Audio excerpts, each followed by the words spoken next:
beer. Visit SherbrookeLiquor.com. It's cone season at McDonald's, which means vanilla cones are $1 each plus tax in the McDonald's app all summer long. Soft, creamy, and crunchy. For just $1 each plus tax exclusively in the McDonald's app. App download and registration required at participating McDonald's in Canada. Support your bones so you can stay active this summer. For the month of July, all CanPrev brand magnesium and collagen supplements are 15% off regular price. Only at Vitality Health Foods, where customer appreciation is the first Tuesday and Wednesday of every month.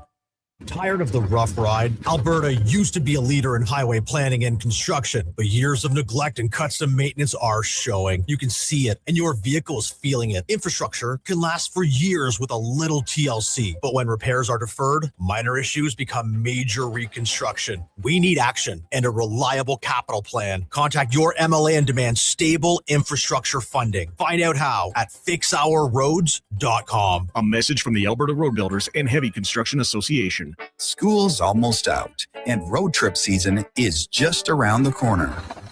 But if your brakes sound like they're grinding harder than a hockey fourth liner, it might be time to visit Napa Auto Parts.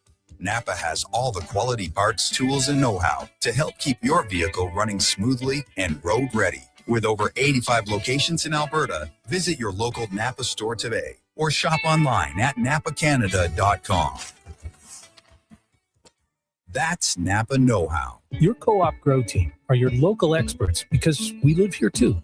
Our agronomic specialists stay up to date with the latest research and technology to help support your entire farm operation.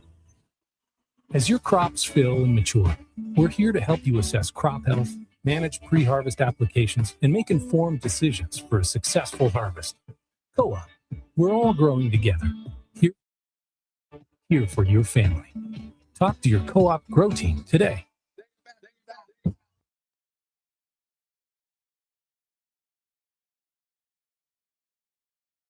The Jason Gregor Show. Send are going to the quarterfinal of the World Cup. They've got a date with Lionel Messi at Argentina. On Sports 1440.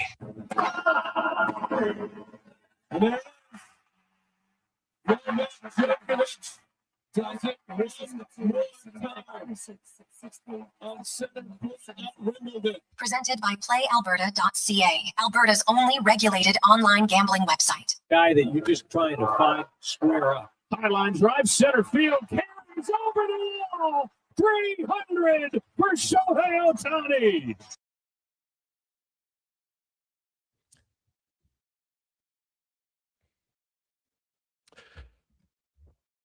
Well, a wonderful Wednesday afternoon. How are you? And welcome to the Jason Gregor Show on Sports 1440, sports1440.ca, YouTube, Facebook, X, Instagram. Thanks for listening. Thanks for watching the show.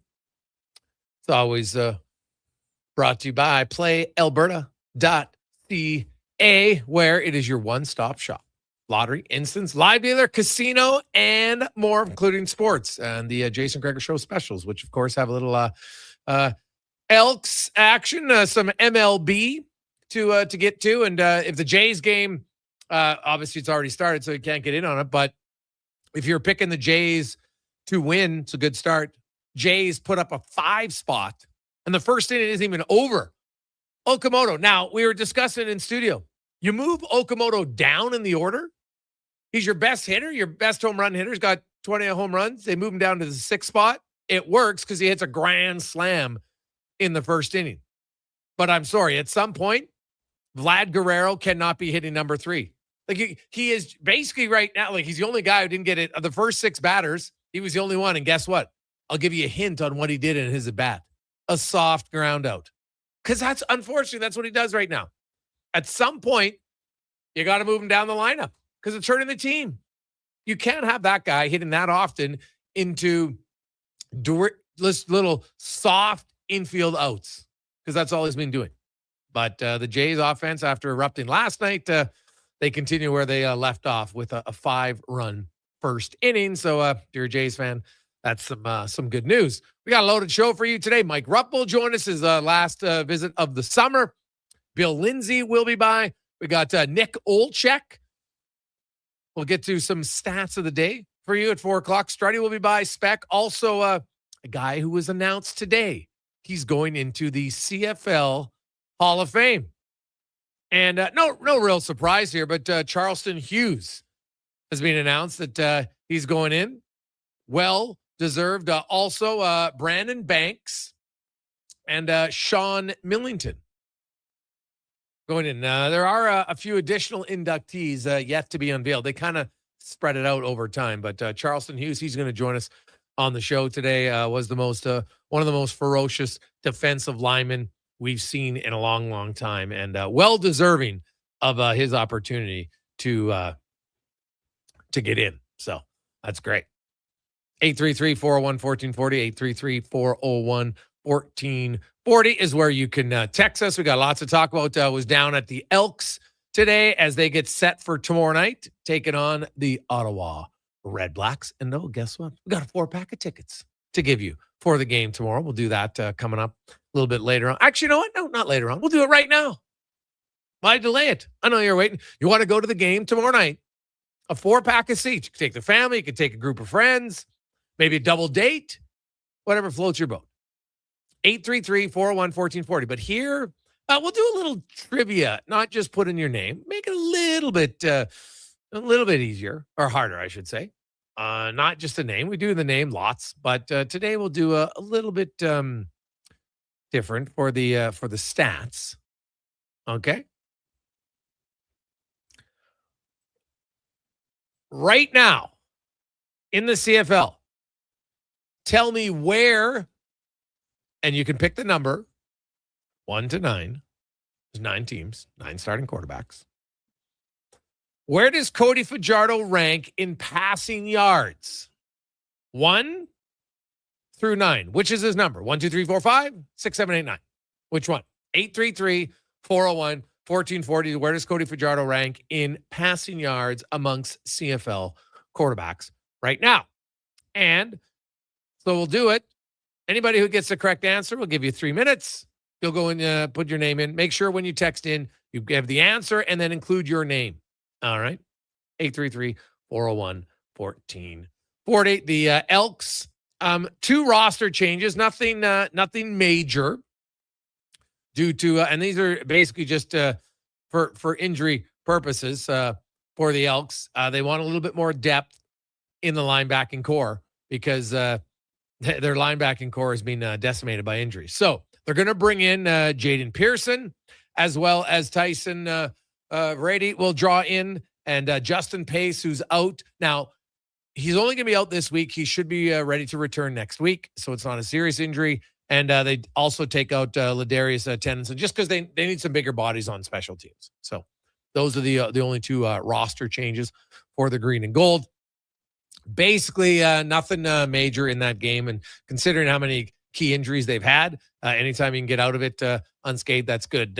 Joe Robustelli will not play tomorrow, but maybe will make his green and gold debut next Friday night at home against the BC Lions. So Robustelli's out, Nick Anderson, Brandon Barlow, Brett Boyko, Luca Burton-Cron is out. Also, Iteva, Muaga Clements, Brock Mogensen, Darian Nua. Like, got a lot of guys, man. Coulter Woodmansey. So Benjamin Sangmua also out. Now, Royce Mechie started the season injured, and he's back practicing at least, but still many weeks away from playing.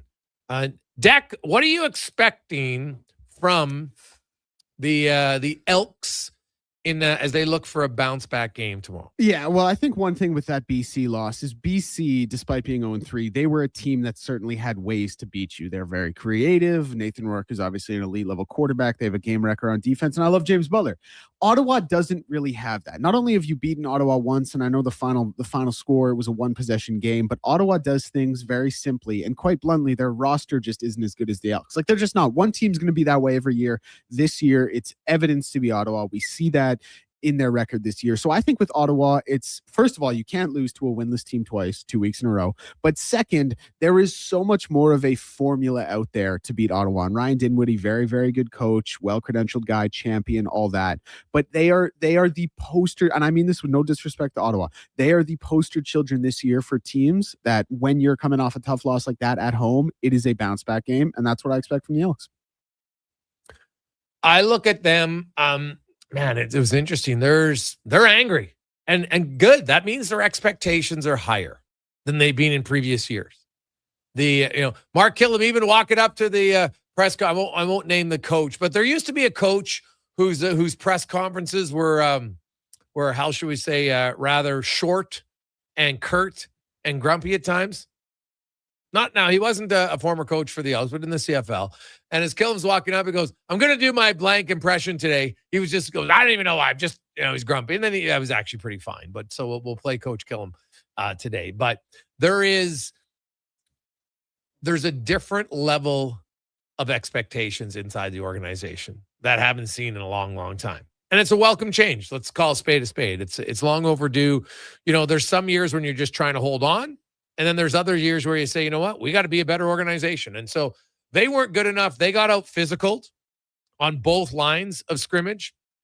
You look at it, fumbles have been a problem for this team. And this, to me, those are practice habits, Deck. And I did talk to Justin Rankin. I asked him about the fumbles today. He didn't shy away from it. Now, it's not something that's been part of his pattern, but it is this. And considering, remember, if Bordner doesn't touch it, that's another fumble. That would have been 4. Right in that game. So I look at this from Rankin. He's got to protect the ball more. And we did ask him, and maybe we'll play Rankin right away here to just to let it know. But to me, that starts in practice. And I was told somebody feels like there needs to be a little bit more accountability in practice, and that's got to come from the offensive coaches. Say, okay, enough's enough. We're fumbling the ball way too much. Yeah. You asked me and Eddie about it, and we both kind of brushed it off and said, not yet. He's so dynamic, does all these things offensively, take the bad with the good. But it's a real problem. Like, he's on pace for 13.5 fumbles this year. And it would have been a nice even 18 had it not been for Bordner's play there. That's just an unbelievably unsustainable route. Because the other thing is, like, when we talk about a quarterback, Chad Kelly this year in the CFL, or Jameis Winston, who throws 30 tugs, 30 picks, it's so much different for a run. Like, it's so much harder to fumble the ball. So to do it at that rate, you were right, and we got to eat this one. It's absolutely something that needs to be corrected. And I think the biggest thing is he just does a little too much side to side when he can be tucking the ball going north-south. I think that's the number one thing he needs to key on. Yes, 100%. You got to be aware of your surroundings. Guys are coming at him. It's not like he's not used to having the ball in his hands. So, but it's one where you gotta focus. And so I look for the Elks, and then even on defense, they're doing a great job of creating fumbles and turnovers, but they don't have any interceptions, and they've dropped a few. And that was another point of conversation today, talking with Aaron Grimes, and he had a great line. He goes, "I'm tired of leading the league in knockdowns. We got to hold on to the ball in some, because there's been a few that have been right in their hands." So we'll see where that goes. Many of you got the correct answer. Cody Fajardo currently ranks 5th in passing yards amongst CFL quarterbacks with 1,159. Nathan Rourke, Trevor Harris, Davis Alexander, Chad Kelly. They're all in the 1,400s. So about 250 yards more. Now, Fajardo and the Elks offense, he's not going to be in the top. He's averaging just under 300 passing yards a game, but that really came down to last game when he had 395. Right, that was first time over 300. So a little misleading. They're a run team more than they are a big play offense. And if you look at a lot of their big plays, those have come more from yak yards than down the field. Now, they did go down the field a little bit more with Austin Mack. And I'd like to see that continue. I do wonder when Robustelli comes in if that will help him. But Fajardo's not a guy who's airing it out 40, 50 yards downfield very often, right? It's not going to happen. Like, if you look at his attempts, he's got 149, 150 for Rourke, 154 for Alexander, 141 for Kelly, 146 for Harris. So they're all pretty even there in attempts. Completions, he's got 101. Rourke and Alexander have 107. Trevor Harris has 105. Chad Kelly has 98. So they're all pretty close there too. The difference is you just look at the average. He's at 7.8, where those guys are all 9.4 to 10.5. They're just bigger play offense. That's how it is. Not everybody's going to build their game the exact same way because there's different skill sets involved. So now, do we have the Rankin ready? Here's from Justin Rankin conversation I had with him down at practice today. Losing's never fun, but is there something about maybe a little bit of a good dose of reality sometimes to say, hey, we can't just show up and expect to win. We got to do what we're supposed to do to win. I mean, it's pro football, and there's 18 games in the CFL. That's a long season, obviously it'd be amazing to win all the games, but the reality is it's very hard to win 18 games in a row.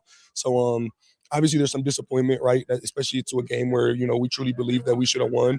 Wasn't really anything that, they were doing necessarily. We just were shooting ourselves in the foot. A lot of turnovers, a lot of things that we needed to correct. We didn't play up to our standard. So I think that's where a lot of the irritation comes from, not necessarily from losing, just that we didn't play to, our standard. I saw your reaction on the field after the fumble. You don't really have a history of fumbling. Yeah. I know it's been a little bit of a run here for you. What do you look at in film? How do you eliminate that from your game? Something that's never really been part of your game. Yeah, it's just something I got to be more conscious about during practice, right? Something that we got to work on, something that I got to be just have on my mind a little more, right? I think I'm just getting a little lazy in that aspect. And, that's something that I got to look myself in the mirror with and correct. Being one of the leaders of the team, what's your message to the group after that one? Now with a little stretch here, you got 2 consecutive home games, an opportunity to really build on a good start and not to allow that good start to kind of evaporate. I mean, the great thing is we got a short week, right? It's not a bye week, not a long week where you got to sit on a loss and, you kind of just dwell on it, right? Whether you want to or not. But we are in the industry of, a short memory, right? And that's the biggest thing to, let everybody know and tell the guys is short memory, right? On to the next one. Again, this is pro football. They get paid too, right? They get paid to win games just like we get paid to win games. So that's the biggest thing is just, flushing that out like a goldfish. They say the goldfish got 3-second memory, forget about it, on to the next and, show up and be the team that we know that we are. And grateful that we have a short week. And not only that, but, it's a home game. So we have a time, real short week to be able to just flush that out of our memories and put a W into our brain, right? I don't know how much you watch when your defense is on the field, if you're an offensive on the sidelines or not, but as a guy who goes up against linebackers a lot, can you comment on the game that DeBlanco had and just the start to the season for him? And even though he's not on your side of the ball, how his play maybe fires you up? Yeah, man, I've been here with Joe, since my first year.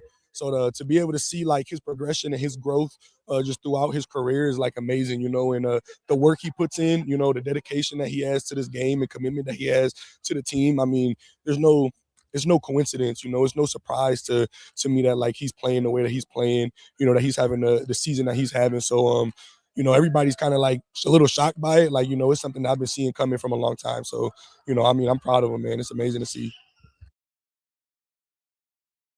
To Joel DeBlanco, we talk football, but then I always kind of like to go down different areas. And there was lots of players today, and this is what the Green and Gold have done on the walkthrough days for home games. They welcome family, and there's a lot of young kids.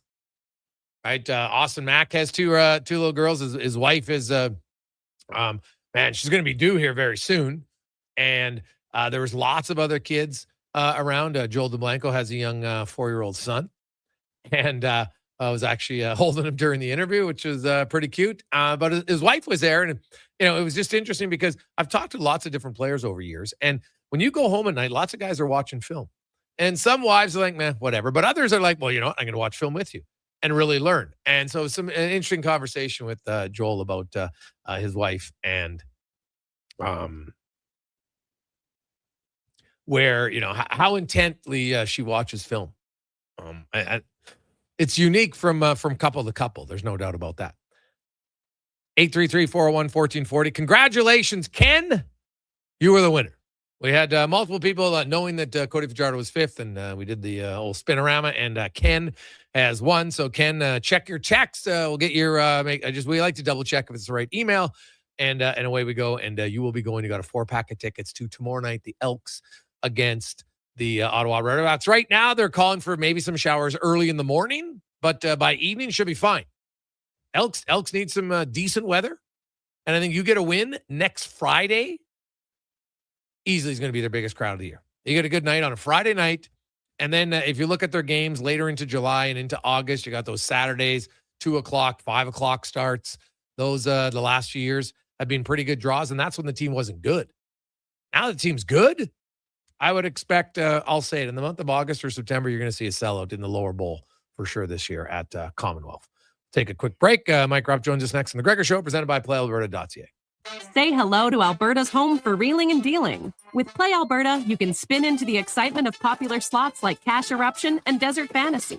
Experience Alberta exclusive games and get in on the action of live dealer tables with all new elevated stakes. However you prefer to play, the fun is ready when you are. Visit playalberta.ca/Gregor to learn more. That's playalberta.ca/Gregor. Must be 18 plus to play. If you gamble, use your game sense.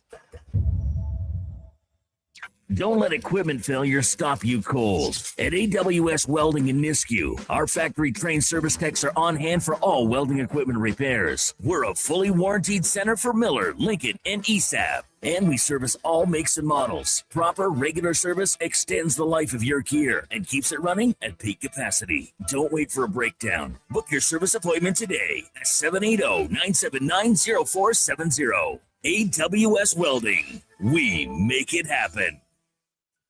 Support your bones so you can stay active this summer. For the month of July, all CanTorque brand magnesium and collagen supplements are 15% off regular price. Only at Vitality Health Foods, where customer appreciation is the first Tuesday and Wednesday of every month. It's Dollar Drink Summer at McDonald's. Sip on a refreshing small fountain drink or a small iced coffee for just $1 each plus tax, all summer long. Only at McDonald's. Excludes flavored and cloud iced coffees at participating Canadian restaurants. Taxes extra. Prices exclude delivery. Boxing Week is back at the Brick. Don't wait until winter. Get blowout pricing now. Save 55% off sofas when you buy the matching piece. Save up to 25% off bedroom and dining. Save up to 40% off select mattresses. Plus, get free local delivery when you use your Flexity card. And buy more, save more. Up to $500 off select major appliances. Don't miss the return of Boxing Week, only at the Brick. Exclusions apply. See in store for details. Do you have neck or back pain? Ever go for treatment hoping for a simple fix only to realize your stubborn spine is basically a science project with attitude? Hey, we get it. And honestly, we're a little sorry because great rehab does take proper experimenting. But at Leading Edge Physiotherapy, we don't just toss exercises into the beaker and hope it doesn't explode. We start with the right diagnosis, then mix hands-on care, precise manual therapy, and evidence-based technology. The formula your body actually needs. Science and skill with gratitude, not attitude. LeadingEdgePhysio.com. Hi, Mike here from Northgate Chevrolet Buick GMC. Car shopping sucks. That's right. Going back and forth 100 times just to get a price. Give me your credit card for a test drive. What's all these extra fees? That sounds ridiculous. At Northgate, we do things a little differently. Good deals on new, pre-owned vehicles, good people, and a great selection. Stop in and see us today. 13215 97th Street or visit us online at northgategm.com. You're in Northgate country. You don't just need property services, you need problems handled. HireGood provides cleanup, debris removal, site monitoring, and safety attendance across Edmonton. We reduce issues on your property, keep spaces safe, and take pressure off your team. We resolve real problems for businesses while creating real impact because our team is built on second chances and they show up every day ready to prove it. Visit hiregood.ca or call and mention Jason Gregor for a first-time discount. HireGood. Stable jobs create stable lives. You may get up early, but more than likely, the team at GS Construction have already gotten up before you, grabbed a coffee, headed to the site, and started their day. So while Edmonton wakes up, GS crews are already underground, quietly keeping things moving, upgrading, and laying the new underground infrastructure for our growing city. If you're the kind of person who goes to sleep with their steel-toed boots on, GS Construction wants to hear from you. We're looking for a maintenance foreman as well as a building and yard attendant. Visit gsconstruction.ca for more. Albertans love to debate the best way to enjoy summer sports. No. Playing on the field is the best, man. No way. Watching from the sidelines, way more relaxing. You're both crazy. Checking out the game from the Bro Zone is where it's at. But there's one thing every sports fan agrees on. Wilhauk Beef Jerky. Wherever you catch the action, load up on Alberta's best beef jerky. Wilhauk Beef Jerky, because you can't have summer fun with salad. Only available in Leduc. Grove Rotary Rib Fest returns July 10th to 12th. It's mouth-watering ribs, plus live entertainment, food trucks, skate park performances, and the Canada Hot Tub and Swim Spa Expo. Grove Rotary Rib Fest, brought to you by Mr. Lube Plus Tires in Spruce Grove. GroveRotaryRibFest.ca. The Lawnmower Hospital. Whatever the job, consider it done with the Lawnmower Hospital in Ego, the top-rated brand in cordless outdoor equipment. Their universal battery platform takes you from mower to trimmer into the mini bike with just one battery. They keep the party going with the Ego misting fan on those hot summer days, and then keep the party going with the Ego Bluetooth speaker at night. Check lawnmowerhosp.com now for stock and pricing. The Lawnmower Hospital. Say my name, no one is around you.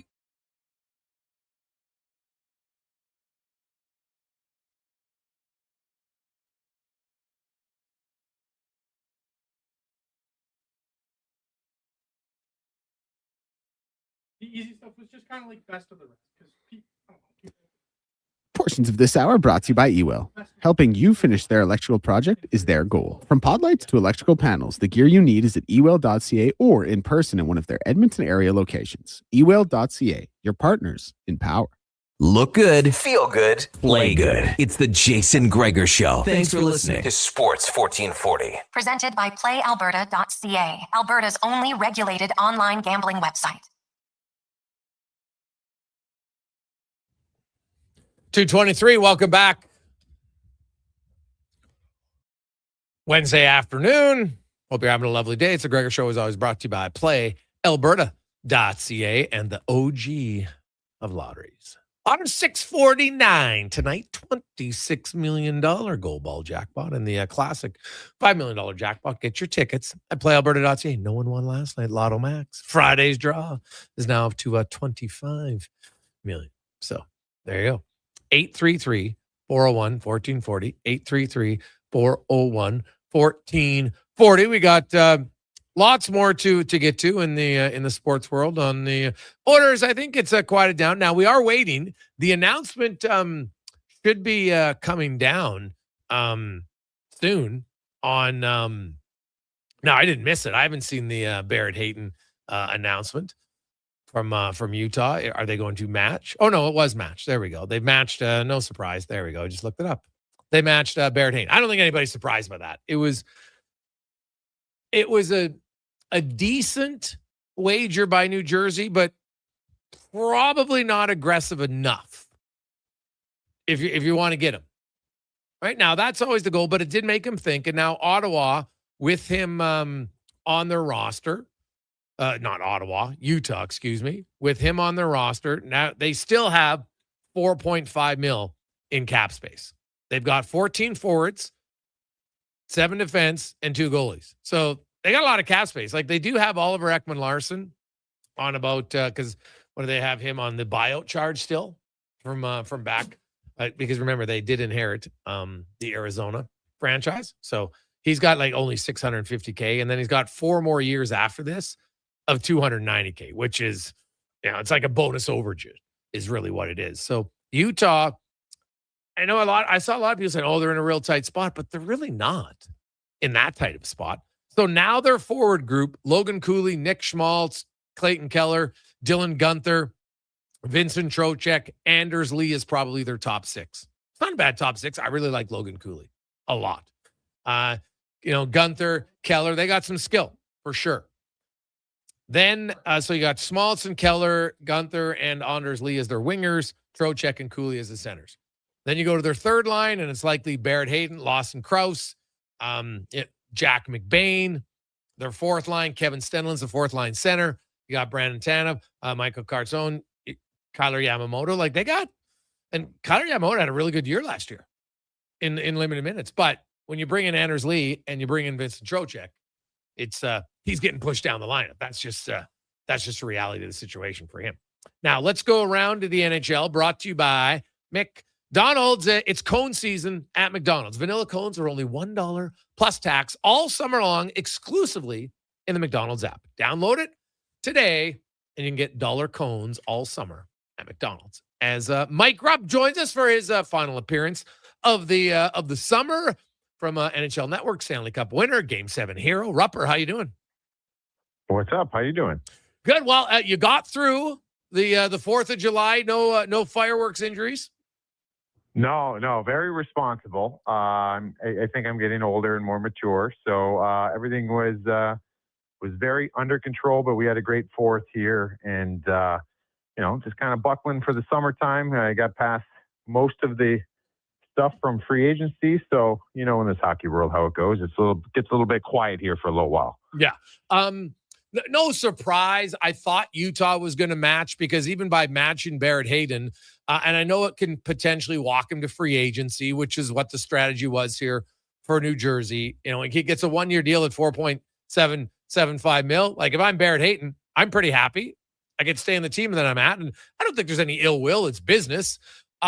You look at this Utah team, and they did make the playoffs last year, Rupper. Do you see them capable of taking a next step in that division with Colorado and Minnesota or Dallas, or is there something you feel they still lack? Yeah, I know that whole situation. I think that I kind of went both ways on it, if they're going to match it or not. But the way that this works, I mean, Barrett Hayton's obviously pretty fired up. He had a substantial raise.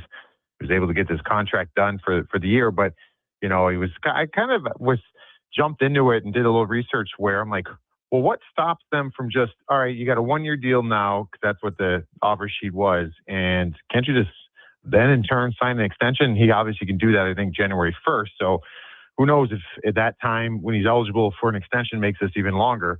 But I think that they're a team now that has taken a big step. They have offensive firepower. I think they're a pretty good transition team in the way they can kind of pop offensively.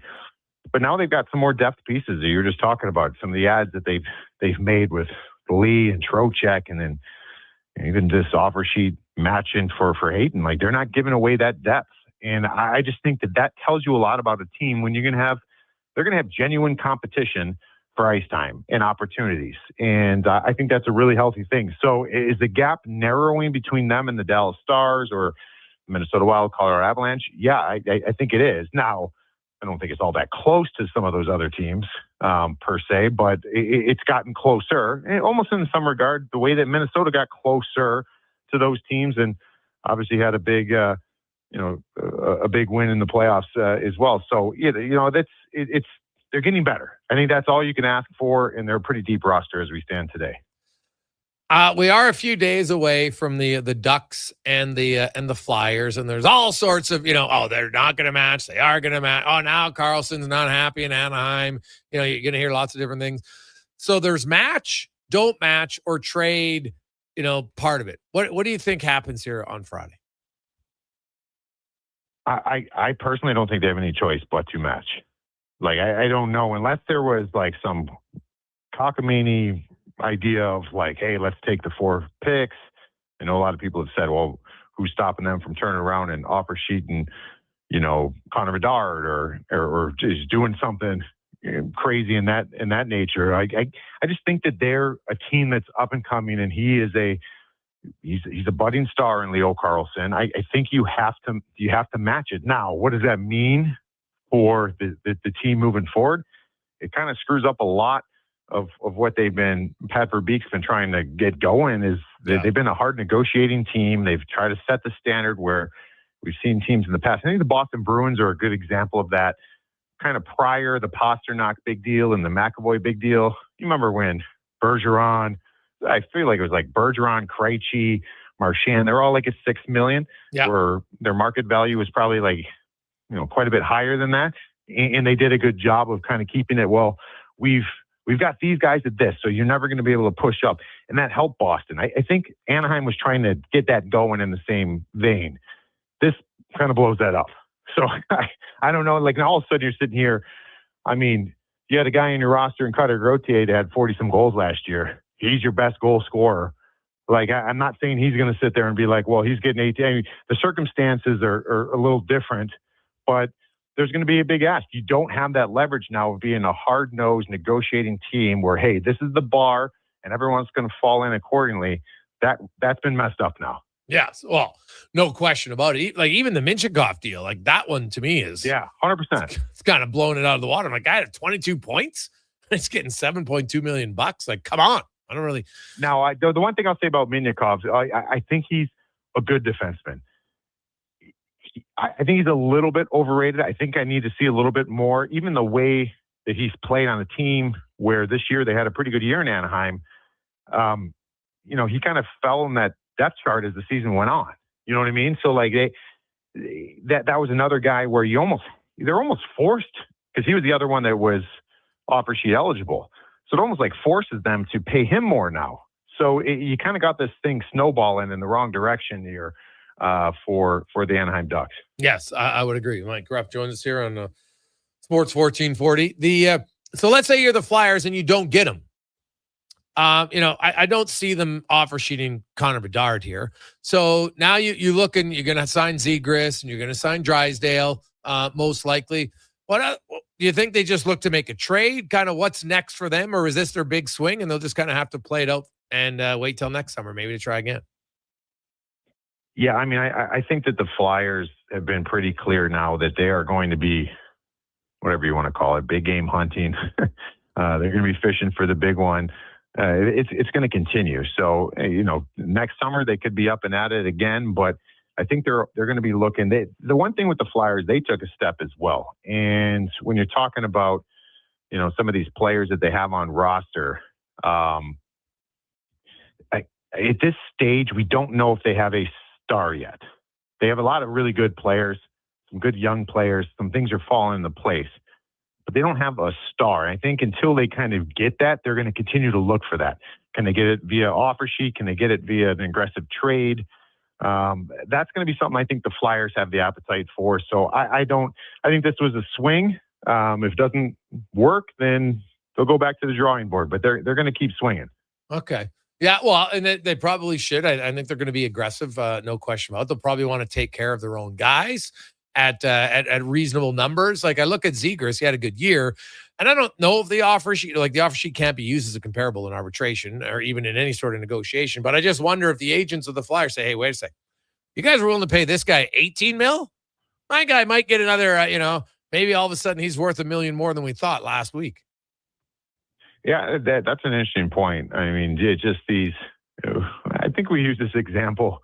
Before.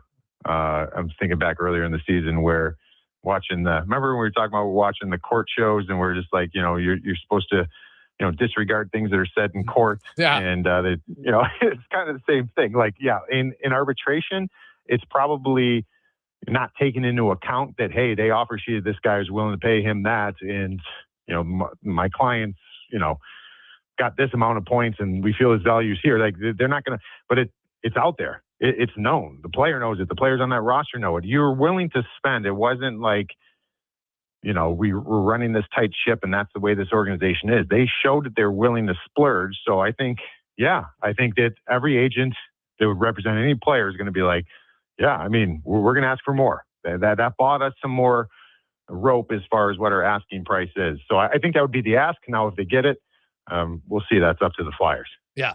Hey, Rupper, did you ever go to arbitration? No, never did. Never did. I talked to Bobby Holik. I never was really in the situation for it, but I remember Bobby Holik told me the one time because he went to arbitration with the Devils. And I know times have changed, and I don't know how the process, if it's changed a ton over the years or not, but Bobby Holik said it was the worst experience he ever had. And I, what do you mean? He said, because you're sitting there and you know from your year-end meetings, your conversations with the team, the coaching staff, the GM, how important you are. We want to get you signed. Then you get in this hearing and they're just telling you how bad you suck, basically. Yeah, how bad you stink and how you're not worth whatever that asking number is. And he said it was kind of hard moving on from that. You do because you're a professional. This is the business, but it's hard again. It's hard to unhear what you've heard, even though it was part of the business. So, I've known a number of players that said they went through it. They didn't enjoy it. Maybe some have, but what I always heard was it wasn't a very fun experience. Did you ever ask them? Because here's the part I don't get. Your agent negotiates for you. Like when you're in a contract, it's, the agent calls you up. Okay, I offered this, counted this, whatever. So you're only hearing from your agent. Why does the player have to sit in an arbitration? Like, why would you sit in to hear this stuff? I don't understand. Like, it's not like the player is saying anything. He's not representing himself. His agent is. Right? That's the one part I've never really understood. But I would want to be a part of that. As a player, I would want to be a part of every conversation my agent has with the general manager. But you know what I'm saying? But when you have, like, when your agent would talk to the GM, he was relaying what the GM said, right? But you never actually spoke to the GM. But I also think that there's I'm not sure everything will be said if a player is present. You know what I'm saying? Like, I don't know. Yeah, like you're not going to sit there because you have relationships, player and the GM. Yeah. All season long, and from some situations, in these RFA situations, you drafted that player. You've known this, in some spots, the same regime, and there's a relationship there. And I don't want something to be said that's not going to be said to my face. So I would want to be a part of the hearing. But I understand what you're saying. It's kind of dumb for a player to be in there because you're not speaking. You're just kind of absorbing everything going on. But at the same time, I wonder if some of the situations can get even nastier if the player was not involved. Potentially. But again, it's like, you know what? Sometimes it doesn't really matter. Like, at the end of the day, that's business, and you got to separate business from personal. They're trying to say what you're not good at because they don't want to pay you as much, right? Whereas your agent's saying everything you're great at because he wants to get you as much money as possible. So I've always just wondered, as a player. Hey, I like to. How about you take management to arbitration and talk about all the bad signings they've had over the years, right? And say, all right, like if we're going to say what I lack on, I'm not good at managing the puck. You're not good at managing the salary cap. How about that? That'd be something I'm for. Yeah, no, that's true. I've just always kind of been curious about it, and it's going to vary from player to player. But I wonder if there's ever been an arbitration case where a player said, you know what? You guys are negotiating money, which is great, but I'm not going to go in the room. You just tell me, I'll talk to my agent afterwards. And I'd ask the agent, okay, do I want to hear it or should I just not care? Because if I don't know, then I don't know. And it doesn't really matter. I'm like, hey, at the end of the day, I'm going to get with the arbitrator and, we get the salary. And I just wonder if maybe it would be easier to maintain a relationship if you don't truly know. Because we know for a fact that GMs and scouts and everybody in their meetings, when they talk about players, aren't just sitting there and saying how great they are in every element, right? You just don't hear what they're saying sometimes. No, and especially nowadays with the analytics, like they're going to try to find any analytics that works against you. You're going to find any analytics that work for you. Yep. It starts, but I understand what you're saying. No, it would be a good situation. I think that's where you trust your agent. Maybe it would be a great spot to be where the agent just like, hey, you know what? Business is done. Nothing absurd. Nothing that you need to hear. Here's the number. Let's move forward. Yeah. Exactly. So I'm just curious if that's something that, because we know that most of these guys who file for arbitration aren't actually going to go through arbitration, right? Most of them reach an agreement. Now, the Jason Robertson one, before I let you go, Rupper, this has been the longest negotiation that I can think of. I can't think of another player, because if you didn't get it, like he's an RFA, he's had the chance to extend for a year. It hasn't happened. Now he's into arbitration, and hey, good on Robertson. He bet on himself. And he scored. He produced big numbers. Like his arbitration number will be massive if it actually goes to arbitration. He's got a really good case to do it. What do you think ultimately happens here with him and the Stars? Because this has drug out now for over 12 months.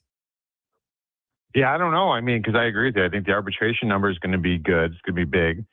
Now, where are the negotiations at? What was the last part of negotiations? Where is that in relation to what the projection of arbitration is? Like I'll always, if I'm betting, I'm always going to say, like you just mentioned, that a deal will be had before arbitration because we see that most likely in most situations. So I like to think that. I don't think the Dallas Stars really want to go to arbitration on this one, just because he has put up big numbers, and it wasn't 1 year. He's had over 100 points a couple times now. Yep. So this isn't like a one-off season that he had, and you're trying to capitalize. And I don't know how that would bode for the Dallas Stars if it actually went to arbitration. So I'd have to guess and just say something will happen maybe in the 11th hour prior. Okay. Well, Rupper, have yourself an awesome summer. We'll be touching base with you. Hey, if some big and historic goers, we'll have to get you on. But if not, enjoy your summer, and we will pick up things. Next hockey season starts a little bit earlier this year. First regular season game is scheduled to go, I think it's either the 29th or the 30th of September. So awesome. We'll have enjoy. NHL You guys all enjoy your summer. Appreciate it. Yeah. And everybody take care. Enjoy your sun tanning, Rupper. We'll talk to you soon. Bye-bye. There you go. That's Mike Rupp from the NHL Network. I'm just, it's an interesting one. I think each player would have their own individual. Do I need to be there? Like, what's the benefit of me being there? Because if just from a pure business standpoint, I know you know how they feel about you. Okay, but do I care? If they're going to pay me the money and they're going to pay me, maybe you're at arbitration for $5 million or so, if they're paying me does it matter? Because I know that in the arbitration, you're trying to make a case to pay me less. It doesn't mean that they don't think I'm a good player. They're just trying to point out the areas of my game that aren't good.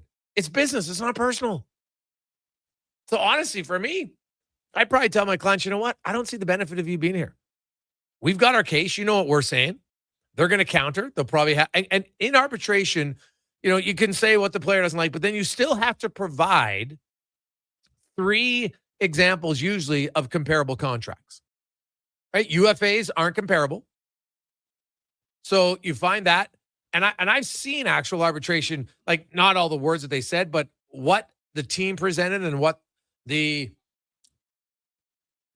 team or the players side represented for comparisons for players.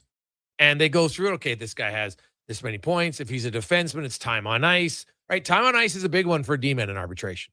Points are something for sure, but time on ice is a big factor, right? And so they'll try to find, as Rupper said, not just analytics, but they will look at this guy over there. He's making $4 million. Guess what? He penalty kills for 2.5 minutes a game. My guy penalty kills for 2.5 minutes a game, and his numbers are better. And that's kind of how deep it goes. So I'm always, I'm interested in it. Like out of these 15, I think Robertson probably has the best chance to go to arbitration because they've yet to find common ground before.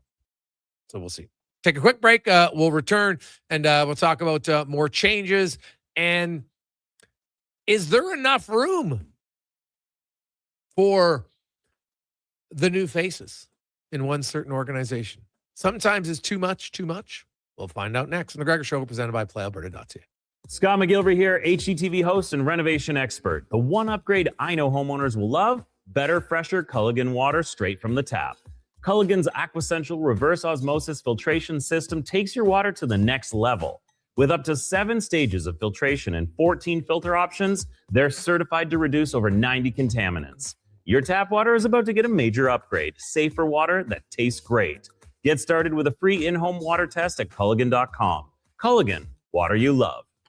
Okay. New strategy. I'll just live in the freezer till October. It's spacious in here. It's spacious. There's a better way to survive the coming AC season. Pro Solutions is your one-call-solves-it-all expert for AC repairs, tune-ups, and new installations. We offer convenient financing options and fast appointments so you can enjoy your entire home, not just the freezer. Now I can leave the frozen peas where they belong. Book now at prosolutionsinc.ca. 60 years ago, we started selling trucks as Western GMC Buick. Today, we are Wolf GMC Buick. We're still located on the corner of 184th Street and Stony Plain Road with the same ownership for over 2 decades. Our customers have trusted our family-owned, community-driven business. And for that, we are thankful. If you're looking for a truck or SUV, pop in and one of our seasoned professionals will get you a great deal, hassle-free. Come trust our team at Wolf GMC Buick. Wolf GMC Buick. We're making it easy. Kickoff is coming July 9th. Elks, Red Blacks at Play Alberta Field at Commonwealth Stadium. It's Salute to Service presented by YEG Plus. Help us celebrate the heroes and first responders who make our communities great. Get your tickets at goelks.com/tickets. You've got a go-to coffee spot, a trusted barber, even a lucky game day jersey.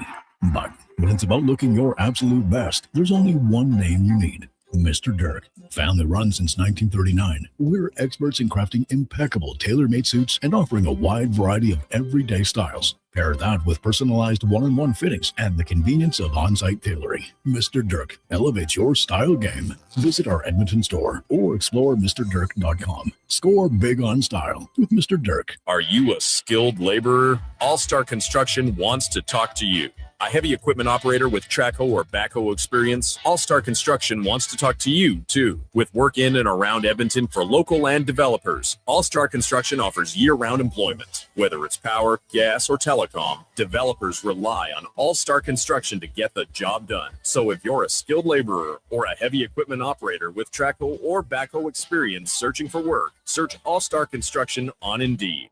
Listen up, friends. Operation Pizza is a go at Papa John's. They're introducing new personal pizzas just in time to celebrate the premiere of Toy Story 5. These adventure-sized pies come in new exciting flavors like Sheriff's Roundup, Space Rangeroni, and Reach for the Pie. Or take your personal pizza to infinity and beyond by creating your own flavor just for you. Order 2 or more with Papa Pairings and get yours for only $9.99 each. New personal pizzas are ready for takeoff. See Disney and Pixar's Toy Story 5 in theaters June 19th. I'm Rick Showers from No Bull RV, and this is the time of the year most RV stores wish their lot was full.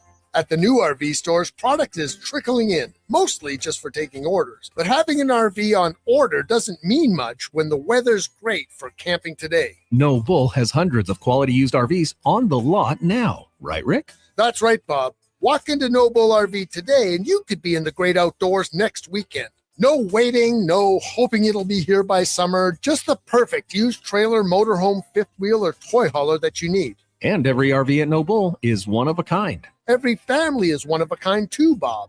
Think we can't find the perfect one for you? Take a look around. At No Bull, you'll save thousands compared to the cost of a new RV. You can build your summer plan on hope, or you can know for sure. And ask about our Camp Ready service plan when you're here to make this the best summer yet. And that's No Bull. NoBullRV.ca.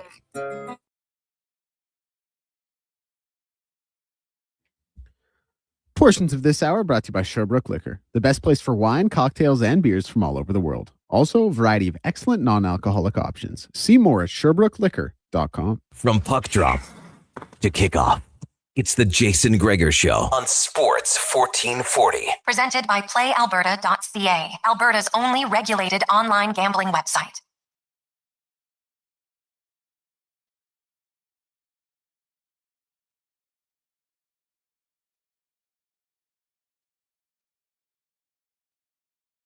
.249 rolling through Sports 1440, sports1440.ca.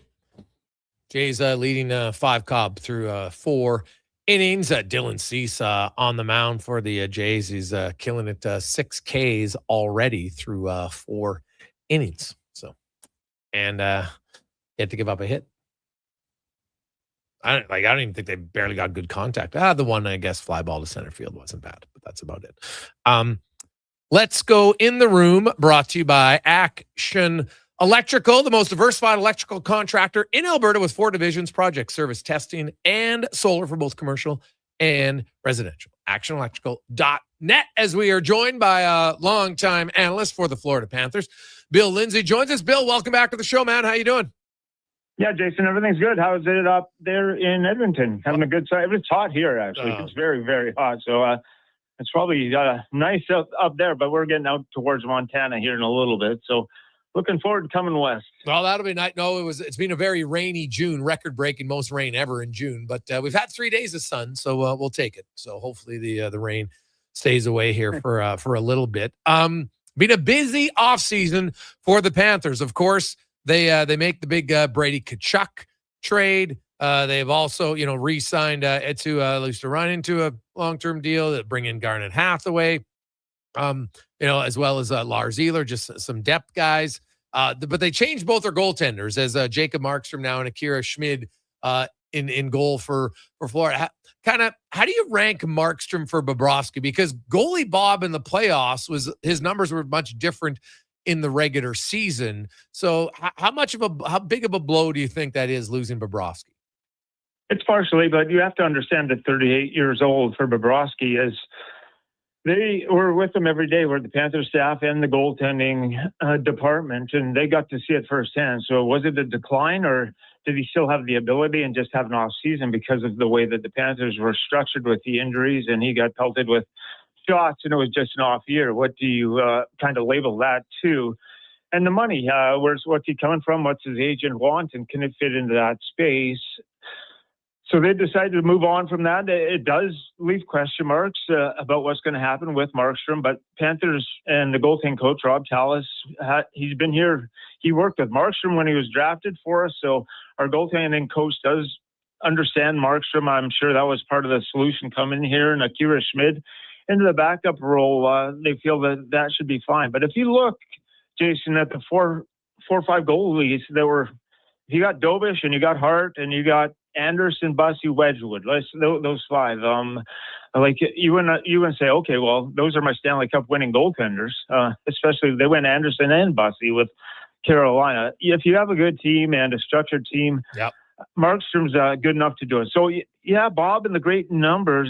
It's the fit and everything that was kind of coming into it. He'll be missed. We're very glad that we had him. It was a remarkable run.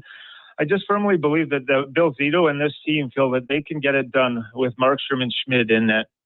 And hey, I applaud him, because I think sometimes when I look at teams who won, they kind of fell in love sometimes with their veterans, and they signed long-term deals in a lot of cases and didn't work out. So sometimes you have to make a tough decision in business. Got a little bit of the New England Patriots kind of mentality. Hey, what's great? We love the guy we won. That'll never change, but sometimes you have to move on. When you look at the acquisition of Brady Tkachuk, if for fun today, where do you see him lining up? Like, is he playing on his line with his brother, or what do you think is going to happen? I'm not sure. It's going to be flexible throughout the course of the season. Those top 9 forwards that we have, you can flip them into any slot, and you know this as well as anyone.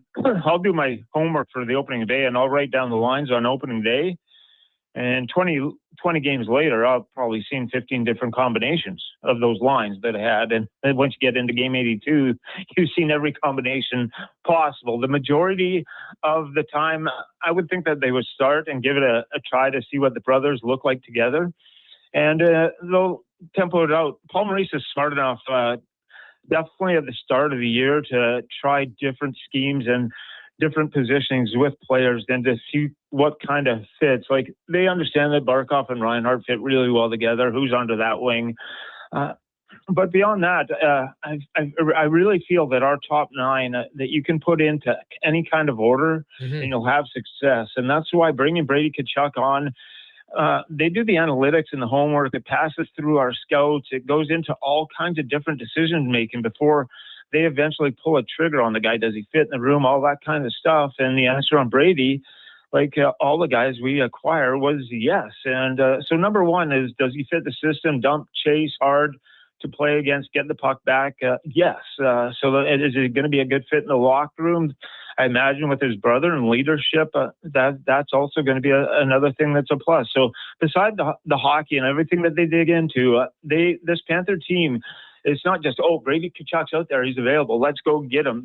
Even though it's Matthew's brother, they do the due diligence all the way down and dotting the I's and crossing the T's to make sure that everything is going to fit. Bill Lindsay joins us. You look at the division, Bill, and hey, Buffalo and Montreal have improved. There's no question about that. But Florida, they had a ton of injuries. I think that played a part in where they ended up in the standings. And Tampa Bay still always very good. Ottawa obviously lost Brady Tkachuk, and that just adds another rival for the Panthers. But the Atlanta, and I guess even Toronto, they made some significant moves. Like, it's probably the deepest division in hockey, I think it's fair to say right now. And the fact that they can be healthy coming into next season is going to be a big deal for them. But when you watched them last year, how much of it was injuries and how much of it was just them not playing as well as they're capable of playing? So the style that they went through, it's Paul Maurice demands a lot. And I could see at the start of the year, they came off, they're still riding that high, got off to a pretty good start. And then some other injuries beyond Barkov and Tkachuk started to pile up. And you're getting into kind of different rosters, some players from the American Hockey League that you're not used to. And there were some games that some of the players, too, I would just say there's no chance tonight. There's no gas. With the way the Olympic break and all the games crammed together, I would see and watch our team play, and I just said, like, there's nothing. There is zero in the tank tonight. There's no way that they can push into that level. I've been there. I've experienced it. I understand when you don't have your legs underneath you. There was a lot of those nights, and then just the mental tear that it kind of takes onto your body once you're playing all those games. So I think once you kind of add all that up cumulatively, and trying to press for another Stanley Cup, it was just too much to ask and just too tall of an order for our team. They'll be able to bounce back. They'll be able to get right, put the muscle back onto the body. But last year, Paul Maurice said, he said he could handle 4 injuries to the regulars, but he said once we got into 5 or 6, he says we believed we could win games, but it just wasn't feasible long term, and that's what happened over the course of 82 games. It wilted down, and we didn't make the playoffs, but healthy back, everything going. This team should be right near the top again, as you said, in one of the best divisions in hockey. Having watched all those other teams, Montreal, Buffalo, Ottawa, which ones do you think is set up to remain good? Because we've seen teams do it one year, and then you fall out, right? Like it's hard to be a playoff team every year. Hey, you're closer in that division. Which one of those teams do you think is best suited to remain a competitive team with the Panthers? Buffalo, I put there, and Montreal is going. They're both going to be there. You look at the young cores on both those teams, and what you have to have in this league, you got to establish just a young core of players that kind of come into the league and develop and get stronger and build with one another. If I see Buffalo and I look down the roster, I actually think it is a tied deeper maybe than the Montreal Canadiens, but there's more high skill level on the Montreal side, which makes it both highly, highly intriguing. What I saw from Buffalo this year that really changed is that they didn't back down. They didn't scare away. They didn't shy.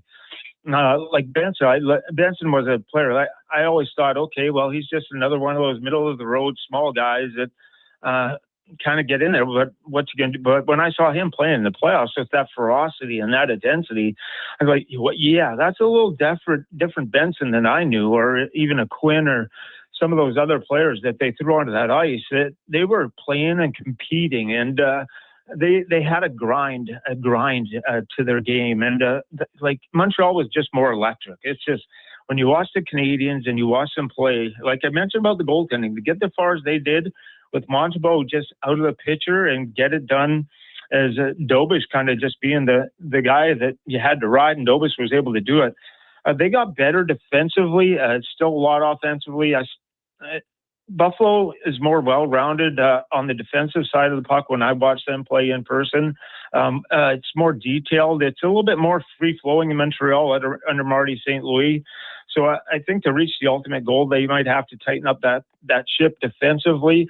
But they're both going to be there. They're both playoff teams from here on out. So I put them into the top of the division. Now it's between us and Tampa Bay.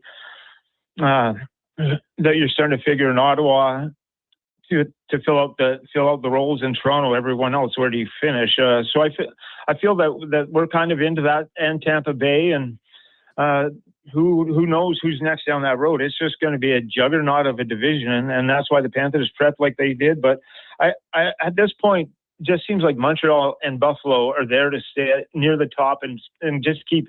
They look like they're teams that have got talent, and they're going to keep building around it to get better.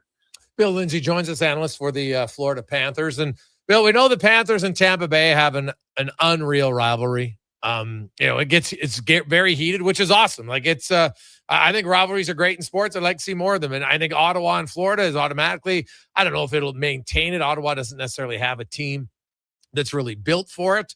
But, Buffalo last year, they decided, okay, as you talked about it, like enough's enough. We're not going to get pushed around here a little bit. Like it's become a lot more. I find the East, and I look at Washington, they're massive. Like it's become the more physical of the two conferences.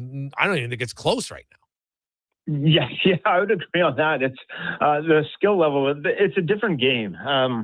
It's just, if you like the Western teams, when you watch, it's speed and it's pushing the play and it's looking for 2-on-1s and 3-on-2s. And on this side, it's just lunch pail and hard hat. There's a lot of teams that have copied the Panthers system in the East, the 1-3-1 through the middle of the zone and I look at the dump in rate among teams, that has changed drastically. A lot more teams have gone into the dump and chase that we employ, the rim dumps, all that kind of stuff, and get the puck back, and they're sort of building their rosters around that. So it's a heavier division, and yeah, you watch a lot of the games. They're just heavy. It's heavy. You got to have that brand. You got to have those mentalities on your team, or you're not gonna have focus. I wouldn't say it's. I don't know if the hockey. I would say that it's absolutely better in the East, or it is different. The Western team, it's speed. It's you're going to give up a few more goals, and it's going to be it's a little bit better brand of hockey maybe to watch in the West. I'm not lying about that. I guess it depends on where you are as a purist to the game, but. Yeah, it's a lot more tight checking in the East, and then the games are hard fought, and there's a ton of rivalries that we have got going. As you mentioned, the Tampa Bay, Florida one is outrageous. It took a long time to build, but it's here. Oh God! And it's not manufactured, Bill. You played, when guys literally don't like each other, and those two teams, they don't like each other. No, and it's so good. What's happened really, what's been special for me, and that I've been able to really take in and. Just we never had rivalries for 20 years. We didn't, Jason. That was the point of just being bad. All of a sudden, you go through 3 Stanley Cup runs, and the teams that you beat and that you roll over. Now, every time you go into a Carolina, or you go into to a Tampa Bay, or you go into Boston or Carolina, you have rivalries with half the East.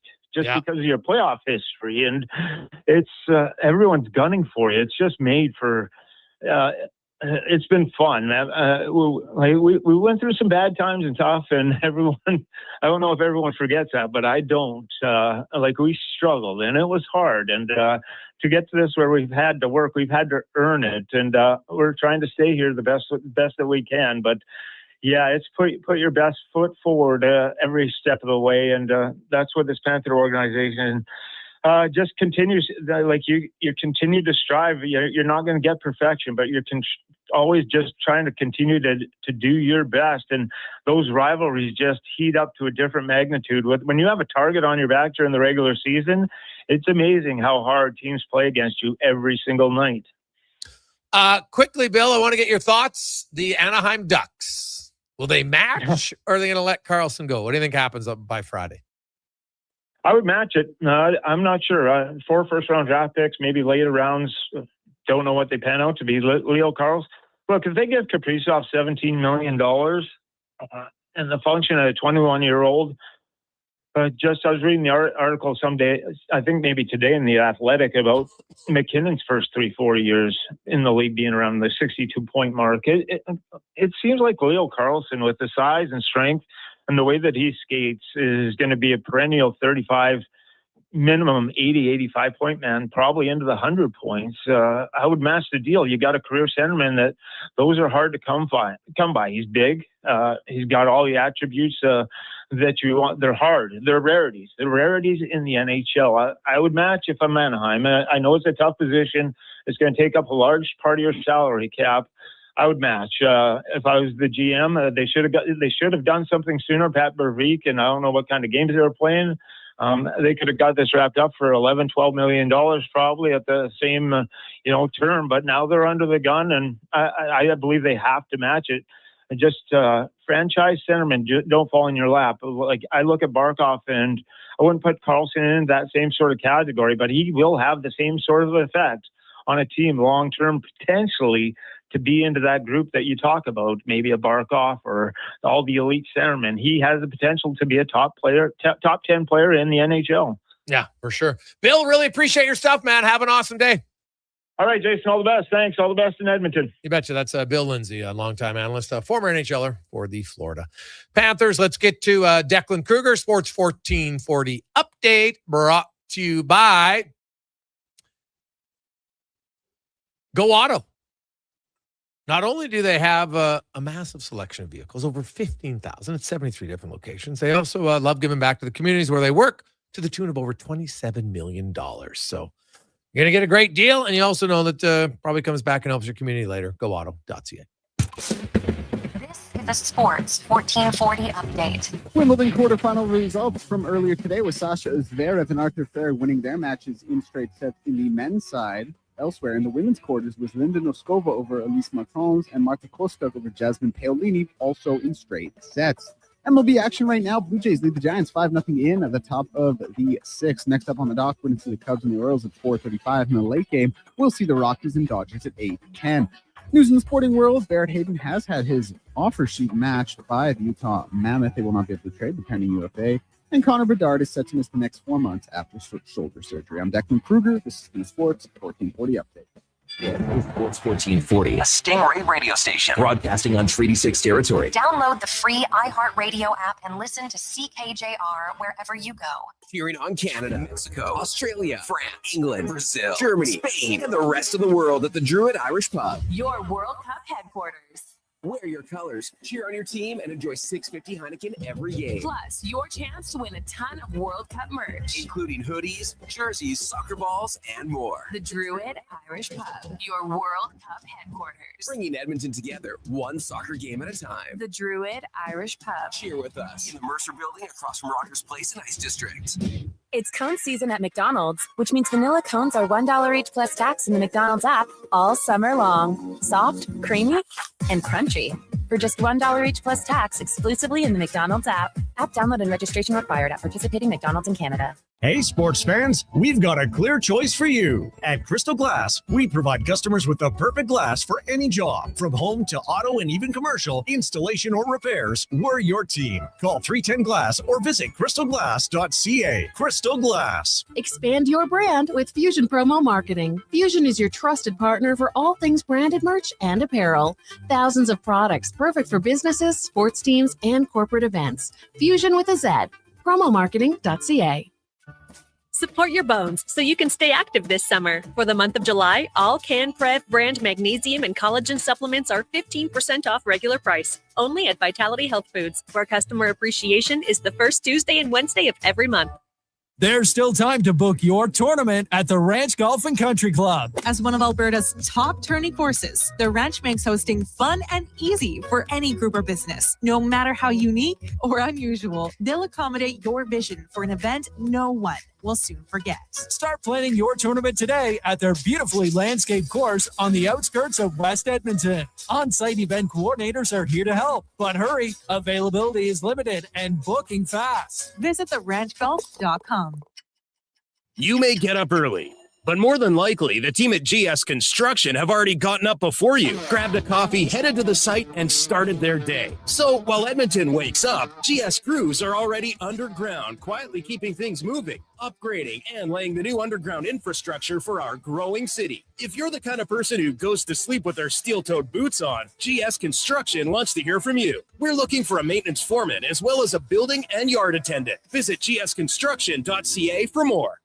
Albertans love to debate the best way to enjoy summer sports. No. Playing on the field is the best, man. No way. Watching from the sidelines, way more relaxing. You're both crazy. Checking out the game from the Bro Zone is where it's at. But there's one thing every sports fan agrees on. Wilhauk Beef Jerky. Wherever you catch the action, load up on Alberta's best beef jerky. Wilhauk Beef Jerky, because you can't have summer fun with salad. Only available in Leduc. Hey, Gary, is that your dad? No, this is Evan, the new sales rep I hired. Oh. First impressions matter, but when hair loss takes over, it can feel like you're not being seen for the maverick you truly are. Hi, I'm Dr. Vance Elliott. At Advanced Hair and Skin Surgery, we know that hair loss is more than just a cosmetic issue. It's personal. Let's discuss all the cutting-edge options available so you can make a great impression every time. Book a free consultation today at drvanceelliott.com.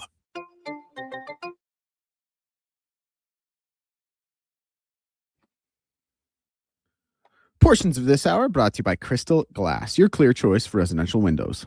Locally manufactured and installed, Crystal Glass provides a beautiful product and incredible customer services for all your residential needs. Call 310 Glass or visit crystalglass.ca for a quote. This is Sports 1440, where Edmonton talks sports. On YouTube, Facebook, and X. Here's Jason Gregor. Brought to you by playalberta.ca.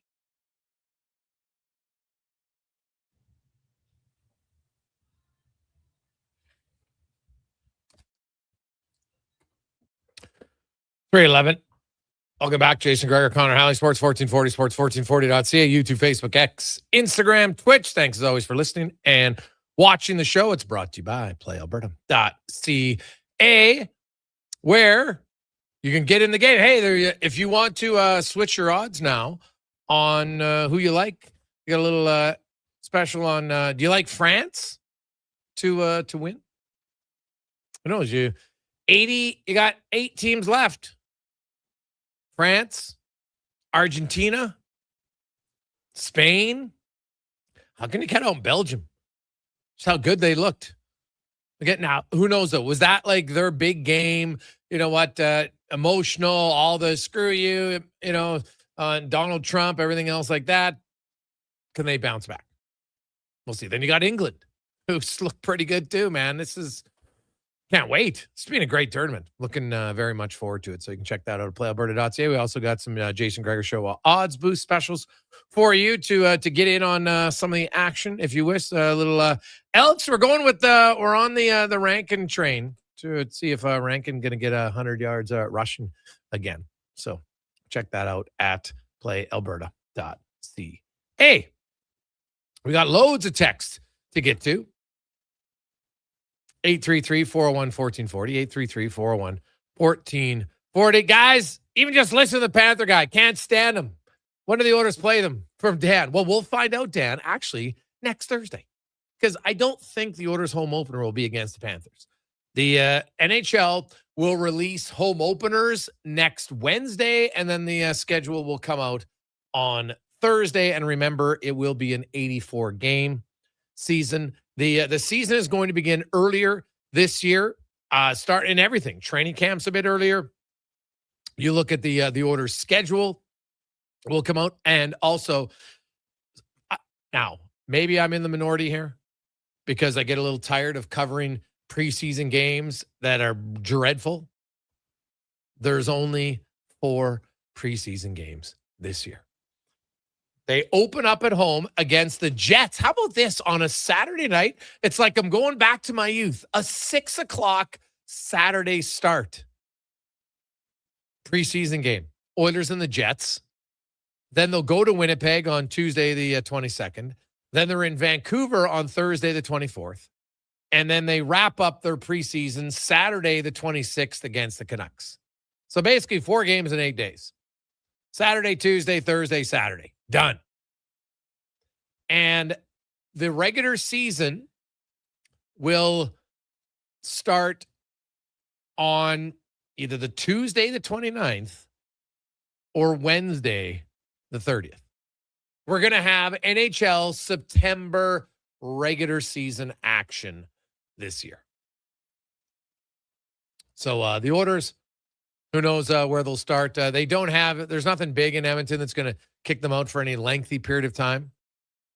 As far as that. So, if they have a challenging schedule, it would more so probably be just like a 6-game road trip at some point in the season, which happens. But they're not going to have a lengthy one, or they shouldn't. Anyway, I guess anything's possible. But if you recall the Oilers' season last year, it began at home. They had games against Calgary and Vancouver, and then they went on I think it was a 5-game road trip right off the bat. And I do know that teams put in requests for what they like. And lots of times teams will say, oh, you know what? We don't mind a road trip earlier in the year. Like for years, Washington always used to come in early October. It was just kind of like a guarantee. It would happen all the time. So we'll see where it comes. But the Dylan Cease's perfect game is no longer, as he's had 2 walks. But he's got 8 Ks through 5 1/3 so far. Still no hits. So something to monitor. I saw that the other day. A guy had a perfect game through 7, and they took him out of the game. Like, come on. Like, I'm sorry. That's where your whole number. And I know it was his 3rd game back. I don't care. You got a perfect freaking game going. To me, that takes a little bit of fun out of it. But you see last night, like, Last night, oh God, I got to get his name. The Milwaukee Brewer pitcher or hitter batted left for the first time in his career because it was in the ninth inning. They're spanking him like 10-1. You got like a Miles Straw position player pitching. It's like a little moon ball almost, and you switch and hit the other way. It was awesome. Now, I didn't get a hit, but I thought it was funny. Like, have a little fun sometimes. But, man, you got a chance at a perfect game? A perfect game. And you're saying no to it. Like, I just think you're overthinking things a little bit there for certain.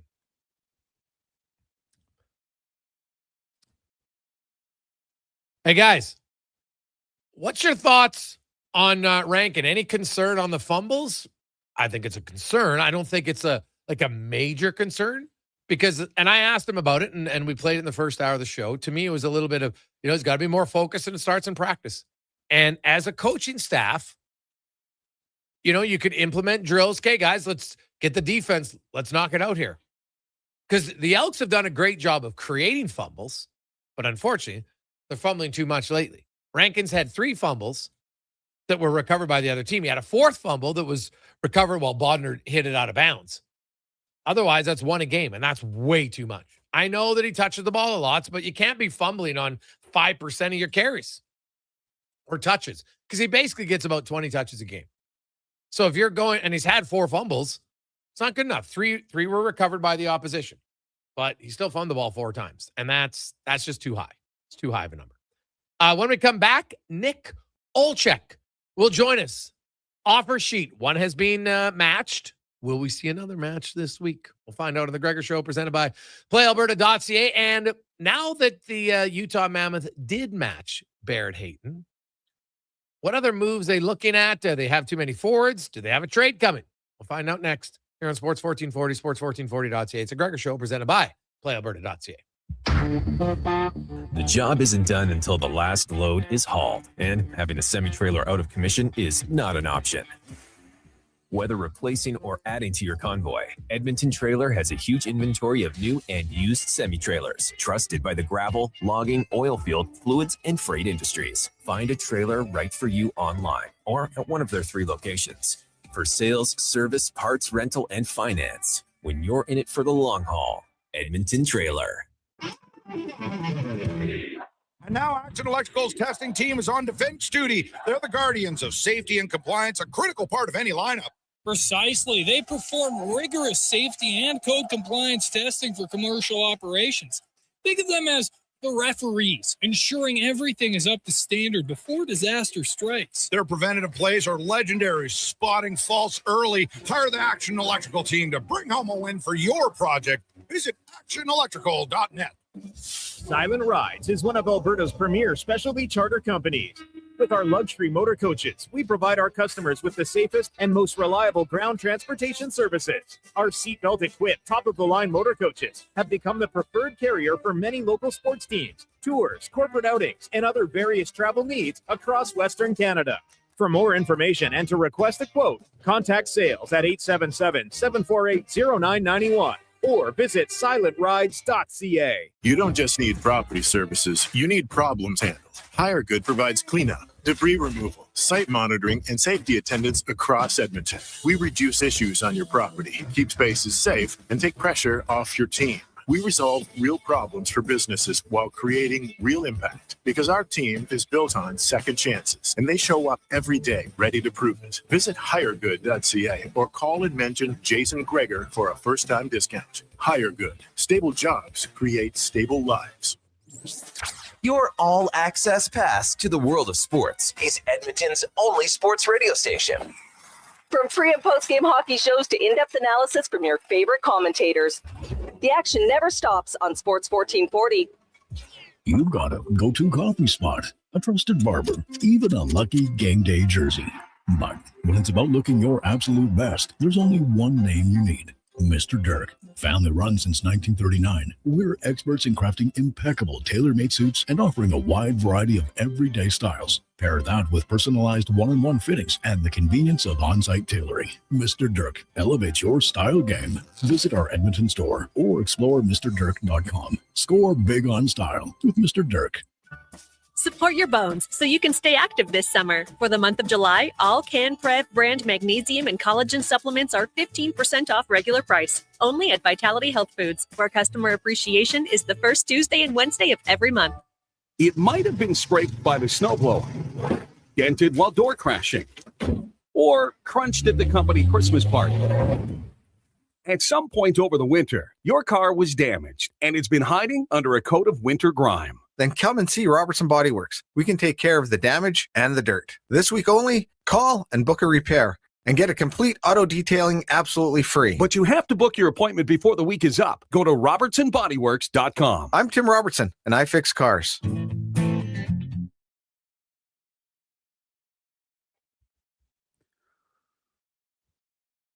Portions of this hour brought to you by Papa John's. Get the Puck Drop special at Papa John's. Large 2-topping pizza and 8-piece wings for only $28.99 with promo code PuckDrop at papajohns.ca or on the Papa John's app. The Jason Gregor Show, the best of Edmonton sports talk and beyond. This is Sports 1440. Presented by PlayAlberta.ca, Alberta's only regulated online gambling website.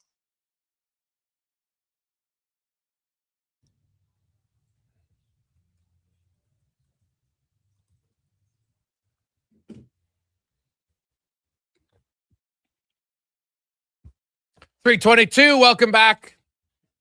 Jason Gregor, Declan Kruger, alongside Donovan Paulson here on Sports 1440, sports1440.ca. I was always brought to you by PlayAlberta.ca. Man, busy sports weekend. Of course, you got the Riverhawks. They're at home tonight through until Sunday. You got the Elks game on Thursday. And if you're a big rugby fan, you got some elite level rugby going on at Clark Park on Saturday. And one ticket gets you into both games.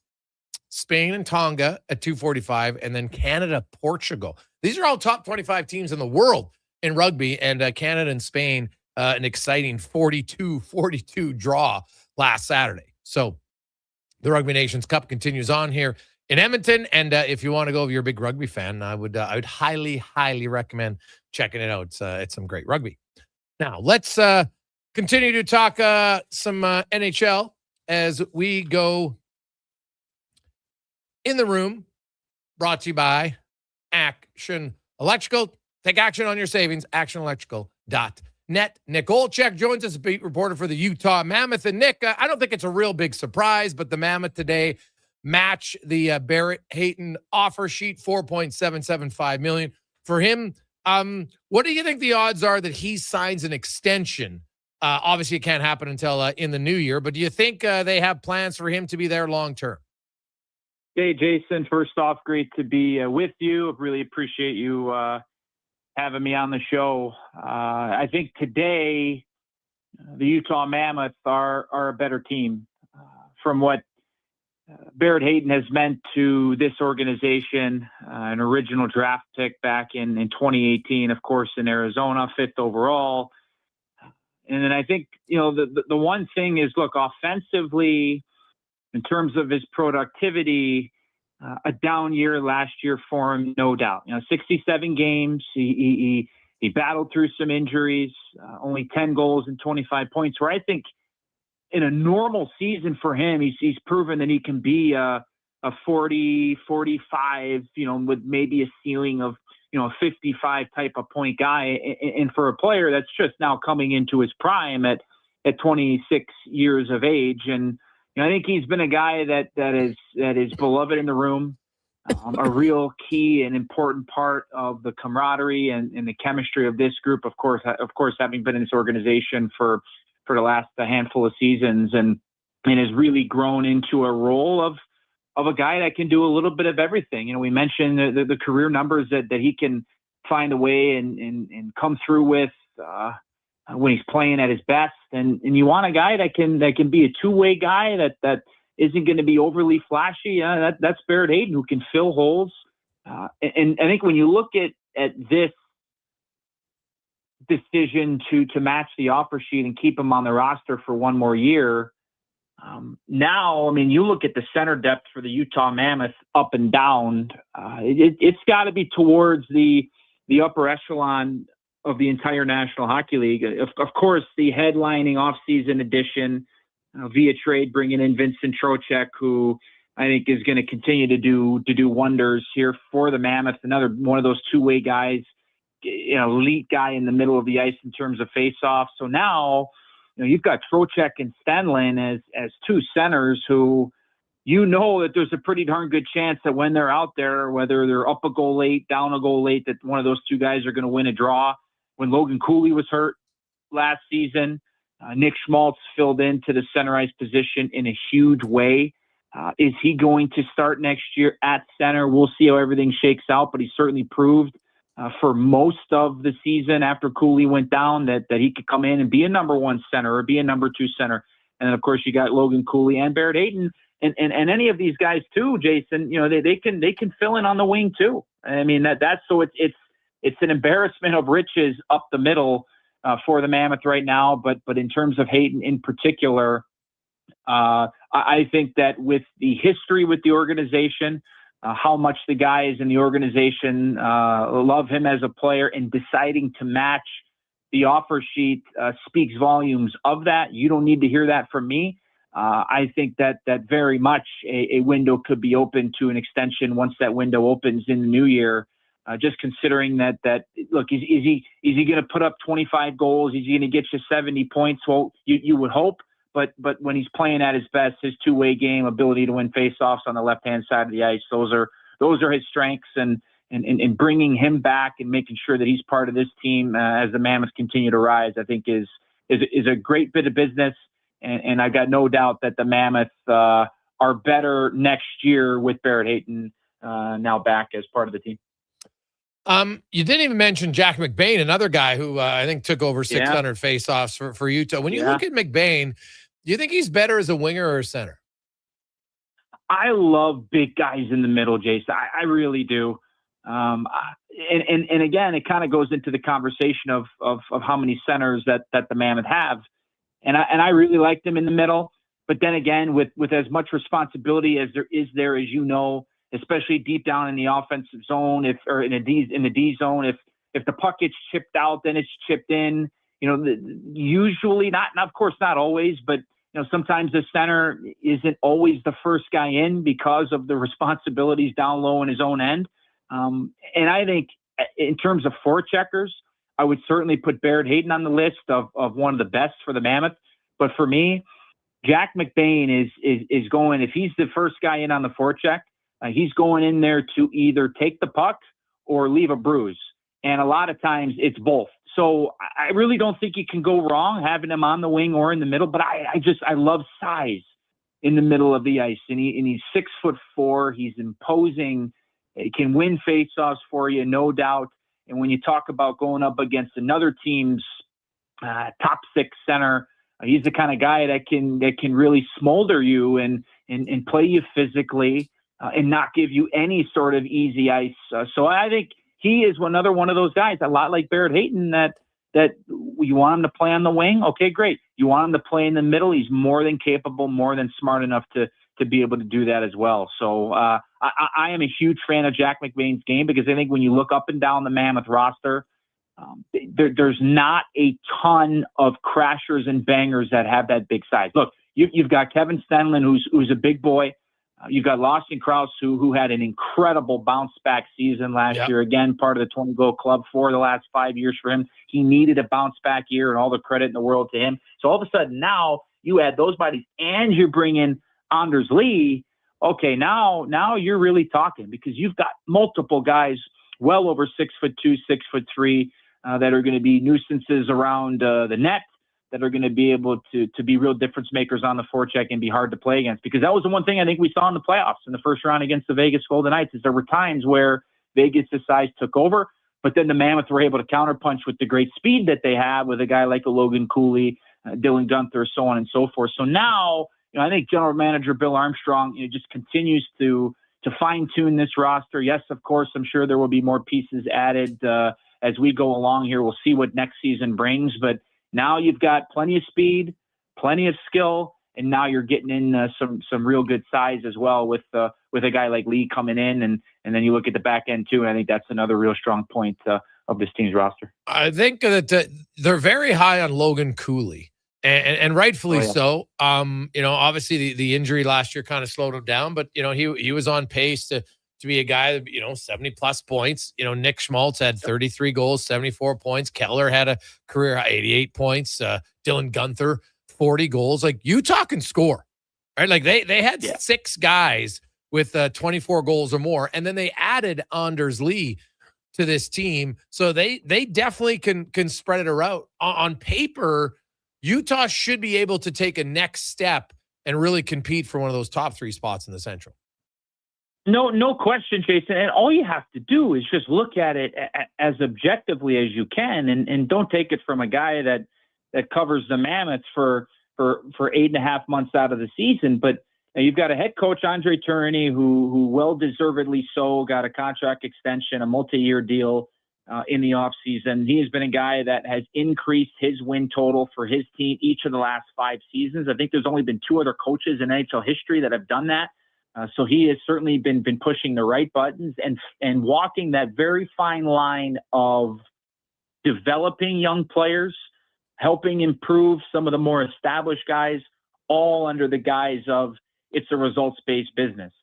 First year when they were the Utah Hockey Club, the expectations were clear from general manager Bill Armstrong, president of hockey operations Chris Armstrong, and their staff is in year one.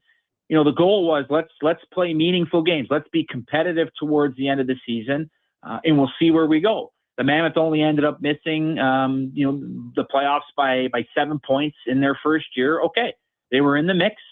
They were playing competitive games come March and April. And then last year in the off season, it was, okay, we want to make the playoffs. And then look what happened. They went on a couple of huge runs during the year. Of course, there were some valleys as well, but they found a way. They got into the playoffs.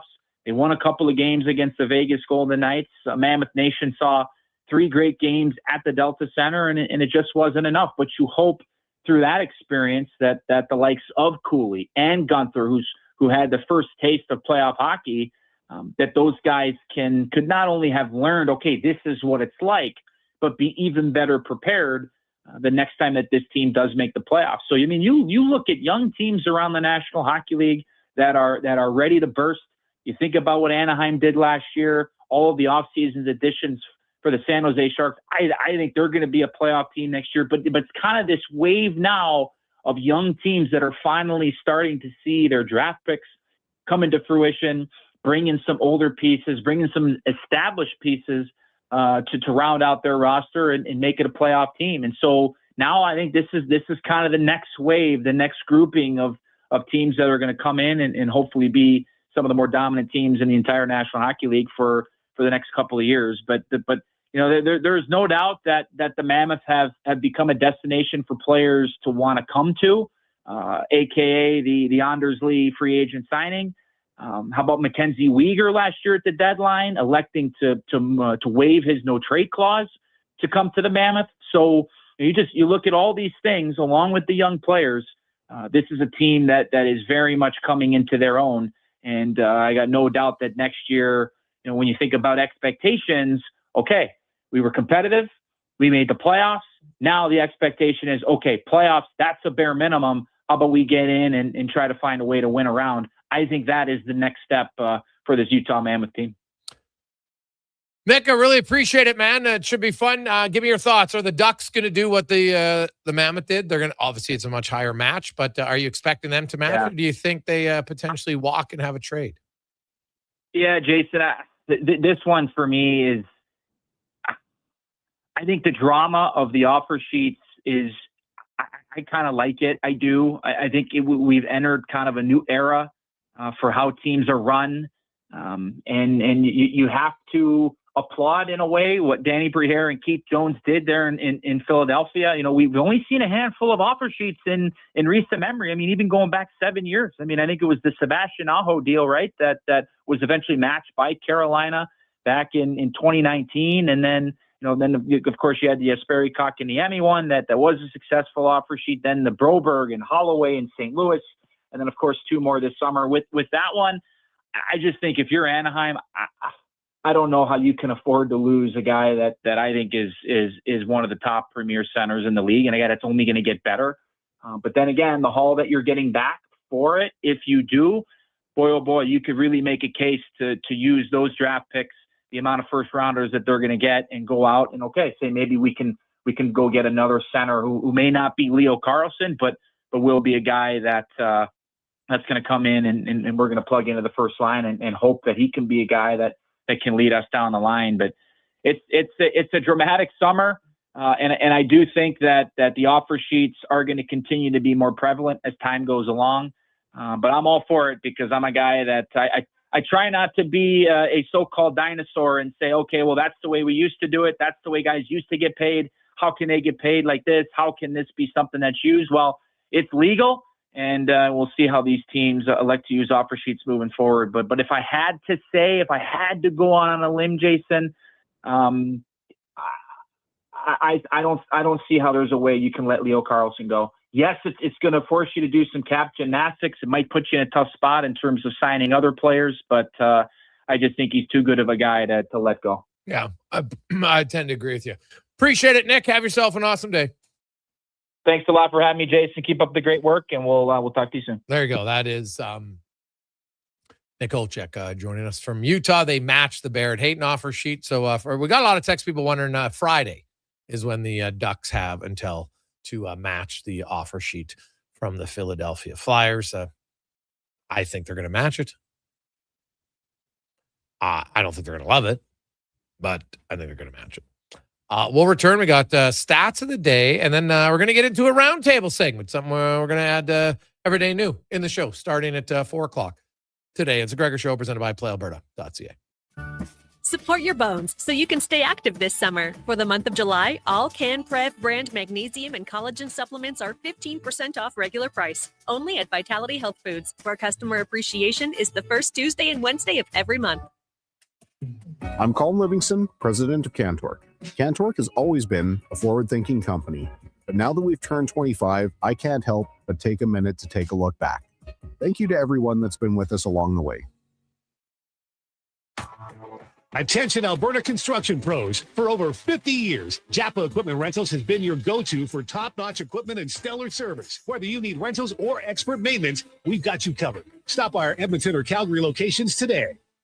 Kickoff is coming July 9th. Elks, Red Blacks at Play Alberta Field at Commonwealth Stadium. It's Salute to Service presented by YEG Plus. Help us celebrate the heroes and first responders who make our communities great. Get your tickets at goelks.com/tickets. Well, get ready for a silly hockey fans. Your partner in power just skated onto the ice. EWEL.ca, the new e-commerce website for electrical wholesalers Edmonton, is ready for the power play 24/7, 365. UL skates to where the puck will be in 5 years. Now that's forward thinking. Killer selection, slamming products from the best brands, and legendary service. Don't sit on the bench. Get your account today at EWEL.ca and win that project. Plug into your partner in power. Get an EWEL.ca account today. Canada's men's rugby team at Clark Stadium, July 11th. Don't miss an international doubleheader as Canada takes on Portugal and Tonga battles Spain. Build the home field advantage for Team Canada. Tickets at Ticketmaster. Day or night, tasting just the right. You can order Oodle Noodle at oodlenoodle.ca, delivering you the news almost right away. Remember, you can order Oodle Noodle at oodlenoodle.ca. So stay on your couch all day and order oodlenoodle.ca. Oodle Noodle. Guys, there never seems to be enough time in the day, but you need to make time for this. Ken Franchek here. If you're 40 or over, a quick PSA blood test is crucial for early prostate cancer detection. The Prostate Cancer Center's Man Van is a mobile health clinic driving change for men's health. A few minutes could save your life. To get the Man Van out to your business or event, book today at getcheck.ca. Cheering on Canada, Mexico, Australia, France, England, Brazil, Germany, Spain, and the rest of the world at the Druid Irish Pub. Your World Cup headquarters. Wear your colors, cheer on your team, and enjoy $6.50 Heineken every game. Plus, your chance to win a ton of World Cup merch, Including hoodies, jerseys, soccer balls, and more. The Druid Irish Pub, your World Cup headquarters. Bringing Edmonton together, one soccer game at a time. The Druid Irish Pub. Cheer with us in the Mercer Building across from Rogers Place in Ice District. I'm Rick Showers from No Bull RV, and 5 years ago, a lot of people bought their first RV. Not because they were really into the RVing, but because camping was literally the only thing you could do with your vacation time. You couldn't go on a cruise, travel was a nightmare. So you bought an RV and you enjoyed it. But now you have all your options back again. And that RV you bought during COVID might be sitting around costing you money. An RV needs love, care, and attention whether you use it or not, right, Rick? That's right, Bob. It's okay to declare it was the right solution for the time, but those times have changed. And you might find that an RV doesn't fit your plans anymore.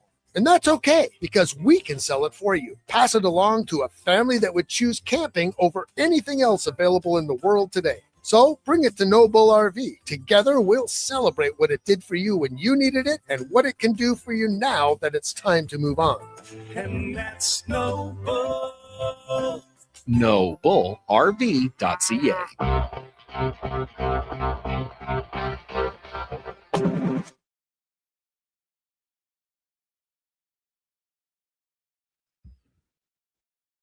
Portions of this hour brought to you by CanTorque. Made in Canada, made for Canada, where extreme isn't theoretical. Find your solution at www.cantorque.com. Look good, feel good, play good. It's the Jason Gregor Show. Thanks for listening to Sports 1440. Presented by PlayAlberta.ca, Alberta's only regulated online gambling website.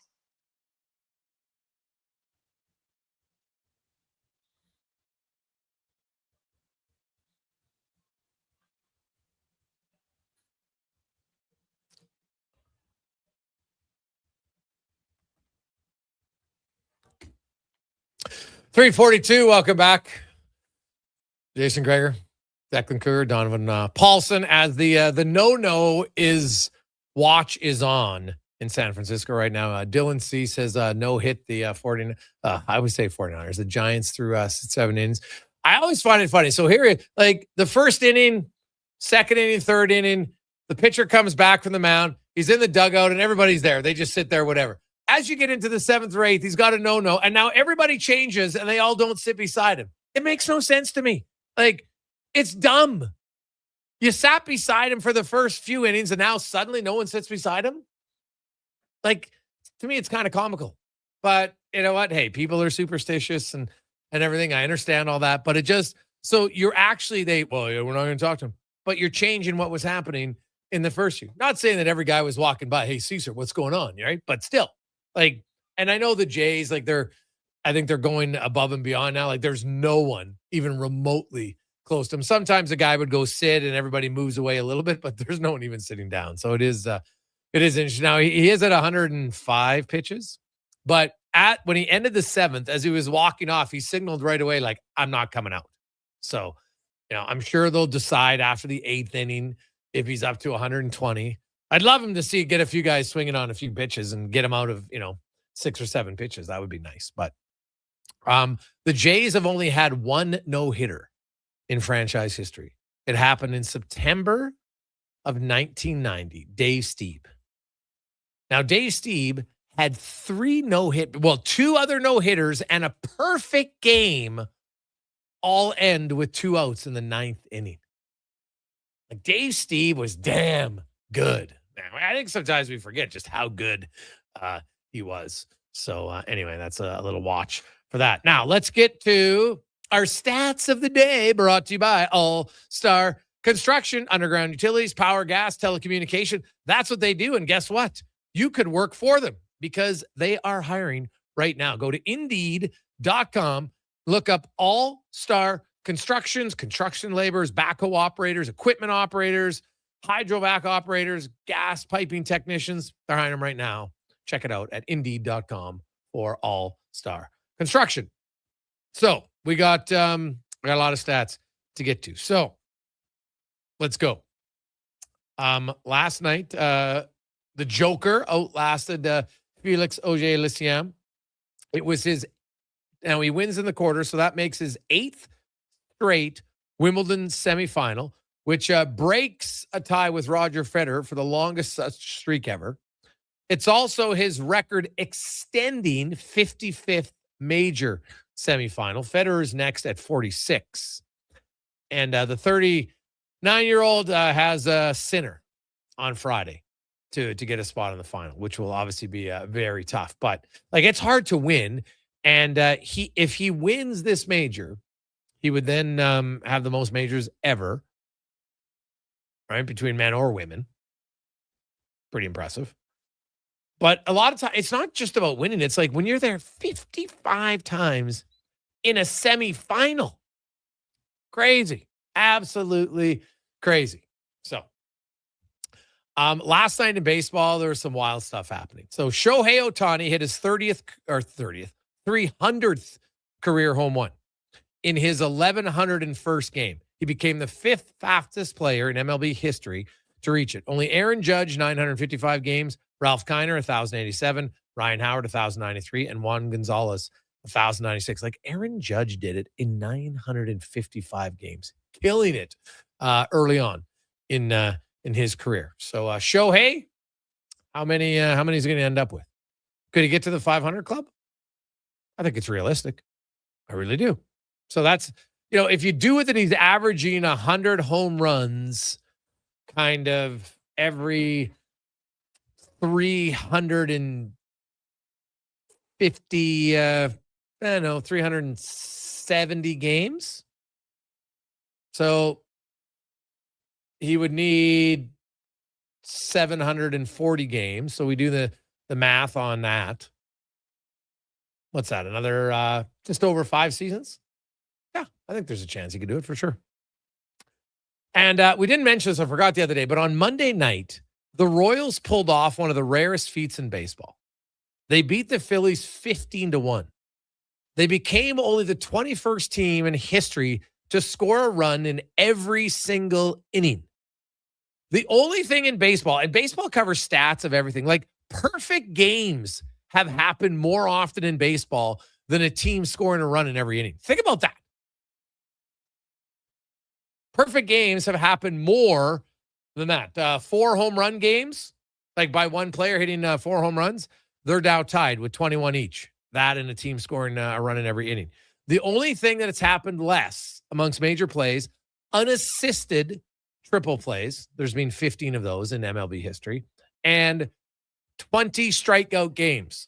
There's only been 5 of those in MLB history.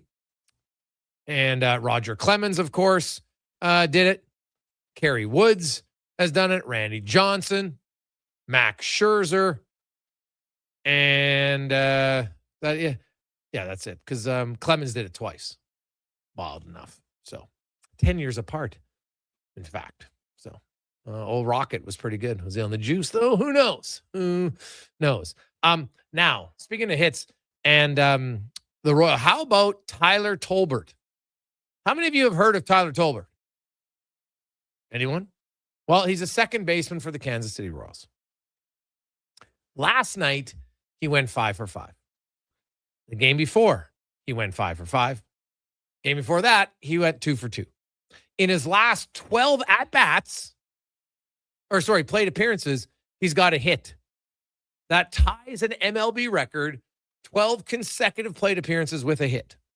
The only other players to do it, Johnny Kling did it in 1902 and Walt Dropo in 1952. So if you want to watch a game tonight, watch the Kansas City Royal game just to see, because you could see something that's never happened.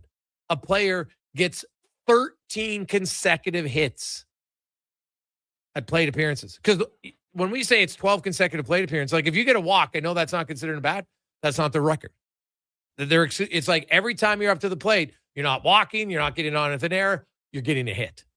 That is, man, I think that's pretty damn impressive for me. Also, how about this last? Did you see it? And I don't know if you saw the post-game interview from Paul Skeens after, but that was the best. But anyway, Ryan O'Hearn drove in 10 runs last night. 10. He had a 3 home run game and 10 RBIs in the 6th inning. It's unreal. They crushed Atlanta 12-2. But that was a pretty good performance by Ryan O'Hara. I don't know if you saw Paul Skeens' post-game. They asked him about, hey, what'd you think of the performance? And he goes, well, to be honest, man, home runs, they're kind of a rally killer. Like, you have a 3-run home run. Now the next guy gets up and there's no one on base. It was hilarious. And the best part was, this is where you can tell at times in our society, common sense is dwindling. People, they showed the clip. People actually thought he was serious. What a selfish guy. What an idiot. I'm like, oh my goodness.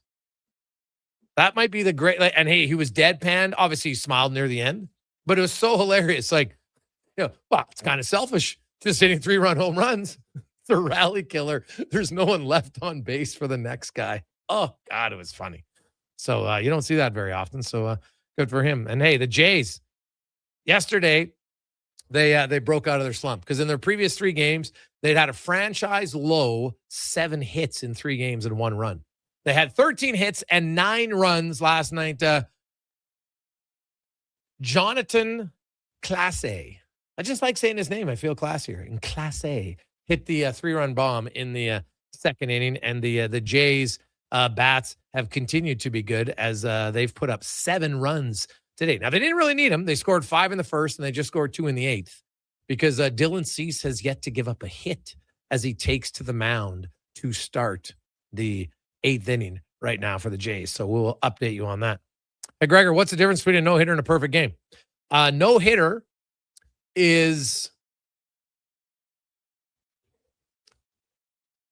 where you just don't give up a hit, but you give up walks. Like Dylan Cease today hasn't given up a hit, but he's had base runners, 3 walks. So a perfect game means no one reaches base by an error or by a walk.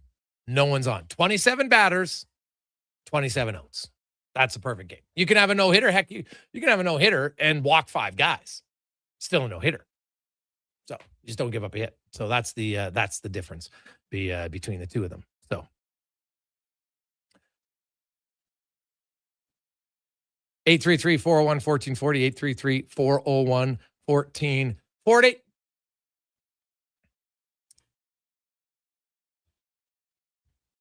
Hey, Greg's, when was the most recent no-hitter in MLB? Ooh, honestly, that's a good question.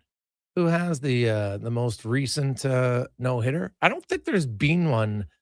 Or no, there was a bullpen no-hitter this year. Was there not? Like a combination, right?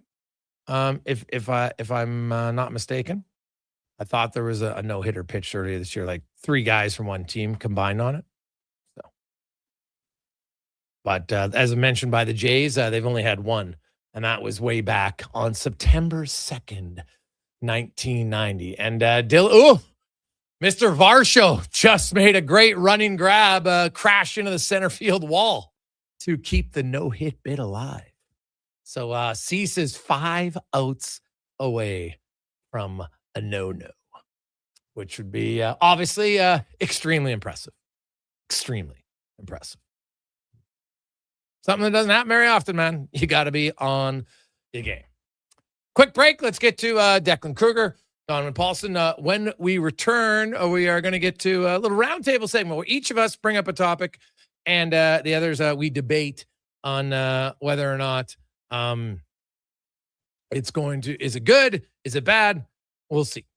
Let's get to Declan Kruger and a Sports 1440 update brought to you by Hire Good. For professional property services that you can feel good about, get Hire Good. Site cleanup, debris removal, seasonal maintenance, and more.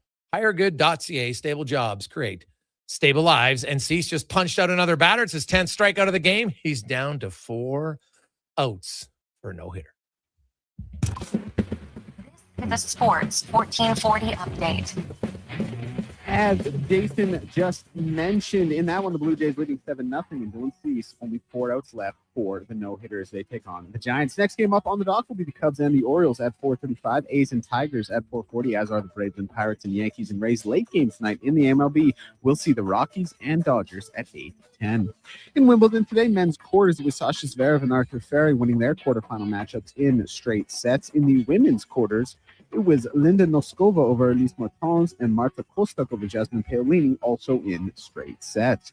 News from around the sporting world: Connor Bedard with a shoulder injury is set to miss 4 months after his surgery. And the Utah Mammoth did, in fact, match Bear Hayden's offer sheet from the Devils, but will not be able to trade the pending UFA. Elsewhere in the NHL world, Daniel Alfredson confirming he did, in fact, interview for the Maple Leafs head coaching gig. And in the CFL, Jake Delagala has been named the Tiger Cats Week 6 starter against the Saskatchewan Roughriders in place of Trey Ford with Bo Levi Mitchell's injury. Edmonton Riverhawks also in action tonight as they take on the Nanaimo. 7:05 first pitch for that one down at Remax. I'm Becky Kruger. This has been Sports 1440 Update. 1440, Stingray Radio Station. CHJR broadcasts from West Edmonton Mall and Wetaskiwin. Download the free Stingray music app and listen wherever you go. Say hello to Alberta's home for reeling and dealing. With Play Alberta, you can spin into the excitement of popular slots like Cash Eruption and Desert Fantasy. Experience Alberta exclusive games and get in on the action of live dealer tables with all new elevated stakes. However you prefer to play, the fun is ready when you are. Visit playalberta.ca/Gregor to learn more. That's playalberta.ca/Gregor. Must be 18 plus to play. If you gamble, use your game sense. Experience the home ice advantage with your window coverings. Novo Blinds provides factory direct pricing and fast turnaround on roller, zebra, blackout, drapery, and motorized blinds. Book a free in-home consultation at novoblinds.ca. The job isn't done until the last load is hauled, and having a semi-trailer out of commission is not an option. Whether replacing or adding to your convoy, Edmonton Trailer has a huge inventory of new and used semi-trailers, trusted by the gravel, logging, oil field, fluids, and freight industries. Find a trailer right for you online or at one of their 3 locations. For sales, service, parts, rental, and finance, when you're in it for the long haul, Edmonton Trailer. It's Dollar Drink Summer at McDonald's. Sip on a refreshing small fountain drink or a small iced coffee for just $1 each plus tax, all summer long. Only at McDonald's. Excludes flavored and cloud iced coffees. At participating Canadian restaurants. Taxes extra. Prices exclude delivery. Your all-access pass to the world of sports is Edmonton's only sports radio station. From pre- and post-game hockey shows to in-depth analysis from your favorite commentators, the action never stops on Sports 1440. You may get up early, but more than likely, the team at GS Construction have already gotten up before you, grabbed a coffee, headed to the site, and started their day. So while Edmonton wakes up, GS crews are already underground, quietly keeping things moving, upgrading, and laying the new underground infrastructure for our growing city. If you're the kind of person who goes to sleep with their steel-toed boots on, GS Construction wants to hear from you. We're looking for a maintenance foreman as well as a building and yard attendant. Visit gsconstruction.ca for more. When your project can't afford downtime, call Japa Equipment Rentals. From excavators and wheel loaders to compaction equipment, Japa has the machines you need. Trusted since 1972. Visit japaequipment.com or stop our Edmonton or Calgary locations. Support your bones so you can stay active this summer. For the month of July, all CanTorque brand magnesium and collagen supplements are 15% off regular price. Only at Vitality Health Foods, where customer appreciation is the first Tuesday and Wednesday of every month. Everything is going to be okay. Any business, regardless of size, can stumble occasionally. I'm Dan McDicken, a licensed insolvency trustee with Faber. If your business is facing financial challenges, our team of chartered insolvency and restructuring professionals have corporate debt recovery solutions that work. Schedule your free Faber Focus session at faber.ca today. Chances of a positive outcome increase if you engage Faber sooner rather than later. Grove Rotary Rib Fest is back July 10th to 12th with tasty ribs, live music, and family fun. Plus a live auction and 50-50 draw. Don't miss it. Brought to you by Mr. Lube Plus Tires in Spruce Grove. Tickets on site or in advance at groverotaryribfest.ca. For over 60 years, the folks at Diablo Boots have been selling the best Canadian-made boots. Handcrafted in Winnipeg, Canada West makes the best quality cowboy, biker, and work boots for Diablo Boots with replaceable soles and heels. Why buy cheaper quality like Ariat, Justin, and Red Wing made in China when Canadian-made is better? Support Canada's workers and Diablo Boots for the best boots. So save on boots by Save on Foods. That's Diablo Boots, 3340 Gateway Boulevard on the east side of Save on Foods. Canada West and Diablo Boots, the two best names in the boots business.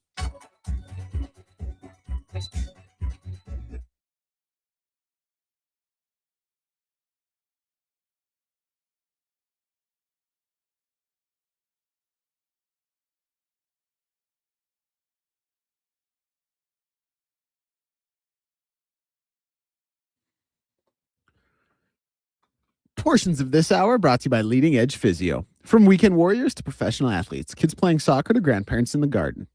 Rotator cuff tears and tendonitis to post-surgical knees and hips. We fix your body. Life shouldn't hurt. LeadingEdgePhysio.com. The Jason Gregor Show, the best of Edmonton sports talk and beyond. This is Sports 1440. Presented by PlayAlberta.ca, Alberta's only regulated online gambling website.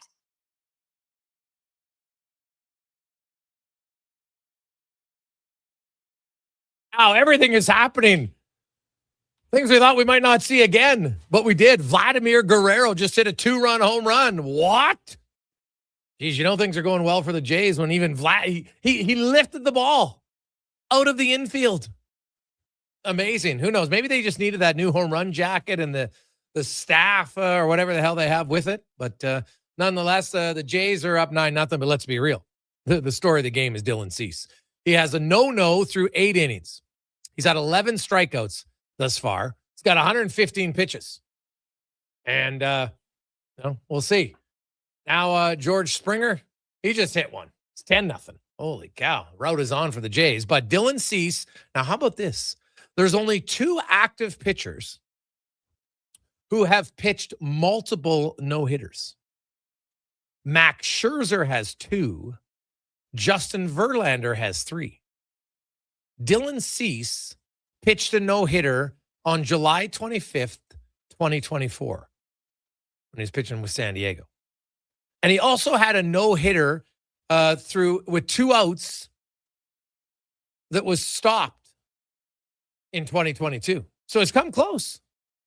Now, Donovan, did the guy who broke up his no-no in 2022, is he on the Giants today?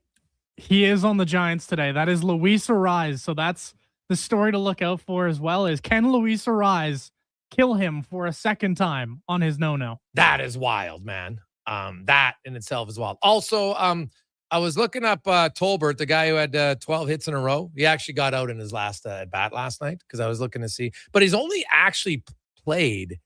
I'm like, he's only had 48 at bats this year. He's got 19 hits. He's hitting .396. OPS of .976. Like, this was not expected for this guy to go 12 consecutive plate appearances and get a hit. So kudos to Tolbert. But yeah, you don't have to watch the KC game because they're not really that good. But he's been worth the price of admission. But yeah, we'll give you an update on the Jays as they get to the bottom of the 9th to see if Dylan Cease can get another no. Now, let's get to our roundtable. We'll have 3 thoughts, the 3-thought roundtable, and each guy brings up a topic, and then everybody else debates on it. So, Deck, actually, we'll let Donnie P go first today. Donnie, what are we discussing? We're discussing kind of the best of the rest, the guys remaining left over in NHL free agency, but I also wanted to kind of take a gander at the trade market and some of the names out there as well. And there are 5 names that I am interested in that are kind of leftovers. Those guys are Anthony Mantha, Vladimir Tarasenko, and then on the trade market, Brian Rust, Rickard Rakell, and Owen Tippett. Now, obviously, Tippett would be a guy who that would depend on the offer sheet. And if the Ducks choose to match, I would presume then they might have to move on from Owen Tippett in Philly. But you've heard Rakell's name out there a lot. You've heard Rust's name out there a lot. And then Mantha and Tarasenko, like my thought process on those 2 guys is what numbers would you guys be willing to accept the Oilers going and acquiring these players? Like, would you be willing to do like a 1 year, $2 million for a Tarasenko, or are you just totally out on this player? And for Mantha, like, what number constitutes that being the acquisition where you need to go get this guy? Because I think we all like the player, but what number do you like him at? Okay, good question. For me, I'm not as high on Tarasenko as others. I don't know. I don't know. I look at it and say, okay, I could sign Tarasenko today, and it lowers my cap space and everything like that. And I guess I could still maybe go out at the deadline. I'm not sold that Tarasenko at this stage of his career is going to be that big of a difference maker. And I think Edmonton really needs, if the one thing they lack is like a real finisher. Now, he scored 23 goals last year. So there's not, hey, you're a 23 goal scorer, you're 23 goal scorer. And lots of his goals were 5-on-5, which of course is important. And, historically in the playoffs, he's been pretty good, right? Scores basically every year in the postseason for him. Obviously his best year was when they won the Cup with the Blues in 2019 when he had 11 goals in 26 games, but he's got 51 goals in 132 games. So, decent production. I don't know why. I'm just not necessarily in love with the Tarasenko one, but if I was going to sign him, it'd be a 1-year deal, and I probably wouldn't go more than $3 million at the most. I'd be on the same boat there. I'd be looking for like a 1 year, $3 million, 1 year, $2.5 million. Those are kind of the numbers that scream, this is a real value in my head. And I know a lot of people like to talk about, oh, well, if you're not giving the guy power play time, what is he going to produce? And he hit 5 power play goals last year, 18 at even strength. So to me, like, that's the key here, right? Is you're getting a player who can produce when he isn't getting those power play minutes. And you're getting a player who's shown you he can produce in the playoffs. He's got 2 Stanley Cups to his name. He's a player who, he's older, but he still is a productive player in limited minutes. So for a guy who played, right around 15 minutes a night last year, some nights over, some nights under, this is a player who I think can give you a little bang for your buck in a middle 6 type of role. And then to jump over to Mantha, like, this is the player who I'm still so curious on. Like, he's still out there, and I don't understand, like, what is his ask?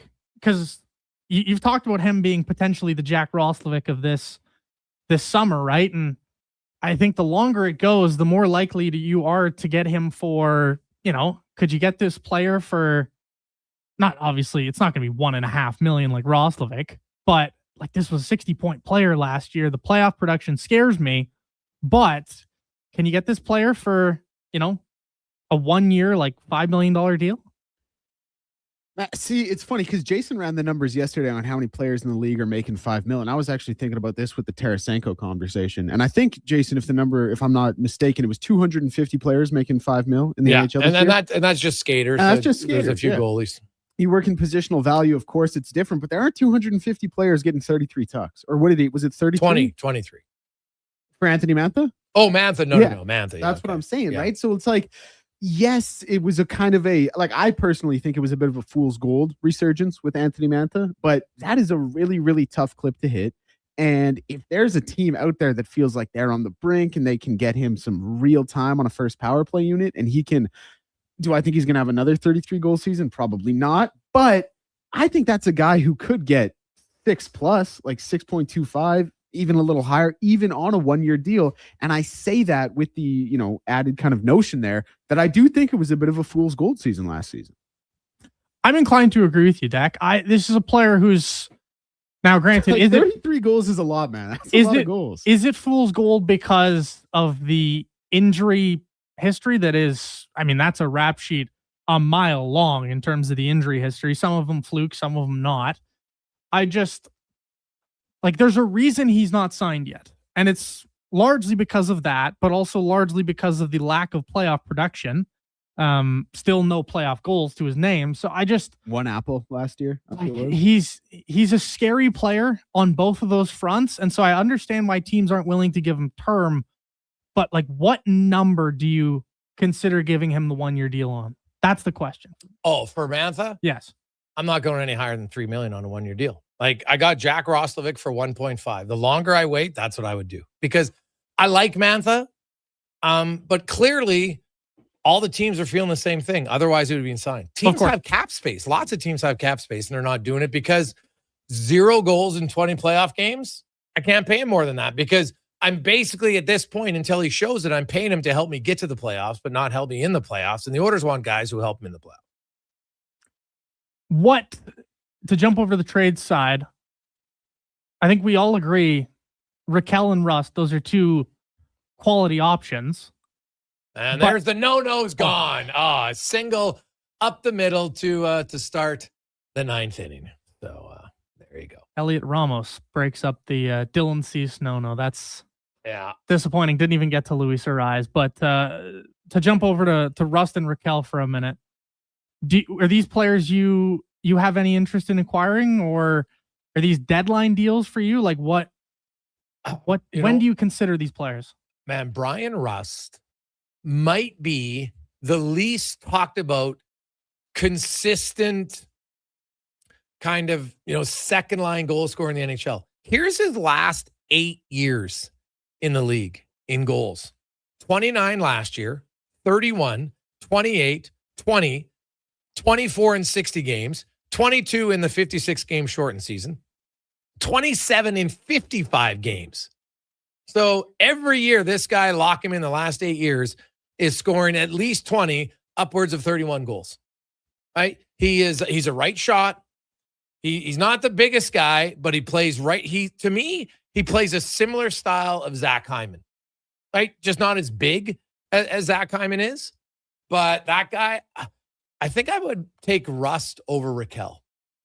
For me, their contracts are virtually identical, right? Are they not? They're both $5 million guys. Yeah, they're 5 and change. Yeah. Right. It's very similar deals. I would take Rust over Raquel too. Both have had injuries in the past. Both have been kind of off the shelf at times. But yeah, these are both players who, given the price tags, I would acquire these players without a thought in my mind. It's just what are the asks from Pittsburgh? We've heard they're a little ridiculous at times to acquire these players at the deadline last year.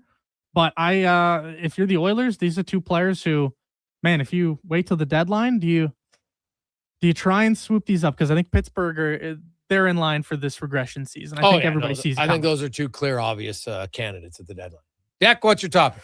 All right, I'll make mine quick here. It's kind of a take I've been squatting on for a little while. It's not, necessarily relevant or pertinent per se, but it is the summer. So one thing I've always kind of thought is that essentially, like if Nikita Kucherov or Nathan MacKinnon had their careers happen here, like had their entire careers play out in Edmonton and Connor McDavid's had his play out in Colorado or Tampa, Oilers fans would be pushing the narrative that MacKinnon or Kucherov would be better than Connor McDavid. And I have the other thing is I started to run some numbers because Low Tide was really pushing a voter fatigue narrative on Connor McDavid not winning the Hart anymore. I ran a bunch of different stuff. Since 23-24, these guys are neck and neck. And I have like 27 different statistical categories. I'm not going to go over them. I have nine more regarding goal for percentages and stuff. But like these are for the last 3 seasons, these are some neck and neck level players. Oh yeah, for the last 3 years, but that's not a career. We're talking career numbers. Mm-hmm. Connor McDavid's played the fewest games and has the most points. He's played 794 games. He has 1,220 points. Nathan MacKinnon has played 950 games. He has 1,142 points. And Kucherov has played 879 and he has 1,124. I think in Edmonton, voter fatigue is just a lame way of not admitting that other guys are having good seasons. There was no reason McDavid was going to win the Hart this year. None. Zilch. Zero. I'm sorry. It wasn't.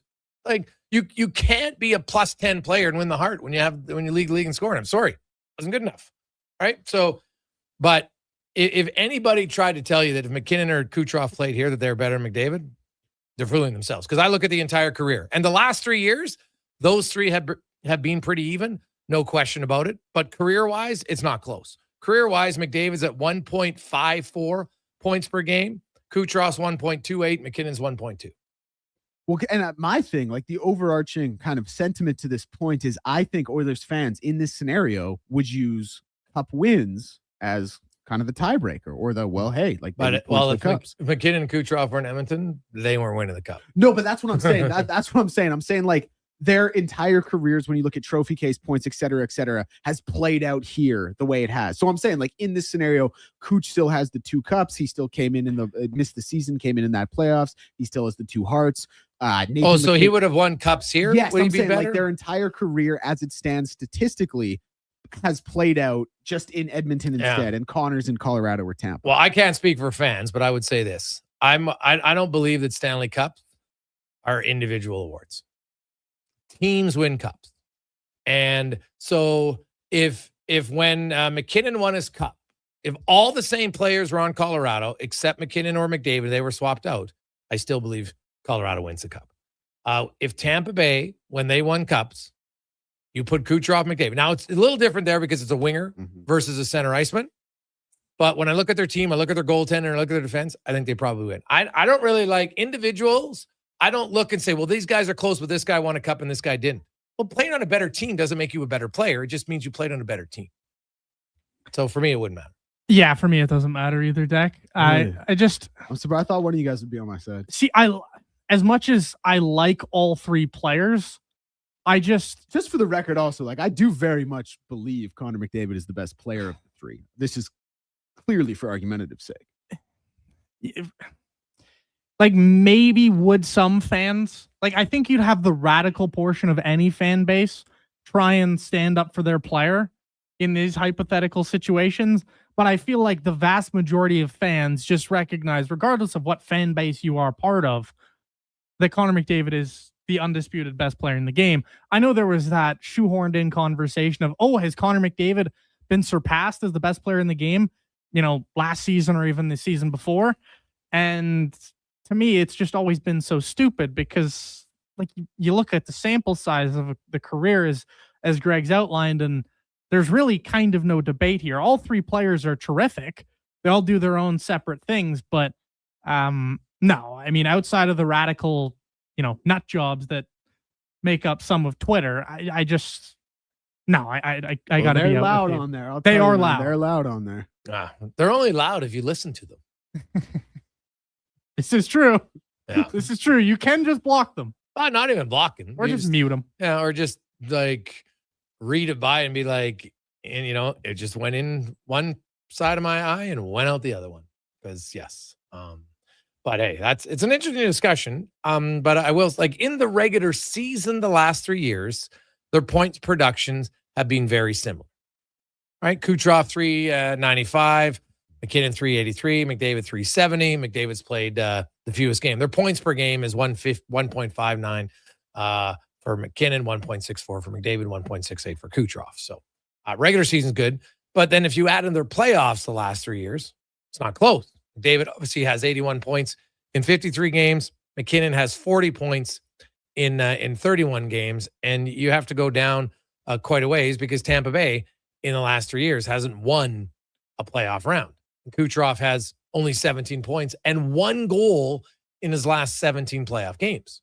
So, now is 17 games a big enough sample size to look at anything? No, but it's fair to say that in the last 3 years, a big reason why Tampa Bay hasn't got out of the first round is because Kucherov can't score. Right? Like he's got 1 goal in that time. Now, in the regular season, he's got 125 goals, which is more than anybody on Tampa Bay. So, like, you think about it. If your best goal scorer suddenly doesn't score, it's really hard to win. That's just a fact. I don't care who your goalie is. I don't care who your defense is. It's just how it is. So, it's funny. Last 3 regular season, Kucherov's good. Last 3 playoffs, not good. Good topic, boys. Let's take a quick break. We will return. It's the Gregor Show presented by PlayAlberta.ca. Jason Strudwick joins us next. Craving a dining experience that rises above the rest? Head to Summit Restaurant in the Silent Ice Center, just minutes from South Edmonton Common. Savor exceptional house-made pizza, delectable entrees, and expertly crafted cocktails in a stylish, modern atmosphere. Perfect for a casual meal or a special night out. Summit offers a refined experience where every bite and sip reflects our dedication to quality. Elevate your dining experience. Make Summit Restaurant your destination tonight. Don't let equipment failure stop you cold. At AWS Welding in Nisku, our factory-trained service techs are on hand for all welding equipment repairs. We're a fully warranted center for Miller, Lincoln, and ESAB. And we service all makes and models. Proper, regular service extends the life of your gear and keeps it running at peak capacity. Don't wait for a breakdown. Book your service appointment today at 780-979-0470. AWS Welding. We make it happen. Need a new ride for road trips, errands, or just life on the go? Go Auto offers a massive selection with over 15,000 new and used vehicles to choose from. With over 70 locations across Western Canada, finding your next ride has never been easier. Whether it's a roomy SUV for the family, a sleek car for the open road, or a rugged truck for your weekend adventures, you'll find it here at a price you'll love. Explore thousands of vehicles today at goauto.ca. The Jason Gregor Show presents Struts On. Performance by Edmonton Electrical today. Their project team kicked things off, designing and building with unmatched skill. Then the service team swoops in for those crucial repairs and maintenance. And don't forget the testing team, ensuring everything's safe and sound before the solar team scores with sustainable energy. A complete team effort. Have Action Electrical bring home a win for you and your project. Visit actionelectrical.net. Your all-access pass to the world of sports is Edmonton's only sports radio station. From pre- and post-game hockey shows to in-depth analysis from your favorite commentators, the action never stops on Sports 1440. Day or night, tasting just so right. You can order noodle at oodle-noodle.ca, delivering you the news almost right away. Remember, you can order oodle-noodle at oodle-noodle.ca. So stay on your couch all day and order oodle-noodle.ca. Oodle-noodle. Support your bones so you can stay active this summer. For the month of July, all CanPrev brand magnesium and collagen supplements are 15% off regular price. Only at Vitality Health Foods, where customer appreciation is the first Tuesday and Wednesday of every month. You don't just need property services, you need problems handled. HireGood provides cleanup, debris removal, site monitoring, and safety attendance across Edmonton. We reduce issues on your property, keep spaces safe, and take pressure off your team. We resolve real problems for businesses while creating real impact because our team is built on second chances and they show up every day ready to prove it. Visit hiregood.ca or call and mention Jason Gregor for a first-time discount. HireGood. Stable jobs create stable lives. Think a quality golf cart is out of your budget? Think again. At the Golf Cart People, we have a fantastic selection of fully inspected, pre-owned carts starting at just $4,500. Choose from gas, electric, or lithium-ion power to fit your lifestyle. And the best part, every used cart comes with a 1-year warranty for total peace of mind. Why wait? Get the cart you've always wanted today. Visit the Golf Cart People. Find out more at golfcartpeople.com. Are you a skilled laborer? All-Star Construction wants to talk to you. A heavy equipment operator with track hoe or backhoe experience, All-Star Construction wants to talk to you, too. With work in and around Edmonton for local land developers, All-Star Construction offers year-round employment. Whether it's power, gas, or telecom, developers rely on All-Star Construction to get the job done. So if you're a skilled laborer or a heavy equipment operator with track hoe or backhoe experience searching for work, search All-Star Construction on Indeed.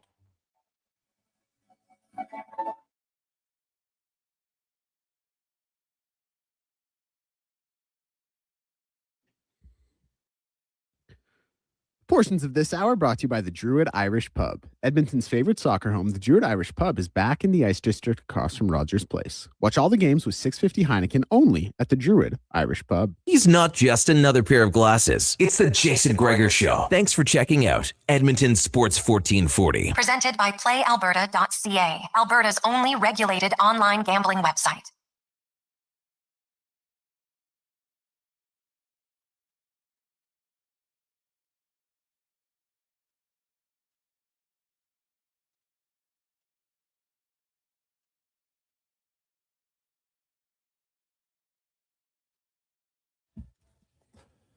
.425 as we continue on. Wednesday afternoon, a little fun matinee game for the Toronto Blue Jays. They get a big, another offensive outburst. Now, granted, it's against the Giants, but hey, maybe at some point it gets going, but we'll get into why I wouldn't hold my breath just yet. But Dylan Cease, 8 masterful innings, no-hit ball, 11 Ks, and then his no-hitter was broken up in the top of the ninth, or bottom of the ninth inning, excuse me. And the Jays win 10-0. So they get out of San Francisco with 2 wins to win the series. Now they have a day off, and then they will continue on into San Diego for the weekend before the All-Star break. Now let's get to our big guest of the day, brought to you by Silent Ice Center. And hey, they're going to have a big name, Gene Simmons. The Gene Simmons Band in concert in a very unique venue. So you can get your tickets, silenticecenter.com. The Jason Gregor Show presents Struds On. It's the memories. That's what you remember. Memories. It's a bouquet of enjoyment coming in my mouth there. Well, you know, it's like I always say, HK, who cares? It's time for Struds On. Struddy, how you doing? Good. I'm happy the Jays got a win, but it's been a downer watching this team strut the last, I don't know, what do you want to say, the last month? Dude, when you know what I think of when I've been watching Vladdy Guerrero for the last month? I think of, like, because you watched him, right? And you see, and he just pounding balls, can't get out of the infield. Yeah. Just reminds me of a Jason Strudwick in the home run competition. But you at least got under them struds. They were infield flies. At least you weren't just pounding them into the dirt, but they were going about the same distance as most of his infield dribblers have been here the last month. You know, it's funny because I've heard you talk about him before, and I have been watching him and listening, and you try to look at it and try to think about what's going on. So you read different articles, and it just looks, he has no confidence. He looks so little at the plate. Like when you look at last year, and in the playoffs, he looked like he was, Frank Thomas, a monster. Now he looks so little, and he just looks like he doesn't want to be out there, right? Because and that's how you feel as an athlete when you're not feeling good. You look like you want to be anywhere other than there. And compare that to what we saw in the playoffs last year. So I'm sure some of it is mechanics, but I bet you quite a bit is just how he's feeling about himself when he steps up to that plate. Oh God, yeah, no question about it. It's there's no way he's feeling awesome about it. Like you see, and he's trying not to have I'd like to see him snap, pull a Bo Jackson, man, break the bat over his knee, something. I know that showing emotion doesn't mean you care more. I get it, but maybe you can release some of the anger. But either way, Dylan Cease, great game, big game for the Jays. Okamoto, another home run, a grand slam, and who knows? Maybe they get their offense going after they couldn't even get a hit. They score 19 runs here in the last 2 days, so good for them. Struddy, the Utah Mammoth match and offer sheet, which I thought was that one's a pretty easy match. The Ducks one is different because it's so much, and I understand you don't want to lose the player, but all the stories coming out here, it's almost like the Ducks felt like, oh, we'll match any offer sheet because they never thought someone would offer him this much. Yeah. And it's almost like Philadelphia and these other teams said, we'll call your bluff. Well, I think the problem is that Philadelphia has now made it rather uncomfortable for them when they go to every meeting, because they not only have made it uncomfortable for the Ducks, but they've made it uncomfortable for every team now. With just, they jumped that up so much. I mean, that's an extra $5 to $6 million a year that he's making per year, and that's a lot of money. You don't think other guys are looking at that? It's going to be tough for him to live up to that contract. I don't think he probably will. But what I at first I thought there's no way they don't match it. They will match it for sure because he is trending in the right direction. He is a number one centerman. They don't grow on trees. Like I have him as maybe not right now, but I think he's going to be better than Dylan Larkin. And there are some suggesting that we'll trade for Dylan Larkin. Well, I don't think you're as good with Dylan Larkin as your 1C as with this guy. Yeah. So, but now I'm thinking, well, I mean, it does upset your whole salary structure. So do you want to do that? Do you want to screw it all up? But if you don't, now you're out there looking for a number 1C, which you don't have. And then so it's a really tough spot. I still think they are going to match it. Now, you might be hearing different things in your channels, but that's just my gut. And when I look at it, but for Philadelphia, man, I don't think they've made a lot of friends, but I guess that's the point. If Vegas doesn't care what people think, why should Philly, the city of brotherly love? Yeah. Well, they shouldn't. Honestly, you couldn't. They didn't do anything illegal. They didn't do anything immoral. Right. Everything's within the rules. And if the goal is to win here, not everybody should, like I said, hey, if Pat Verbeek and Danny Briere at the next GM meeting are pissed, but even Pat Verbeek can be like, well, I don't like it, but I can't be mad at him because A, I let it get to this position. B, it's within the rules. And Philly wasn't the only team starting. Three other teams put an offer sheet in. Theirs was just the highest. Yeah, and I think that's the problem. I don't think for me it's not the offer sheeting that makes it uncomfortable. I think it's the number, like that number, 18 million, $1 million clear of every other player in the NHL. And I believe the guy who was at 17 is overpaid, in my opinion. So you're way up there. And I know that Bedard now is out, which I feel sick for him, but at least sounds like he's going to get it fixed up. But you look around, some of these teams are like, oh man, it is changing. So. Maybe the lesson in the Oilers, they had some of this lesson. You don't let those guys get to this point where they can get offer sheeted. You got to try to lock them down sooner, and maybe that also escalates salaries because players are like, well, if I wait till offer sheet, maybe an offer sheet come in. So, this has opened a new door into different ways of looking at it, and aggressively challenging another team's franchise like the Ducks have been. Yes. The Ducks, though, like it changes everything for their organization, right? And they already did like the Minchikov contract study, like $7.2 million for him. He's like a 22-point defenseman. And I'm just that one, like I look at Brant Clark's numbers and these other guys, I'm like, why is Minchikov even in the same ballpark? It doesn't make sense. Yeah. So, last year the Ducks had a great thing going on, right? They had really good young players on cheap deals, and they had veterans on expiring deals, and they had the right mix, and they had a good year. Are they as good this year as they are last year? I don't think so. I don't think they're going to be, especially depends on what happens with Leo Carlsson, because of the fact that now some of these guys, and we haven't even talked about Gauthier signing a contract, and he's probably watching very intently what happens with Leo Carlsson. But you're not going to have Carlsson, the D-man. You're not going to have Gudas, the D-man. You're not going to have Trouba, the D-man. There's going to be other guys that are gone, and now your team isn't as good. It's just not as good. So, eventually you have to pay these guys, and it gets harder to squeeze all that extra talent like they had last year in there. Yeah, Jason Strudwick joins us. Struddy, the Oilers roster right now, they've got cap space for the first time in forever. They've got Colton Dach, the only guy who's unsigned, and my understanding is the conversations have been very pleasant, and there's probably going to be a deal done here very quickly in around the range of like 1.2 to 1.4, somewhere around there for a two-year deal. I would think for him, would you go after like Tarasenko or Mantha or anyone else, or would you hold your cap space until into the season? What I'm doing is I'm going to be very opportunistic. Right. I don't know that cap space is an issue from these players, but maybe they're looking for opportunity and or long-term deals. You talk about Mantha, you talk about Tarasenko, these types of guys.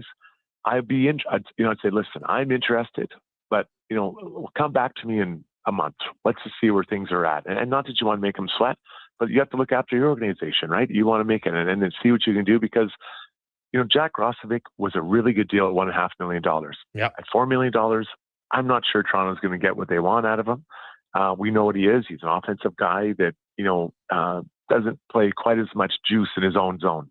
But that was a great deal. So can you find that again? Because I do think you want to be patient and use some of that cap space over the course of the year. And kind of see, like, Eichauer to me is a massive wild card. I have no idea. Can he take a step? Doesn't mean he's going to go all the way to the top line, But can he take a step? I hope he can. I hope he's working on some quickness and working on his wall play, all that kind of stuff. And you can do that over the course of a summer and over the year, last year. So I would probably be more interested in just being patient and seeing Madrid. The team's a playoff team. They're obviously going to have a kind of a refocus, which was needed, a new coach, and that makes people uncomfortable. So for all those reasons, I think they'll be a playoff team, but wait to see what happens, because I don't know about you guys. I think they're carrying 3 goalies. So if you're carrying 3 goalies, you only have 2 extra players, 1 forward, 1 D. You don't have that much extra room for guys. Oh yeah, you're only going to have a 7th defenseman and a 13th forward. I guess you could go right. 8 and 12, and you know you could do it. I just like I look at their blue line strategy, and to me, like the top 5 guys are pretty easy. I don't care where you play them, but Bouchard and Murphy are your top 2 righties, and then you've got Ekholm, Wallman, and Shea as your lefties. I have Emberson as a righty, and then I've got Makhmadulin as a lefty who can play the right side.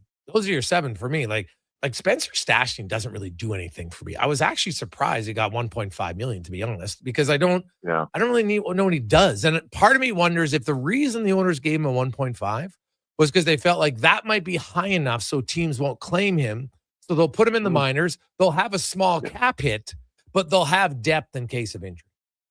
Yeah, and I think that's a really good point. It's good insight. And I do think, though, they're really set with defensive depth right now. And I think that's nice because then you don't have to go and make trades for those things in at the end of the year. Because even, Josh Brown's another guy. I don't know how much you want him playing in the playoffs if you get to that, but, he might be your 9.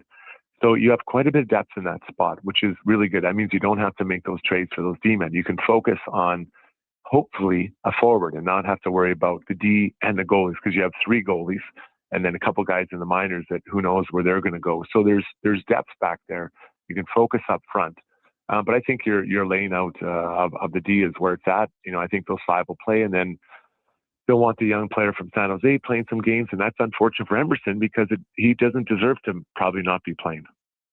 Yeah, I think like Emberson, I thought had a pretty solid season, but I know how it works. Makhmadulin was acquired from Nurse. He's a little bit bigger, a little bit younger, but like doesn't have a ton of experience. The one advantage you might have those strategies, he can play all 4 preseason games if they want to. Emerson can only play in 2 now. That's just the new rule, right? Anybody with 100 NHL games. And I want to get your thought. Like, I think the preseason games will be a little bit better paced simply because most vets, they're like, well, I want to play at least 2 games, right? Yeah. Most guys are going to want to play 2 games. So, your young guys, you're probably going to cut down your training camp fairly quickly. And the truth of the matter is, I know some people don't like it for bubble guys. There might be at any point in your organization 5 guys in the American League who have a chance, and then none of them are locks to make your NHL team. So I don't think that, moving it down. It's not like the Oilers have any top picks that they want to get in games. So they're probably in a good position here. But on that defense, if you're Makhmadulin or Emberson, how do you view that battle head up? Well, you got to come in and you can't mess around. Now, listen, they're both going to be on the team. And I've told you before, I think 2 games is all I needed to get myself going. Like you come in shape, 1 game, you kind of work a little rust off. The second you're in the regular routine and you start. But the reality is, let's say Makhmadulin has the best preseason of all time. It doesn't mean he's playing 84 games next year. There'll be a rotation, right? There'll be guys coming in, coming out. And that's unfortunate, but they need depth. With 84 games, you need depth. You're not going to play 6 guys the whole time. You might play 8, maybe 9 D-men, over the course of the year because of that. And same with the goaltenders. No one's just playing 2 goalies. You're going to have probably some rotation through there. So you want to come out, you want to put your best foot forward for sure, especially with a new coach to kind of get like, hey, this is my guy. But for that 6th spot, buddy, it doesn't matter. They're both going to play games. And that, unfortunately, like Emerson deserves better, but what you deserve and what you get are unfortunately always the right thing. The Edmonton Elks are 3-1, and I think they're deserving of that record. They played quite well. The BC game, BC was a better team. They really won the line of scrimmage battle. And if the Elks go 4-1, would that be enough to coax Elkman out of retirement? Yeah, it might be time. I might be time to come out. I had the rack out the other day, looking at it, admiring the big rack. And it might be time on a nice summer day, but maybe I have to wait when we get to coldest sort of playoffs too. I mean, this team, you can tell there's belief in there. And as I watched that game, you could tell they were genuinely frustrated with how they played. They weren't beat. They were frustrated with the way it went.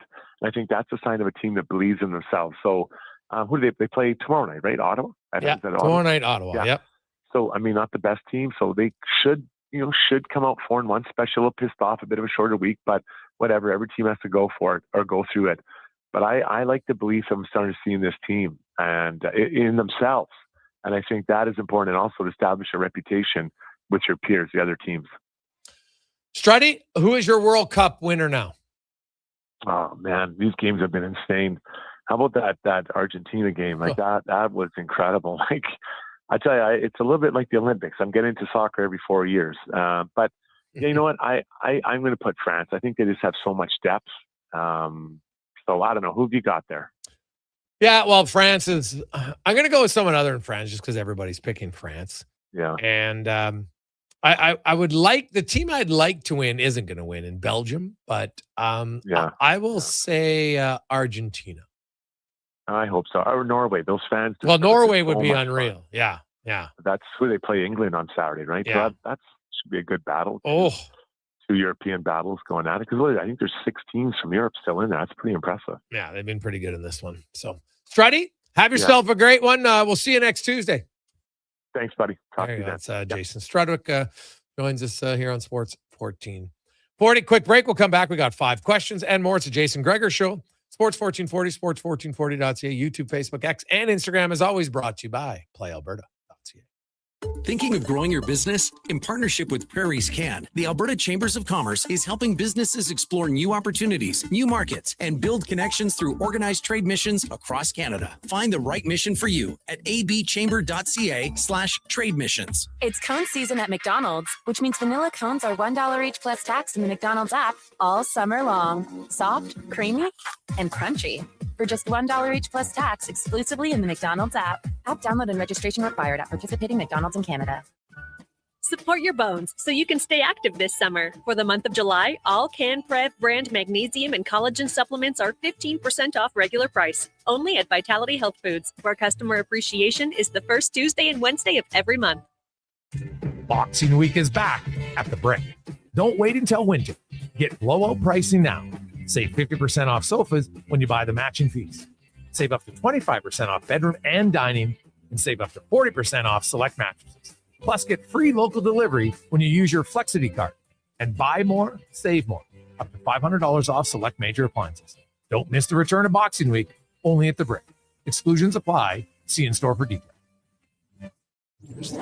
Your all-access pass to the world of sports is Edmonton's only sports radio station. From pre- and post-game hockey shows to in-depth analysis from your favorite commentators, the action never stops on Sports 1440.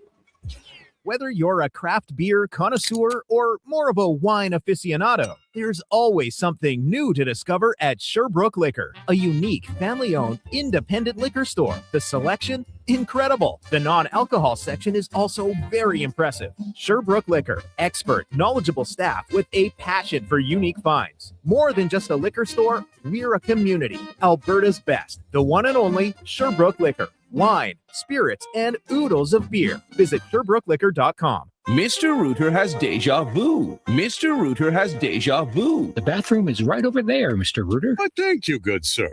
Wait, I swear I've plunged this toilet before. It was clogged with a snow globe. Am I living in a time loop? Oh, good. It's just a voodoo doll that looks exactly like me. Whew, what a relief. For a plumbing experience you'll want to relive, call Mr. Rooter.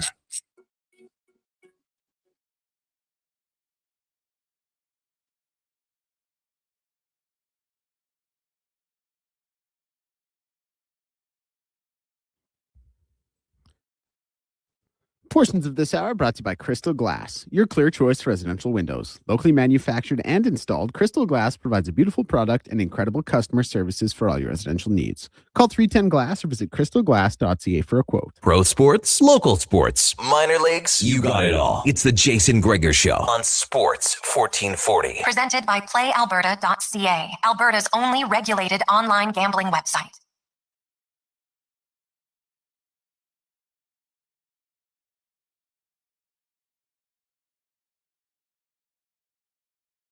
Unlucky. Number 13, Dylan Cease. This was the 13th time a Blue Jay pitcher has lost a no-hitter in the ninth inning. Dave Stieb, 3 times. And one was a perfect game with 2 outs. Brutal. But Dylan Cease, still an excellent performance from him. The Jays bats woke up early, and they cruised to a 10-0 win in San Francisco. Cease has struck out at least 7 batters and allowing 4 or fewer hits in each of his last 9 starts.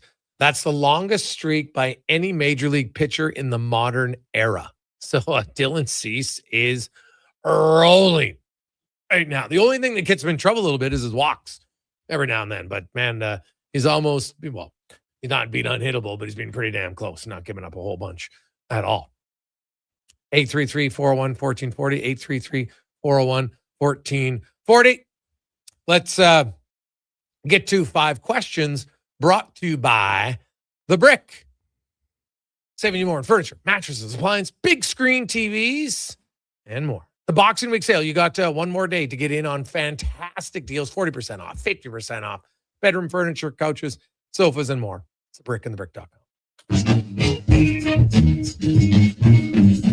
It's time for 5 questions on the Jason Gregor Show. Okay, question number 1. The Wimbledon semifinals are set. Who are you predicting to win the men's and the women's singles titles? Go ahead.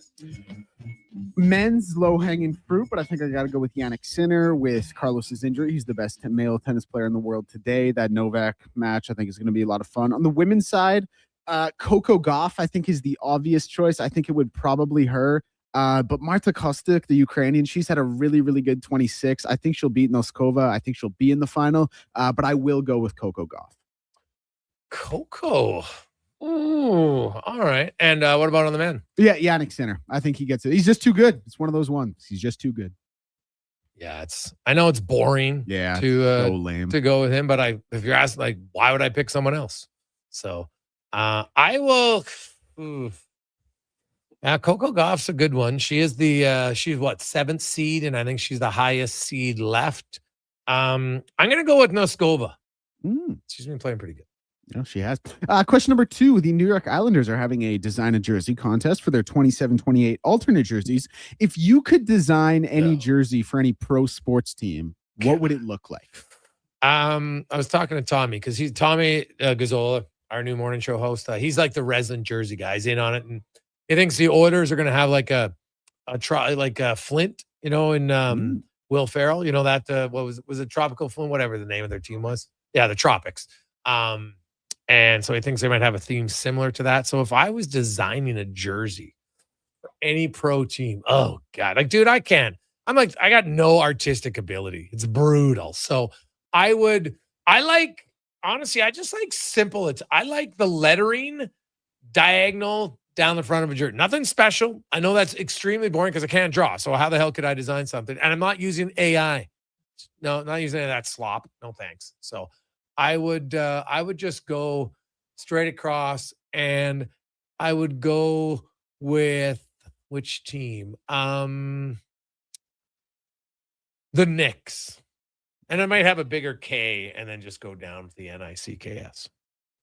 Question number 3. Justin Verlander set to retire at the end of this season. Obviously, it's such a sport of history. It's a little tough to qualify when you look at all the great pitchers of the last, however long the MLB's been going on. But that being said, where does he rank for you in terms of all-time pitchers? Or, if you want to do pitchers of the last 50, 75 years?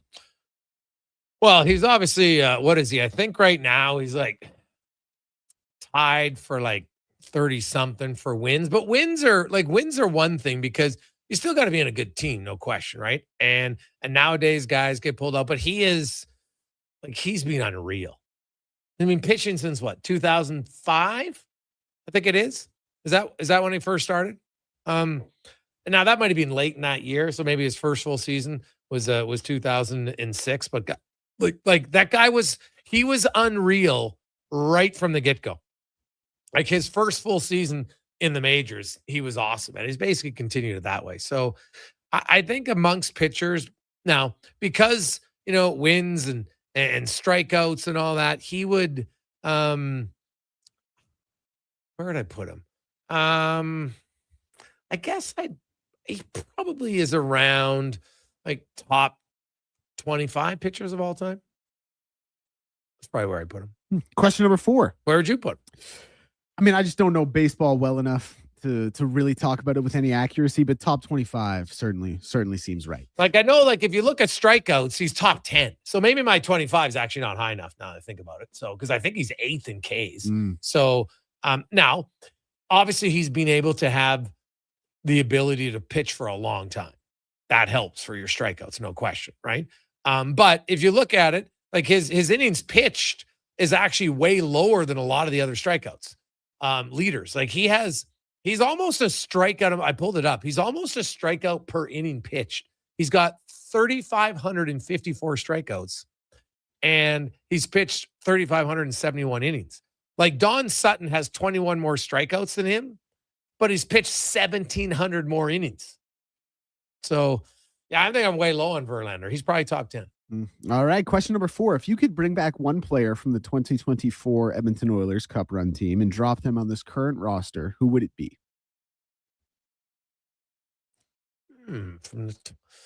Wow. 2024. At his 2024 cap hit, or is his cap hit now? Yeah, we'll say the 2024 cap. Oh, then Vinny DeHarnay. Okay. He fills in he's a cheap contract, fills in a penalty kill role for your team. So yeah, I would take Vinny. And question number 5 today on Fantasy Frenzy, we had a lengthy discussion about the fact that Brandon said he could get a hit off a major league pitcher if given 100 at bats. I think it originally started at 100 pitches. It became 100 at bats. I think that's like insane because I actually think that's the toughest thing to do in pro sports. So as a 2-parter, could he do it?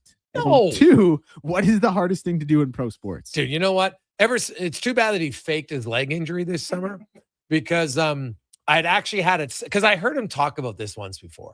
And so what I did, I actually had it set up that he was going to go down to the Cracker Cats, and we were going to give him. Now it wouldn't be 100 at bats because first of all that would take too long. Like when you're given 100 at bats, first of all, after like how many at bats in a day is he going to get? He's be dead tired, so there's no chance. But I was even going to give him off of one of the Riverhawks guys to see if he can get contact, right? And I'm not like a real hit, not contact where it's a dribbler down the second, to second base or first base line, but 0 chance he would get a hit off a major league pitcher. Like, get the hell out of here. That's my thing because we were talking about, and we actually did mention that challenge that came up as well. His thing is kind of, he's just going to wait them out, get tired. Because if you throw 300 pitches, you're going to be throwing like 60 by the end of it. But I'm like, well, that's kind of like disingenuous to the point of the challenge. And then the other thing is like, whoa. So his argument was, well, I'm just going to stand there and not swing. That was part of it. Well, first of all, so if he gets 100 at bats, so even if it's 3 strikes each one, still, well, that's first of all, that's the dumbest thing ever. And I still don't think he could hit him. They just start throwing curveballs. I agree. And it's like, I mean, there's so much that goes into this. We could talk, but like what did he play in the Penal League up in Delburn? Like, yeah, he played. And I asked him, pitch? I was like, what's the fastest pitch you ever saw? And he's like, I saw 70. And I was like, well, it's a little bit faster than that in the majors. I just like the other thing was like the biggest thing was making contact is one, whatever you bunt, like whatever. But he thinks but like he thinks with an infield defense, he can get a hit. And I think that's where he really loses me. Come on. Brando. I love him to death. I'm a big believer in having self-belief, but sometimes you have to have self-awareness at the same time. And there's no chance. Like saying the pitcher is going to get tired. So you're not going to get tired? Like something tells you the pitcher might be in a little bit better conditioning. Just saying. So yeah, 0 chance. What's the hardest thing to do in pro sports? Honestly, I think I think the hardest thing to do right now in pro sports is, well, to run a 2-hour marathon, without question. What's harder than that? Yeah, I didn't even really think of that because it's been done literally twice. I guess, 3 times. But it's been done. Yes. I don't care. 2 hours and 10 minutes. I'll give you 10-minute grace period. I would say that would be probably the correct answer. Yeah. I didn't think of the one that came to mind for me would be like winning a point off like a Yannick Sinner, Carlos Alcaraz, something like that, or even returning their serve But honestly, I think you objectively just answered it. Like, I think that is the correct answer. So I'll roll with that from now on. Because there's lots of guys in the tennis world who get points off of Sinner, right? Like, we're talking everybody else. The greatest runners in the marathon world can't get the marathon in 2 hours, except like 2 people. And it is incredible. Like, so you basically, I did the math on it. You are running 100 meters in 15 seconds, and you're keeping that pace. Now, we get our listeners out here to say, okay, could you run 100 meters in 15 seconds? You might be able to do it once. Could you do it again? And then do it again and again and again for 26.2 miles? Clearly, no. So, no, honestly, I think that's the hardest one. Like, we probably put in one of those long distance swim races, like something that's you got to be fast and at a high level for a long time. It's just harder. Like, it's harder to do. Oh, no, by the way, we really haven't talked about, what about Summer McIntosh breaking the record earlier this week in the pool? You know, a record that, you know, a lot of people was like the hardest one to break, right? And it was, and she kind of did it when she's sick because it was a 17-year-old record in the 200-meter butterfly, which is a hard race, number one. And lots of the records have been broken recently. And I get it that training and everything else. And now they look at how they make the pools with the wave currents underneath. So there's less drag, all those sorts of things. And no one could break that record until she finally did. So kudos to Summer, because that is a hell of an accomplishment. And she probably wasn't 100%, considering that she pulled out a few of the swimmers pulled out due to some illness.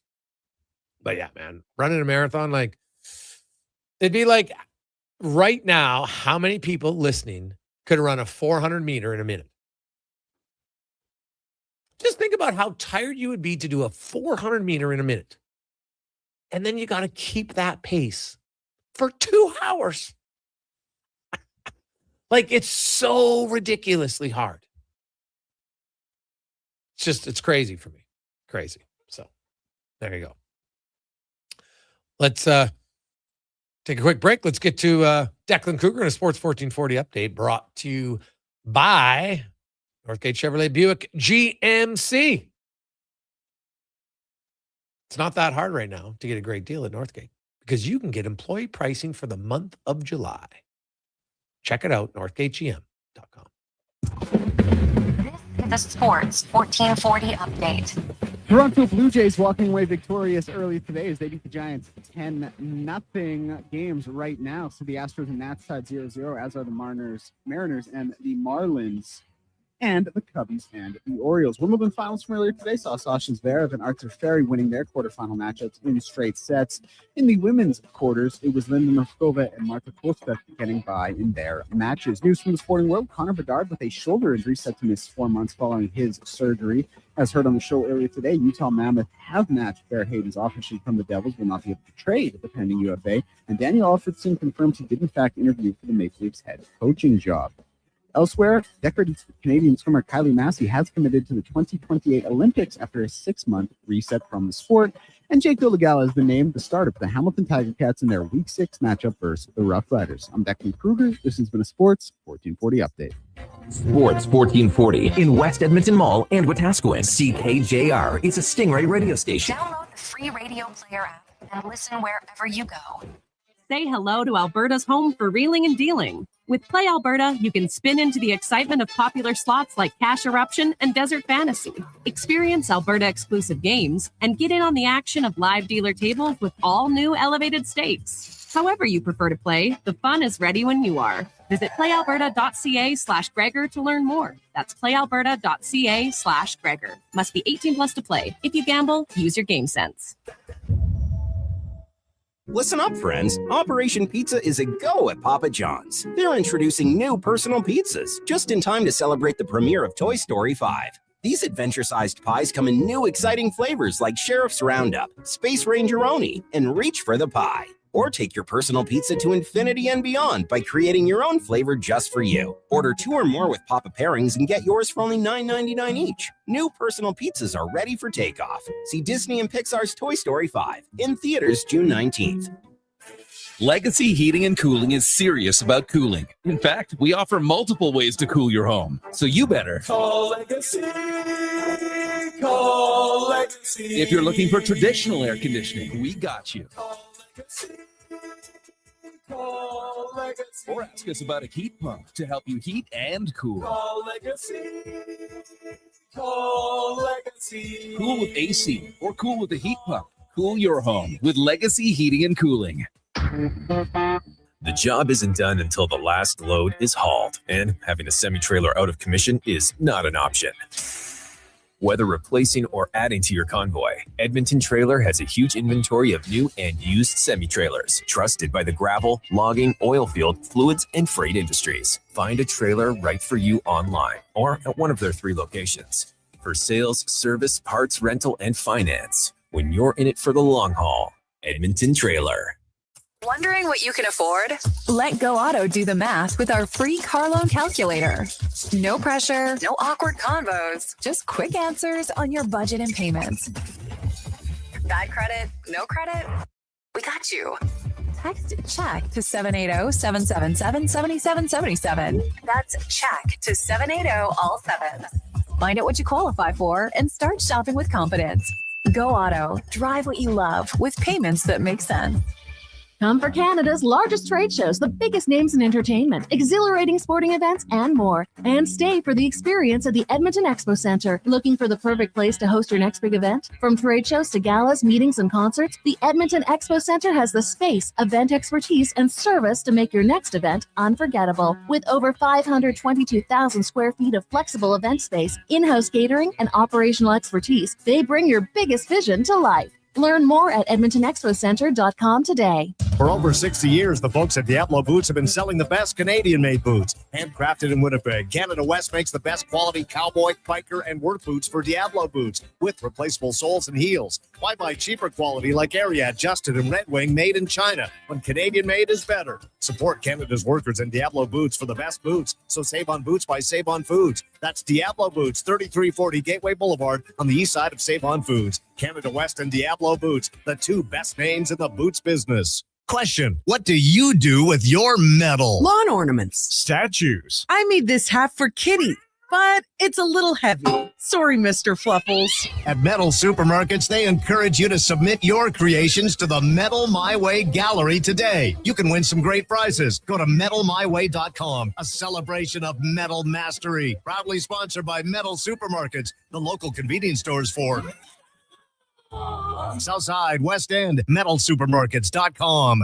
Silent Ice Sports and Entertainment is an innovative market leader across Western Canada. Properties include the Spruce Grove Saints, the Junior Prospects Hockey League, Silent Rides Charter Company, the Hockey Super League, and the newly launched Female Super League. Silent Ice also owns the Western Hockey League Seattle Thunderbirds and operates the Morinville AAA Arena. The Silent Ice Center, a new state-of-the-art entertainment facility in Nisku, features 2 sheets of ice, a 1,600-seat arena, as well as Summit Restaurant. Learn more at silentice.com.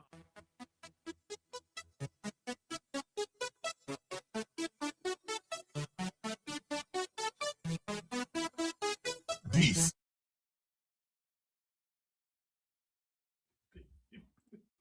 Portions of this hour brought to you by Japa Machinery. Big jobs, tight spaces, serious reliability. Emerald Equipment is now your local Yanmar dealer. Compact track loaders, mini excavators, wheel loaders, tough, reliable machines built for any job. JapaMachinery.com. This is Sports 1440, where Edmonton talks sports. On YouTube, Facebook, and X. Here's Jason Gregor. Brought to you by PlayAlberta.ca.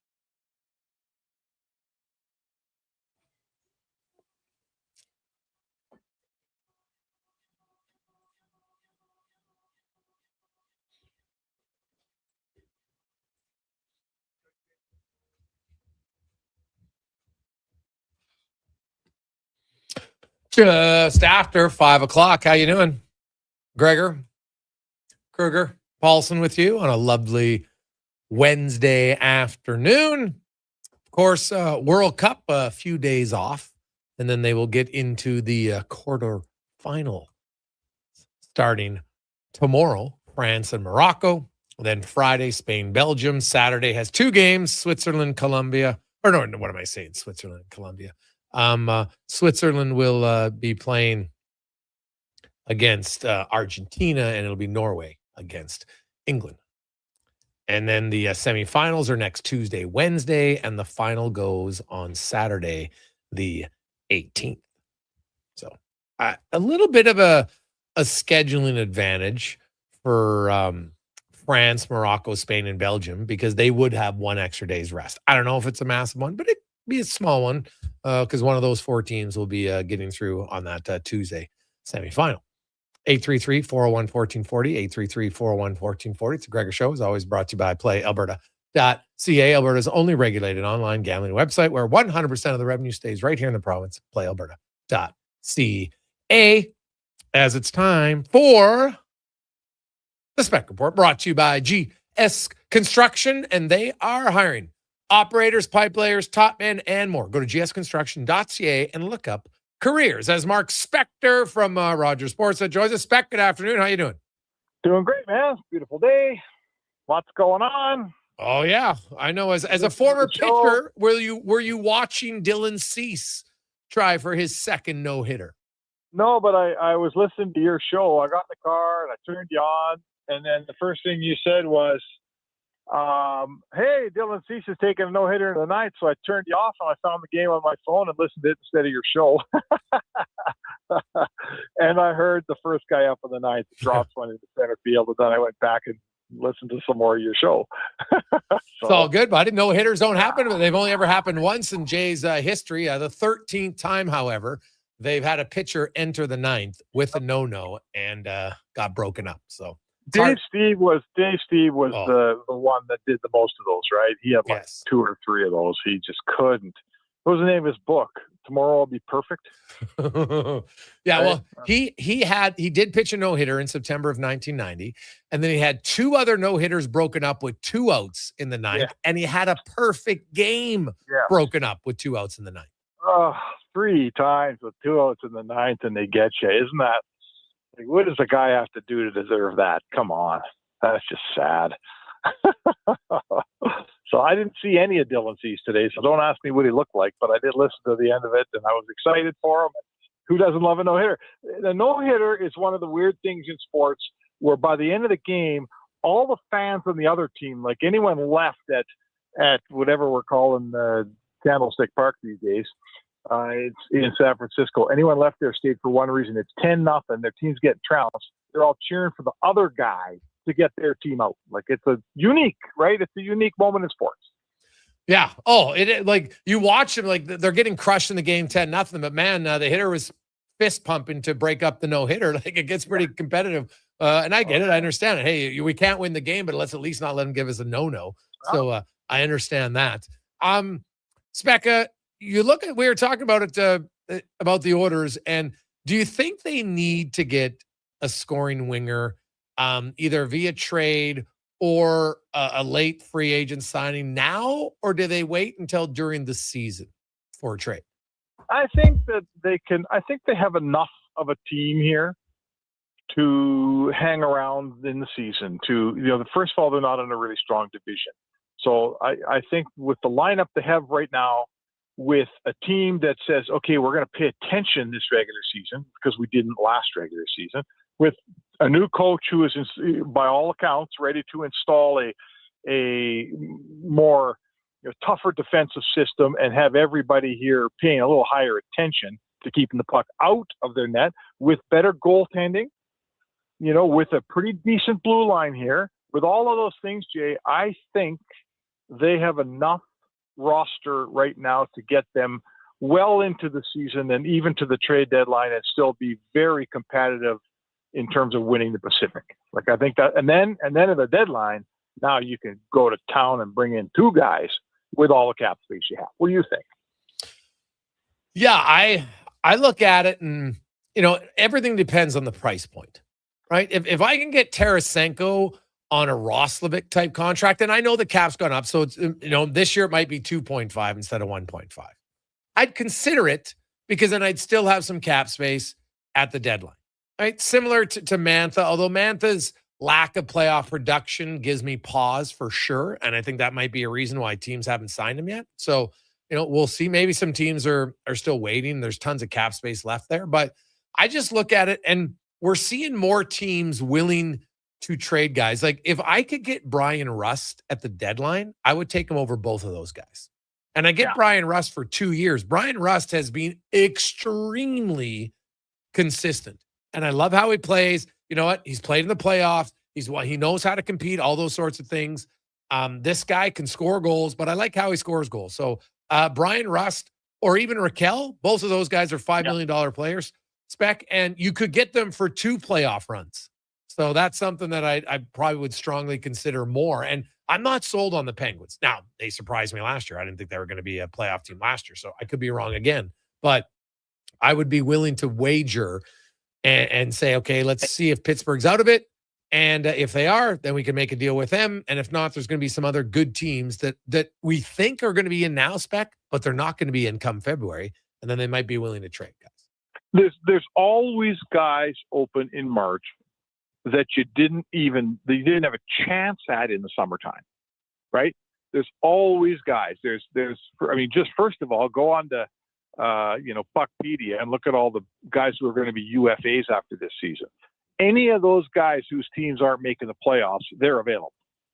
I looked last year at a team like Washington.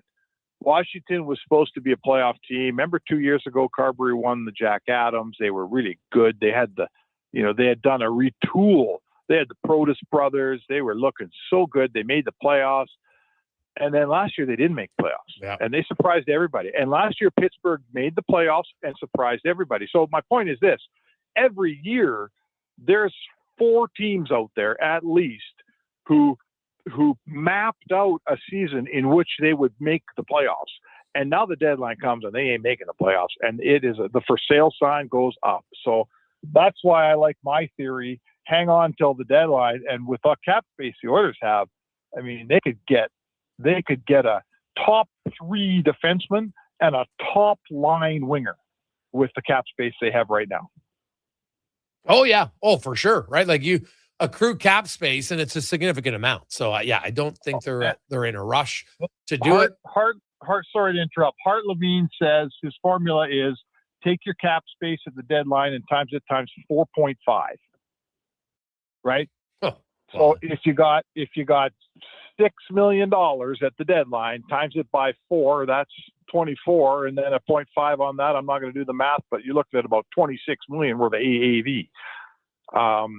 So that's a ton of player, man. Are you kidding me? Holy cow. Yeah. No. So now again, because there's the benefit of signing a free agent is you don't have to give up anything to get them. So that's the benefit, right? So I can see why, they went on the Jack Roswick, but when I look at their roster right now, and I think we can all agree that there's some Captain Obvious. We know these guys are on the roster. Hello, Connor McDavid. Hello, Leon Draisaitl, Zach Hyman, Ryan Nugent-Hopkins, Vasily Podkolzin, Jason Dickinson, Trent Frederick, Kasperi Kapanen, like Matt Savoy. Those 9, I think, are locks, right? I think Colton Dock's a lock on this team. I think Ike Howard's going to get a really good look to make the team. They need a 4th-line center, so it's probably Josh Szymanski at this point. So there's 12 guys. So that leaves Matthias Janmark. It leaves Matthew Joseph. It leaves Max Jones. So you could sign another guy, and I guess maybe if you don't believe in Ike Howard, then he goes to the minors. Fair, but if you sign this guy, then you're almost like saying we think Ike Howard's going to the minors because they don't have enough room in their top 9. I'm not keeping him here to play in the 4th line. No, absolutely. There's no point keeping Ike Howard here to play and to not play much. He's still that level of player. Like I think we all hope he's the next Matt Savoy who went to the minors, right? Put in his time down there, did a season, had a nice season, came up here, first 30 games he was pretty decent, and then boom, we kind of got all of a sudden Matt Savoy turned into a nice NHL player, and now I think he'll just get better and better and better. So Ike Howard went to the minors last year, didn't complain, put in his year, had really good numbers, and I think he's earned a look at for the first 25 games up here. Like, give him some opportunity. Let's see how he does. Yes. And if he turns into the next Matt Savoy, that's 2 young guys who you really like, and it's okay to have the youth on your team once in a while. Oh yeah, no, I think no question that is that's something that the Oilers, I think you have cap space and you have the opportunity to say, hey, maybe he's ready to pop. And when I say pop, like maybe he's a 16, 17, 18 goal scorer, which is good. He gets some experience because you do need to incorporate some young guys in your lineup at some point. That's just kind of an obvious thing. Right. And who knows, maybe him and Savoy, one of those guys, because I know everybody's all down on Savoy because his first playoffs wasn't out of this world great. And I'm like, well, I'm not that concerned about it because I've seen lots of guys their first time through not be great. And then the next few times, and sometimes it takes 2 or 3 times. Pavel Datsyuk can go down the list of other guys, but I know that everybody sees the cap space, and in Edmonton, they're not used to it. They're like, what's this thing called cap space? Right? What do we do with it all? and some people, funny enough, when they get money in their savings account, they're like, well, I got to spend it. Right? Like you don't always have to spend it. No. It's the old adage, it's not how much money you make, it's how much money you save that allows you to have a little bit more freedom later on. Yeah, that's for sure. And in this situation, like I say, you do that 4.5 rule, like, if you have 3, or let's say you have $4 million in cap space, that's still about $18 million in AAV. You can bring in a $7 million defenseman and a $9 million forward, like a couple guys, like I'm talking about, like, remember when Mikko Rantanen became available all of a sudden? There's teams you can get, there's guys you can get that are pending UFAs, and a team will take a nice draft pick for them or whatever. Like, you're trying to win a cup right now. And I'm telling you, every year we see it at the deadline, there's some good players available that right now on July, whatever it is, we had no clue you're going to be able to get your hands on those guys. Yeah. Speck, have yourself a good one. We will chat with you tomorrow. All right. Thanks, Jay. There you go. That's Mark Spector, the Spec Report, brought to you by GS Construction. When we come back, a gentleman who got announced, he's going into the Hall of Fame. We'll discuss it next on the Gregor Show, presented by PlayAlberta.ca. It's Dollar Drink Summer at McDonald's. Sip on a refreshing small fountain drink or a small iced coffee for just $1 each plus tax, all summer long. Only at McDonald's. Excludes flavored and cloud iced coffees at participating Canadian restaurants. Taxes extra. Prices exclude delivery. Support your bones so you can stay active this summer. For the month of July, all CanTorque brand magnesium and collagen supplements are 15% off regular price. Only at Vitality Health Foods, where customer appreciation is the first Tuesday and Wednesday of every month. Well, get ready for a silly hockey fans. Your partner in power just skated onto the ice. EWEL.ca, the new e-commerce website for electrical wholesalers Edmonton, is ready for the power play 24/7, 365. UL skates to where the puck will be in 5 years. Now that's forward thinking. Killer selection, slamming products from the best brands, and legendary service. Don't sit on the bench. Get your account today at EWEL.ca and win that project. Plug into your partner in power. Get an EWEL.ca account today. Boxing Week is back at the Brick. Don't wait until winter. Get blowout pricing now. Save 55% off sofas when you buy the matching piece. Save up to 25% off bedroom and dining. Save up to 40% off select mattresses. Plus, get free local delivery when you use your Flexity card. And buy more, save more. Up to $500 off select major appliances. Don't miss the return of Boxing Week, only at the Brick. Exclusions apply. See in store for details. Get your early morning going with the sports stories Edmonton Ashley cares about. Catch Tom Gazzola weekday mornings from 7 to 11 on Sports 1440. Edmonton sports leader. Don't just listen. Join the conversation at 833-401-1440. Guys, there never seems to be enough time in the day, but you need to make time for this. Ken Franchuk here. If you're 40 or over, a quick PSA blood test is crucial for early prostate cancer detection. The Prostate Cancer Center's Man Van is a mobile health clinic driving change for men's health. A few minutes could save your life. To get the Man Van out to your business or event, book today at getcheck.ca. Hi, Edmonton. With summer adventures calling, there's no better way to answer than from behind the wheel of your Subaru WRX. The WRX delivers turbocharged performance, confidence-inspiring Subaru all-wheel drive, and the kind of driving excitement that makes you look for excuses to hit the road. Summer won't last forever, but the memories will. So make sure you give yourself something to remember. Visit your local Subaru dealer today and test drive the WRX yourself. Welcome to Uncommon. Kickoff is coming July 9th, Elks, Red Blacks at Play Alberta Field at Commonwealth Stadium. It's Salute to Service presented by YEG Plus. Help us celebrate the heroes and first responders who make our communities great. Get your tickets at goelks.com/tickets. Boxing Week is back at the Brick. Don't wait until winter. Get blowout pricing now. Save 50% off sofas when you buy the matching piece. Save up to 25% off bedroom and dining, and save up to 40% off select mattresses. Plus, get free local delivery when you use your Flexity card. And buy more, save more. Up to $500 off select major appliances. Don't miss the return of Boxing Week, only at the Brick. Exclusions apply. See in store for details. Action Electrical's projects team takes the field, folks, ready to execute the entire play for new commercial builds. Absolutely. They're masters of design, build, sketching strategy from initial blueprints to core electrical infrastructure. The team never misses on complex projects. Known for handling big league constructions and major renovations, ensuring flawless execution, hire the Action Electrical team to bring home a win for your project. Visit actionelectrical.net.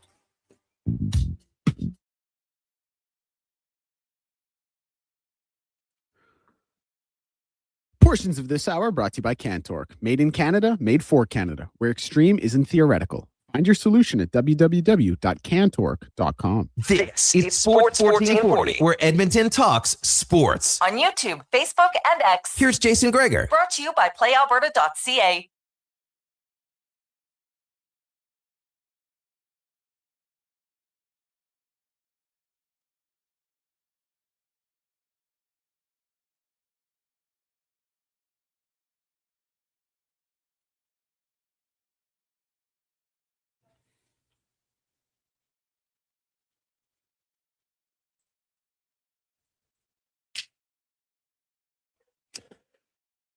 Welcome back.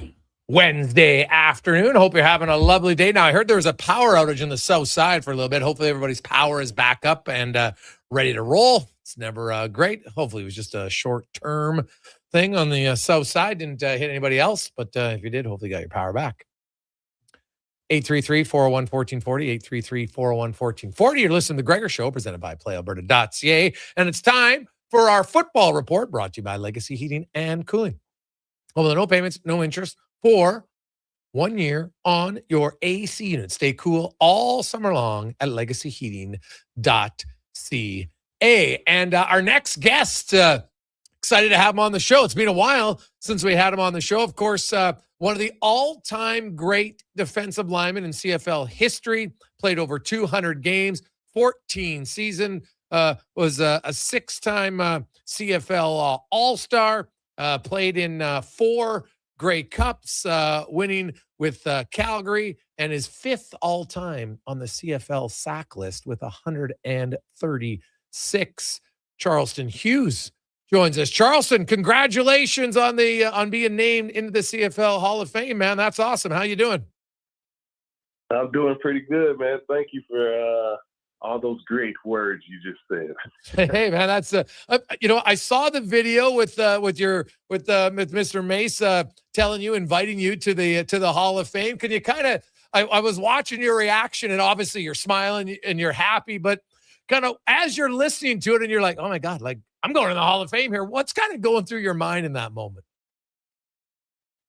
I mean, it was completely unexpected, man. I mean, I didn't know what to expect during that call. I just knew that, Mace was reaching out to me for something football related, and I was just making sure I was there for the call, but it ended up being better news than I thought. It was. Now, one of your former teammates, Eddie Steele, is a regular on our station, and I know you guys played together in Saskatchewan, and he was telling me that year you guys fired your D-line coach, and that you and Eddie did a lot of Reg Dunlop. I'm not sure if you're a hockey fan or not, where he was a player coach a little bit. Kind of take me through that. What do you remember? Give me have some fun with it, of course. But what is your best recollection of Eddie Steele? He embraced the coaching side very well. I mean, sometimes when you're that older guy in the room, and obviously me and him were the older guys in the room, and, you know, our position coach gets fired, man. I mean, somebody has to take that reign. And, you know, I was happy to have another guy in there like, you know, Eddie Steele that was, you know, willing to do it. And that just explains Eddie in a nutshell anyways, is that, you know, he was willing to do anything and everything it was to benefit the team and make sure that the team, you know, was in great position to win every game. And he was one of those guys where I keep saying, you know, words like, you know, through a football career like I had, you know, there's a lot of sacrifice. There's a lot of sacrifice for football just playing in general anyways, but you just got to find out what you're willing to sacrifice and how far you're willing to go to, you know, win games.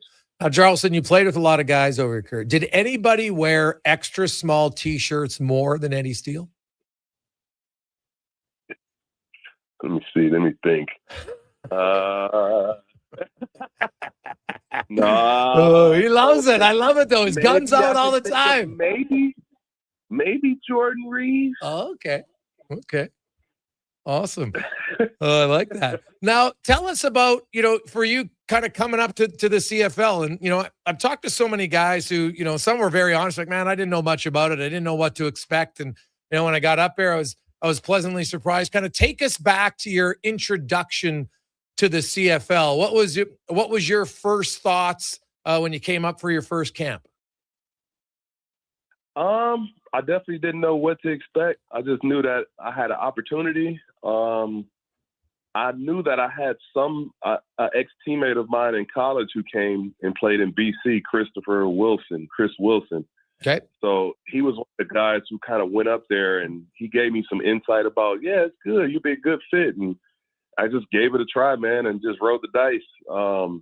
I mean, my introduction, you know, to the Calgary Stampeders, my very, very first year in the league, man, I was cut. I got sent home. Really? So, oh yeah, but people don't know that. But in training camp, I got cut and sent home. So I wasn't even the best guy at the position on the field, but injuries is what brought me back to the league. So it took 4 injuries for me to come back to the CFL. And I was thinking about hanging up the cleats at that time, but luckily they called me back, right? So you got cut. They send you home. And how much longer was it till you got the call back? And that was Wally Bono at the time? That was Hufnagel. Okay. That was Hufnagel, and Hufnagel was the head coach, but I think Jim Barker was GM / ops. So it was a combination of just Hufnagel, Huff, and Chris Jones. Oh, well, and it's funny, like you look back on it, you know, right place, right time. And because some guys would have said, you know what, I'm done. I'm not coming back up. I'm going to move on. What was it about, you know, that call to say, okay, you know what, I got it. I owe it to myself to give myself another opportunity when Barker called you? I'm that type of guy, man. I mean, I don't like to leave stones unturned. I like to go all out for something and then know that I gave my all, you know, walking away. I think the first time around before I got cut, you know, I felt like I was the best player. I felt like I was the more dominant player, but for some reason I still got, you know, cut. And I knew in the back of my mind that I was getting cut and I felt cheated kind of. So the thing is because they called me back, it reassured me that, man, I was the best player. And I think they figured out they made a mistake. So that was my thinking. And it is like, they know they made a mistake. And once I got back and I said, you know what, I'm going to give it another shot. And once I go, forget it. I'm going to make it well known that I should be here. Charleston Hughes joins us, announced today that he is going into the CFL Hall of Fame, is the Stampeders all-time sack leader with 99 sacks for them. Ended up playing in Saskatchewan and Toronto later on in your career. Charleston, when you look back in your career from 2008 to 2022, who are the old linemen that that maybe you respected the most, that were the hardest to beat? Hardest guys for me to beat were the guys who were, you know, very technically sound and just good with their hands, good with their feet. You know, the Stanley Bryant being one of them. He was definitely one of the guys that, you know, I battled against a lot.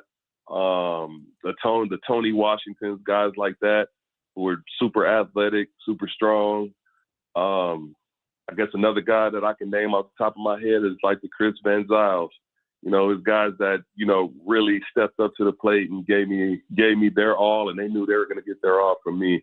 But guys like that were the guys that I think, you know, were a little bit more challenging than the rest. The yard off the ball, I think for like, I think it can be an advantage, but obviously you were never used to it growing up. But so it obviously became pretty good for you. When you got used to it, what was the biggest thing that you could exploit by having that yard off the ball?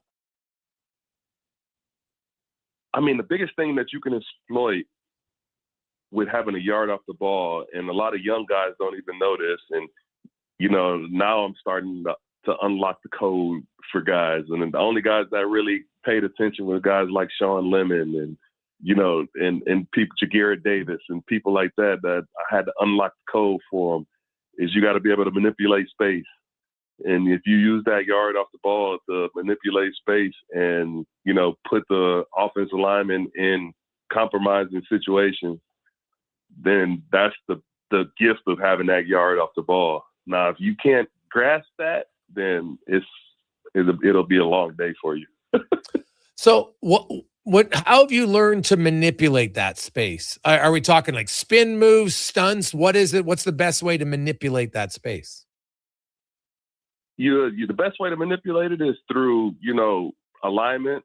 Well, first assignment, because you got to know what you're doing first. But you manipulate that space by alignment, by, you know, making sure that you got a good get off on your first step, making sure that you cover in that, you're able to cover that ground and cover that yard quickly, making sure that you're able to take the right angle and the right, you know, I guess deployment of attack basically when you're coming off the line. So making sure that your angles are correct, and you have to constantly be changing up all throughout the game angles with, you know, how tight am I lining up? What's my deployment angle? You know, what am I shooting for? What am I aiming for? Okay, what is my next move? What's the play call? You know, there's a lot of different things that you got to process, but I would say just alignment and assignment, alignment, and, you know, your deployment angle. Okay. Charleston Hughes joins us, announced that he's going into the CFL Hall of Fame. And there's going to be a few other players. They're kind of, which I like. Each guy kind of gets his own day. Brandon Banks, Sean Millington, yourself. There's going to be a few other inductees that they're going to be unveiled. When you look back, Charleston, and you mentioned how, hey, I came back with something to prove it. And obviously, I think you showed the Stampeders that, okay, maybe we made a mistake, and you became a real dominant player for many years in your career. The year you had the 18 sacks, because you had, you know, a lot of years with double digits, but, you know, you had 18 and 16 multiple times and 15. When you look back on those years, like, how much of sacks becomes momentum for you, where it's just like, okay, you know what, I've got a few here and now it just snowballs? Does it work like a goal scorer in hockey scores a few goals? He just feels like, hey, I can score more. I hit a few home runs, I can hit more. Is it the exact same for a sack guy? Do you just all of a sudden feel like, well, they can't stop me, I'm getting more sacks? And did you notice that as your career progressed? Yeah, man, it's just one of those things, like you step into the matrix. And it's just like I just knew that I'm at the top of my game. I knew I've perfected my moves and what moves that I can do best. I knew that, you know, I know how I can affect the game by getting a sack, and a sack being probably one of the most devastating plays to an offense.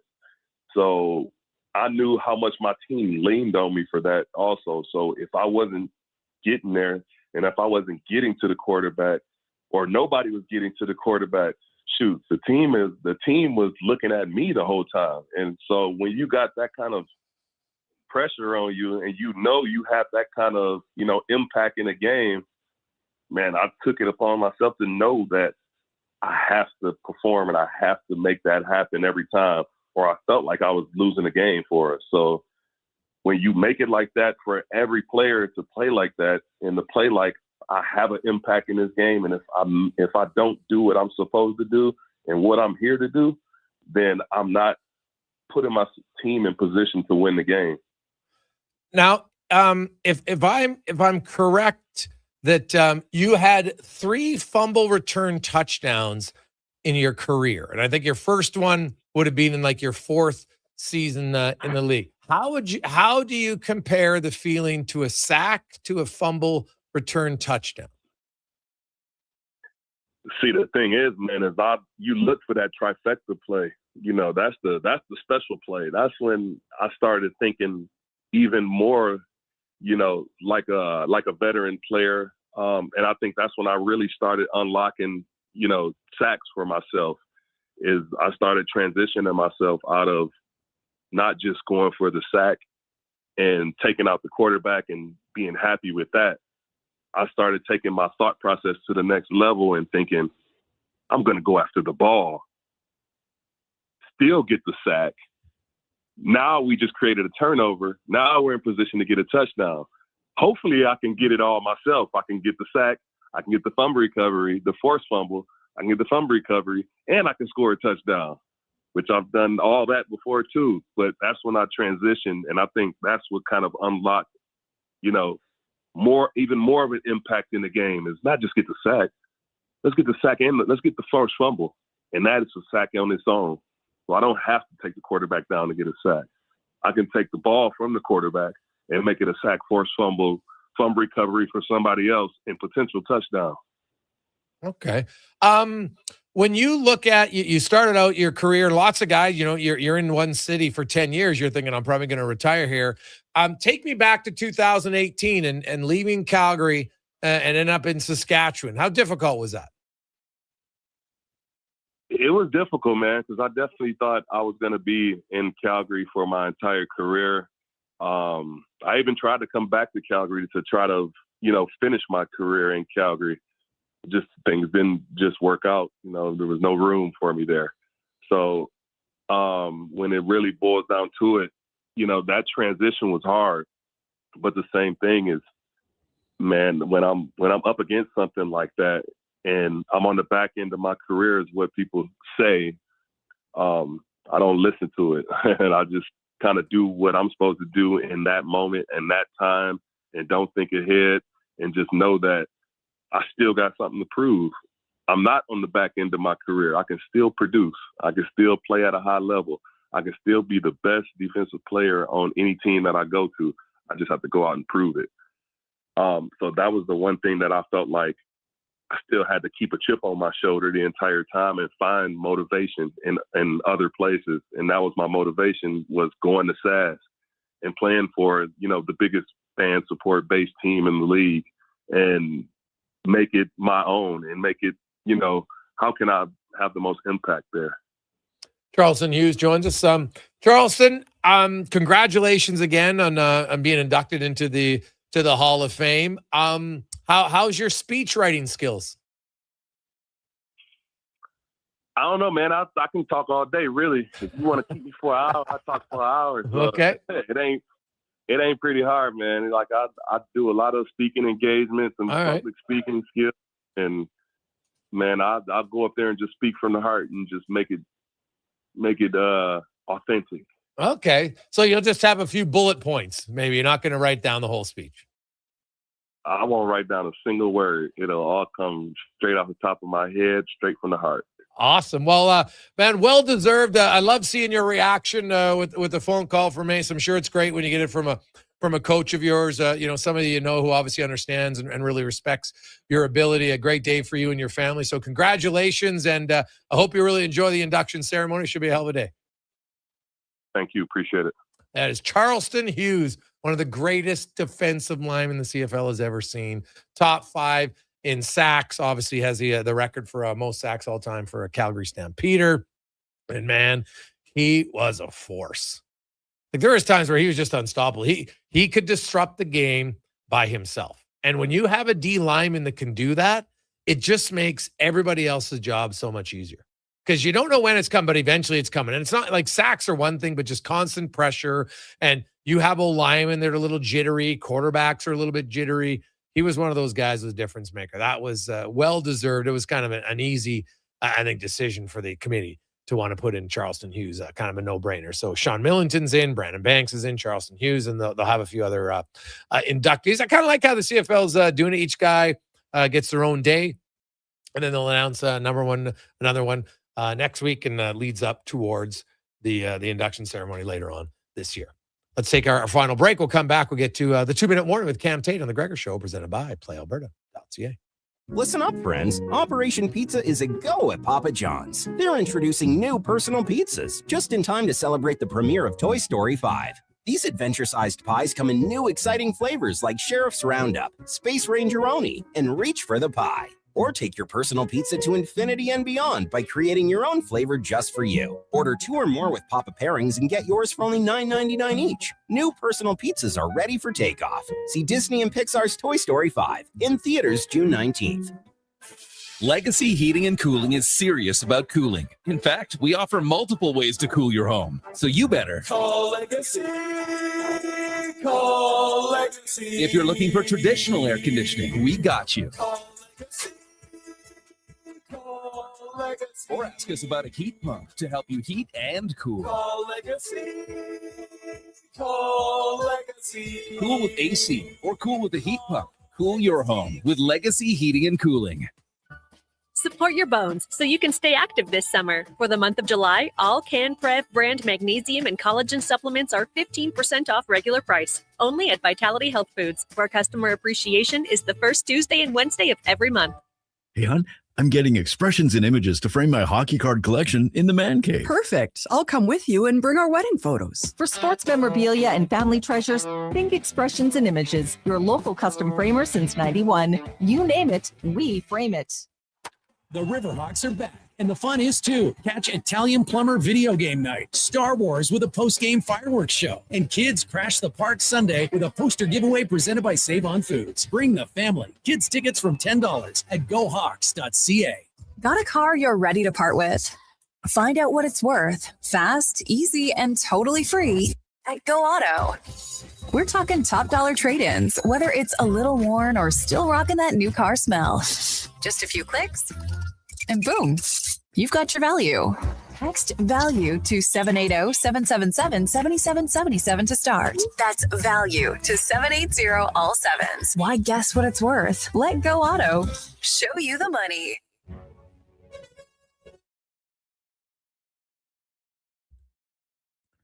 Portions of this hour brought to you by Mortgages to Go.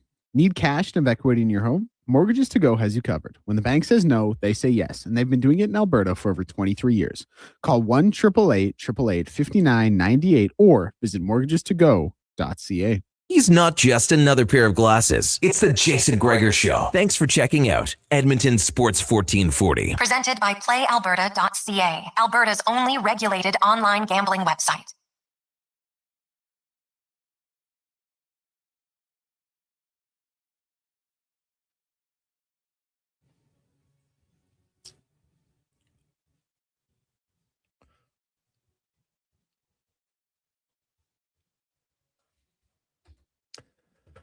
.542. We were looking at the all-time strikeout leaders. Justin Verlander's currently 8th. He, if he gets 21 more strikeouts this year, he would pass Don Sutton for 7th. He would need 87 strikeouts to catch Tom Seaver. So probably unlikely at this stage, but you never know. Maybe. Max Scherzer is currently 11th. He would need 7 strikeouts to pass Walter Johnson to get into to the top 10 all time. And I want, like, obviously he's battling, scratching, trying to get back. We'll see if we see Mad Max again this year.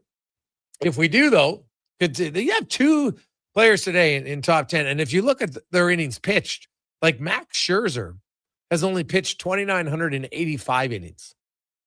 Walter Johnson, 5,900. Gaylord Perry, 5,300. Don Sutton, 5,200. Like, those guys pitched way more innings, right? Like, I know the pitchers throw harder now, but think about it. You know, you get your 100 pitches, your 90 pitches, then you're out. So it's a different time for that. And So if you're a top 10 strikeout guy now, like we talk about records all the time, they're never going to be broken. The Gretzky point record, no. Nolan Ryan's strikeout record, like he really, as a strikeout pitcher, Nolan Ryan is what Gretzky is. Nolan Ryan has basically almost 1,000 more strikeouts than second place Randy Johnson. Randy Johnson had 48.75. Nolan Ryan's at 57.14. Right? So it's actually 839 more, but still, it's not close. Right? He is he's 1,000 more than the next right-handed pitcher, Roger Clemens. So you think about it, but am I like Roger Clemens, Randy Johnson, Bert Blyleven, Justin Verlander, Max Scherzer, all got Greg Maddux. Those guys are all top 12 and all guys that been able to see. So pretty lucky if you're a fan of wanting to watch the greats of the greats, had that opportunity. Now, it's Gregor Show presented by PlayAlberta.ca. And if you're looking for a great deal, you can check out the Jason Gregor Show odds boost specials. Always fun opportunities for you to get involved in. PlayAlberta.ca. As we get to Cam Tate, the 2-minute warning brought to you by Legacy Heating and Cooling, where the rates never change. No overtime charges. That's how you build a legacy at legacyheating.ca. Here is Cam Tate. Let's try this on for size. You're pitching in the big leagues, and you have, as Gregor says, a no-no going on, a no-hitter going, and understand this, into the 9th inning. 8 innings of great, great baseball, 11 strikeouts, 3 more outs, and you never pay for a beer in this country again. And you thought air traffic controllers had stressful jobs. Now, the psychology of the thing. From the Society for American Baseball Research, that's sabr.org, the scholars of the seams. You are 3 outs from baseball immortality. You walk into your own dugout, and it's a ghost town. Your buddies won't look at you. Nobody says a word. 25 grown men, each discovering a sudden and profound interest in his own shoelaces. Baseball's ultimate unwritten rule, the silent treatment. It's meant to keep you focused. It builds an echo chamber for anxiety. Your brain slides into what the shrinks call future-mindedness. You're choreographing the dog pile, and the work isn't done. Meanwhile, your veins are running pure adrenaline. In football, that busts you through a line. In baseball, it's a trap. Adrenaline means muscle tension. You start aiming the ball instead of trusting the arm that got you there. The greats, they shrink the universe, kick the dirt, stare at the catcher's mitt, live in the present tense, one pitch at a time. Over at baseballpitching.com, sports psychologist Dr. Patrick Cohn maps the 4-step process pitchers use to pump the brakes, settle the emotions, and dodge what he calls the avalanche effect. And that is exactly what Blue Jays ace Dylan Cease stared down within the past hour, while the San Francisco Giants, a franchise that knows fog when it sees it, spent the afternoon swinging at it. 115 pitches. Some of us stretch before reaching for the dessert menu. Back out for the 9th. 3 pitches later, a single up the middle. The no-no, gone. But a 10-0 Jays win over the Giants. The whole ballpark on its feet. And somewhere, Dave Stieb, keeper of the only no-hitter in Blue Jays history, pours himself something nice. His record lives another night. Bring out the beers anyway. Off day tomorrow. Uber alert, 2-minute warning. Sports, 1440. Yeah, I bet you Dave Stieb would probably welcome someone to be in the club with him. Right? It's like the Dolphins are a little bit different. I know they do that as a team, and it's kind of as a team, right? Like it's the perfect season. But lots of people have had, no hitters for other teams.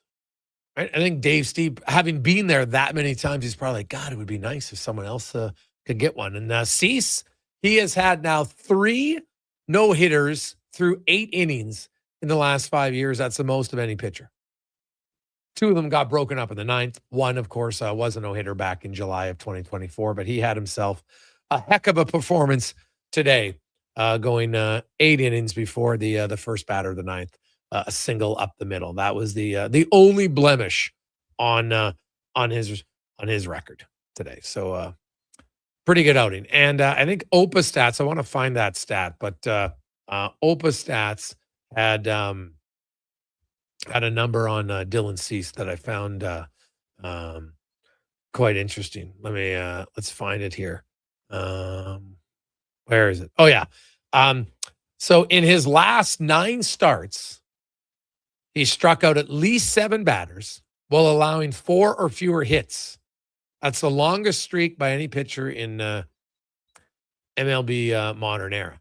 Now the sad thing is, I want to see in those 9 starts, how many wins did Cease get? And that's why wins are always the hardest one to kind of base pitchers off of, because you can pitch great, but if nobody hits, there's nothing you can do, right? You're not suddenly going to be able to get a lot of runs.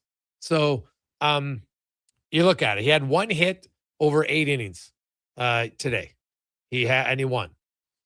He has 3 wins in his last 9 starts.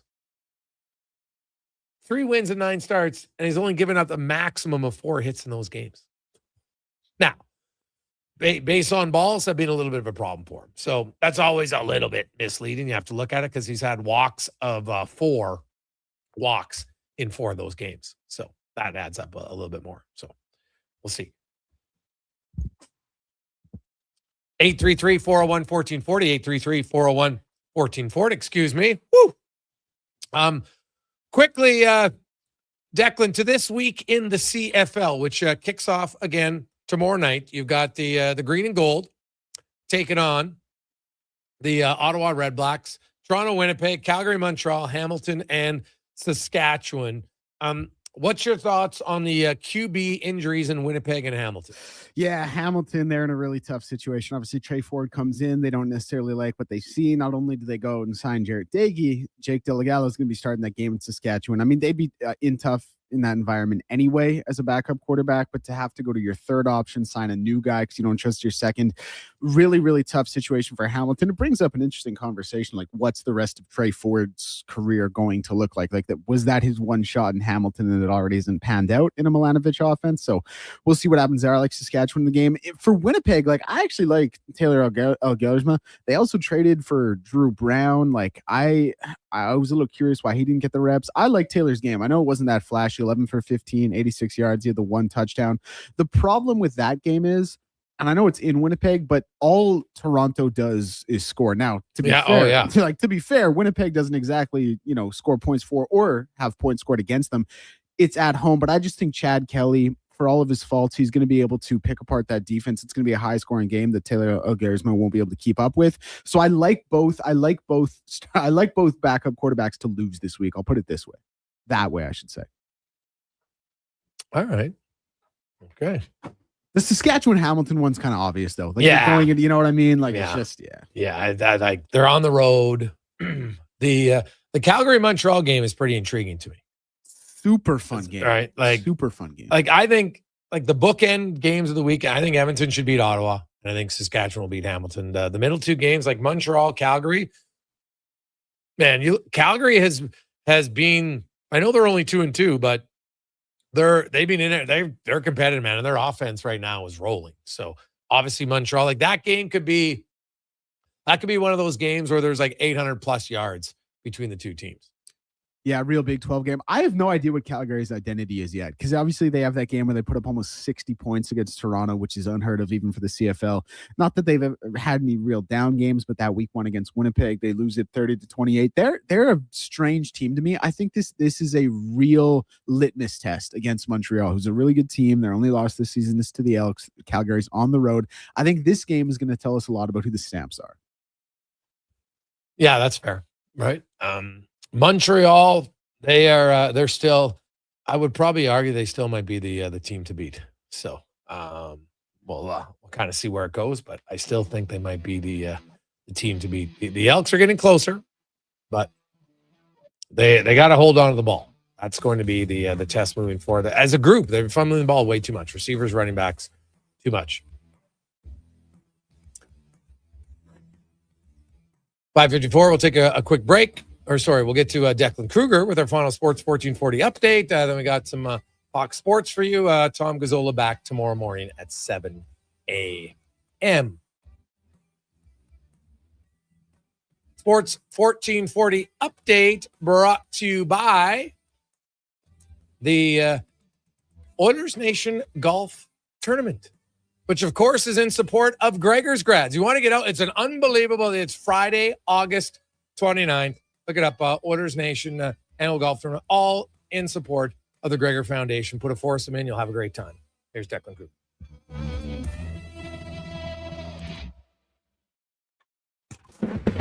This is the Sports 1440 update. Scores around the majors right now. 3 games in the top of the 5th. Cubs and Orioles tied 3-3. Tigers lead the A's 3-1.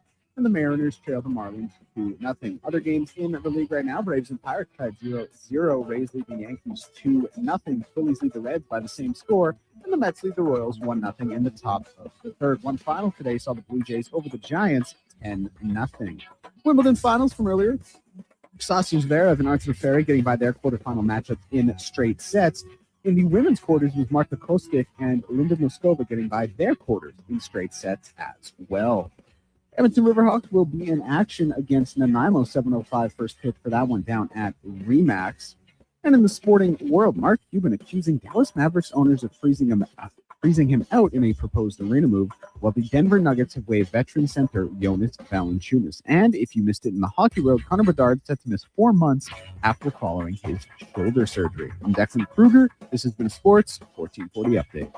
It's Sports 1440, a Stingray radio station broadcasting on Treaty 6 territory. Download the free iHeartRadio app and listen to CKJR wherever you go.